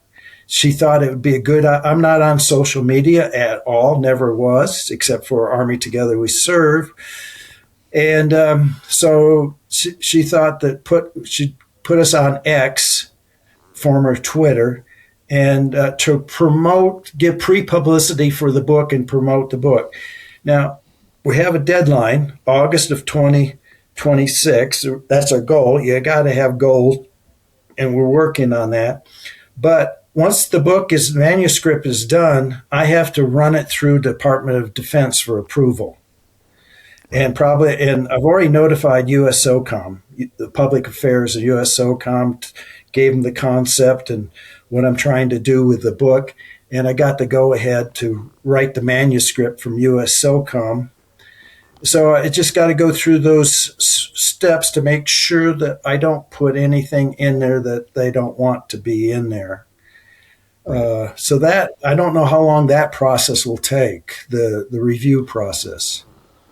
Yeah, it could take a short time, or it could take over a year. I mean, you just never know with that stuff. It seems real hit and miss with that type of scrubbing. But, go ahead. In my book, I like to say I'm not just going to chronologically go over my career.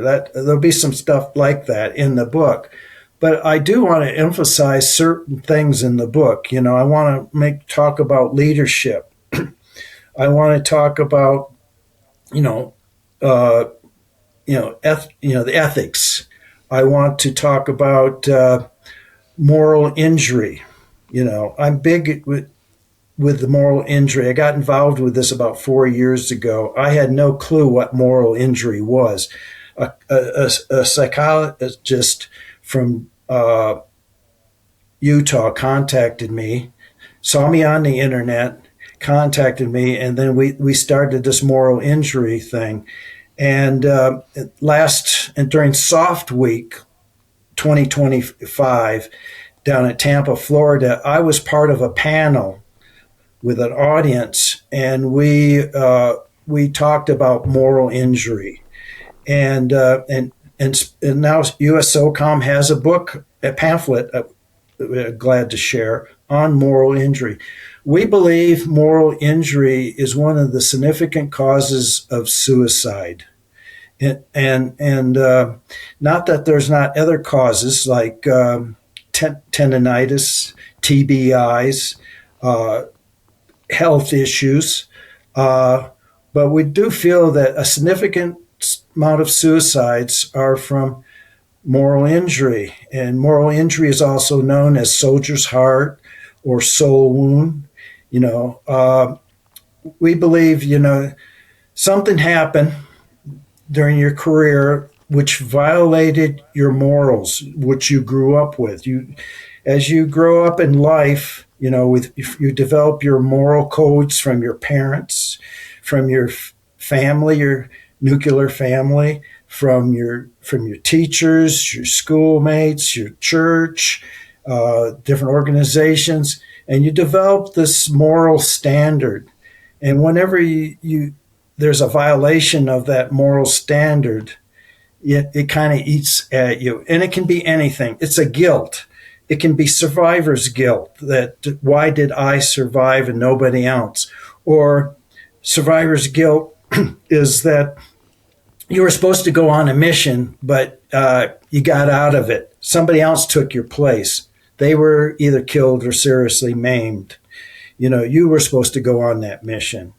You were doing your job like as an EOD tech, you were clearing a building for IEDs. And once you said the building was clear, say an intel collection team went into the building, tripped an IED that you missed, and so now you're feeling guilty that you missed that IED. People were killed because you didn't do your job properly, that you should have, found that IED. But you got to tell the people, you talk to them, you tell them that the enemy has been doing this for a number of years. The enemy is very good at what they do. And in concealing IEDs, they do very well. It's not your fault that you missed it. They just, they did a good job at what they did also.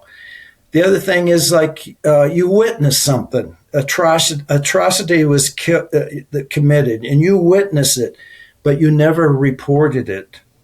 Or in the heat of combat, you accidentally shoot a non-combatant, or, anything like that.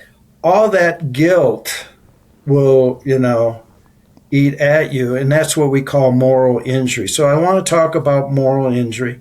I also want to talk about risk assessments, whether it's in training or in operations, and then also about, the base defense and force protection. I want to highlight, there's a lot of things I want to get across in the book, too, that I believe in.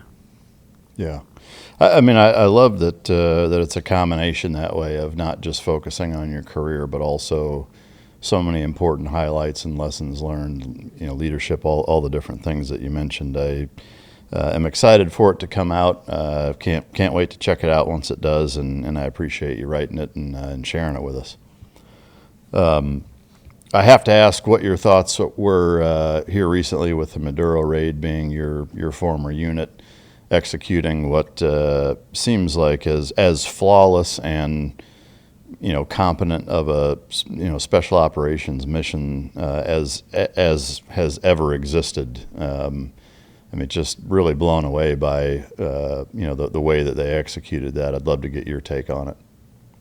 Well, it appears to me that it was textbook. Now, it might not appear to the people that were on the ground at the time, but it has the appearance that it went off flawlessly. It was textbook. They had their air cover. I was so impressed with what kind of air support that they had. I wished I would have had that air support. Yeah. But, it's a growth thing. And we finally, we're getting there. And, each generation is learning from the other generation, which is so good that we're learning all these things. One of the things that the unit that you would do, after you got done with a mission, you would have a hot wash, which is really good. I mean, when you're in the hot wash, everything that happens in the hot wash stays in the hot wash. Nope, you can't be thin-skinned in a hot wash. You just let it go.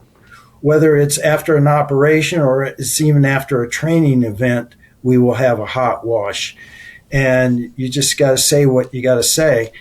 And also during operations and missions, we were required to write down what happened, your perspective of what happened, and any list of recommendations and stuff like that. So it's a constant growth and learning experience, and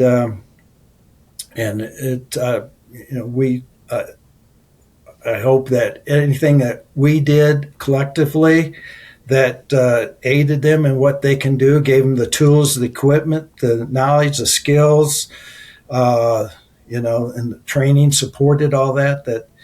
Yeah, I was proud of them. I heard through news media, I don't hear anything directly, that some of our guys were injured, and that's probably that's to be expected. But at least I didn't hear of any deaths. Yeah.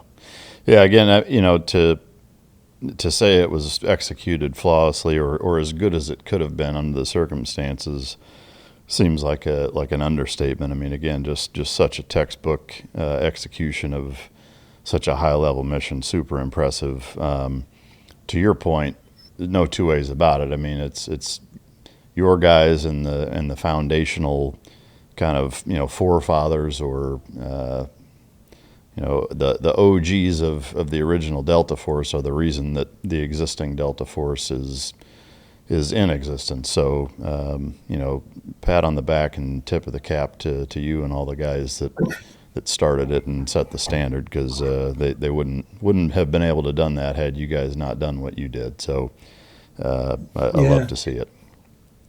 Yeah, one thing we didn't talk about too is Somalia.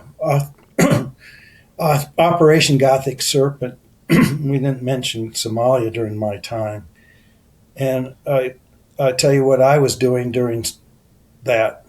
I was at that position during Somalia, Operation Gothic Serpent. I was the Delta liaison to JSOC during that time, and so I spent time in the Joint Command Operations Center at JSOC when October 3rd, 1993 unfolded.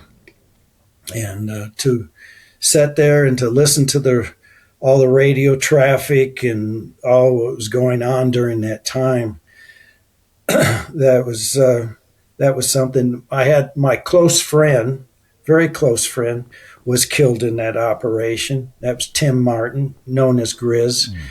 He was he was one of my breachers, and he was one of my best breachers, and he was a good friend. I know his family and stuff. not too long ago, I was contacted by a reporter from his hometown. They wanted to do an article on Tim, so I helped him with writing an article about Tim. Yeah, that was a day, with Gordon was killed and Shugart was killed, and both recipients of the Medal of Honor. So I sat back and had to watch and listen to all that was going on. I can't even imagine how that feeling of helplessness must have just been overwhelming. Mm-hmm. Yeah. In terms of the aftermath within the unit right after Somalia, what was that like? Well, the morale was really at a low point. Morale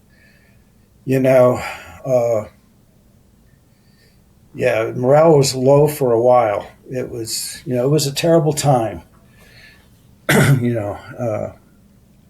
We lost so many operators and stuff.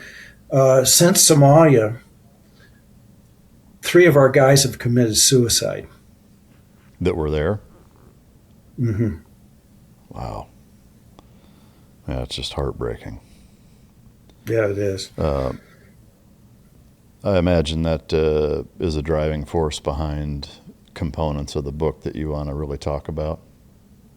Yeah, it is. Yeah. Well, I appreciate you writing it. I can't thank you enough for coming on the show and spending your day with us and telling your story. It's such a fascinating one. And again, I just want to reiterate how big of an honor it is to be able to sit here and ask you these questions and hear your story, because you're an absolute living legend, and just have the absolute utmost respect for you and appreciate everything you've done for this country. No, thank you, Mike. And thank you for your service. No, it's a pleasure for sure. It wouldn't change a thing, and again, just can't thank you enough for joining us. Thank you. To the listener/viewer, I hope you enjoyed it. Please go get the book when it comes out in August, Blasting Through. Check them out on X. Lots of good content on there. If you didn't enjoy it, you can choke yourself. And until next time, this is Mike Drop.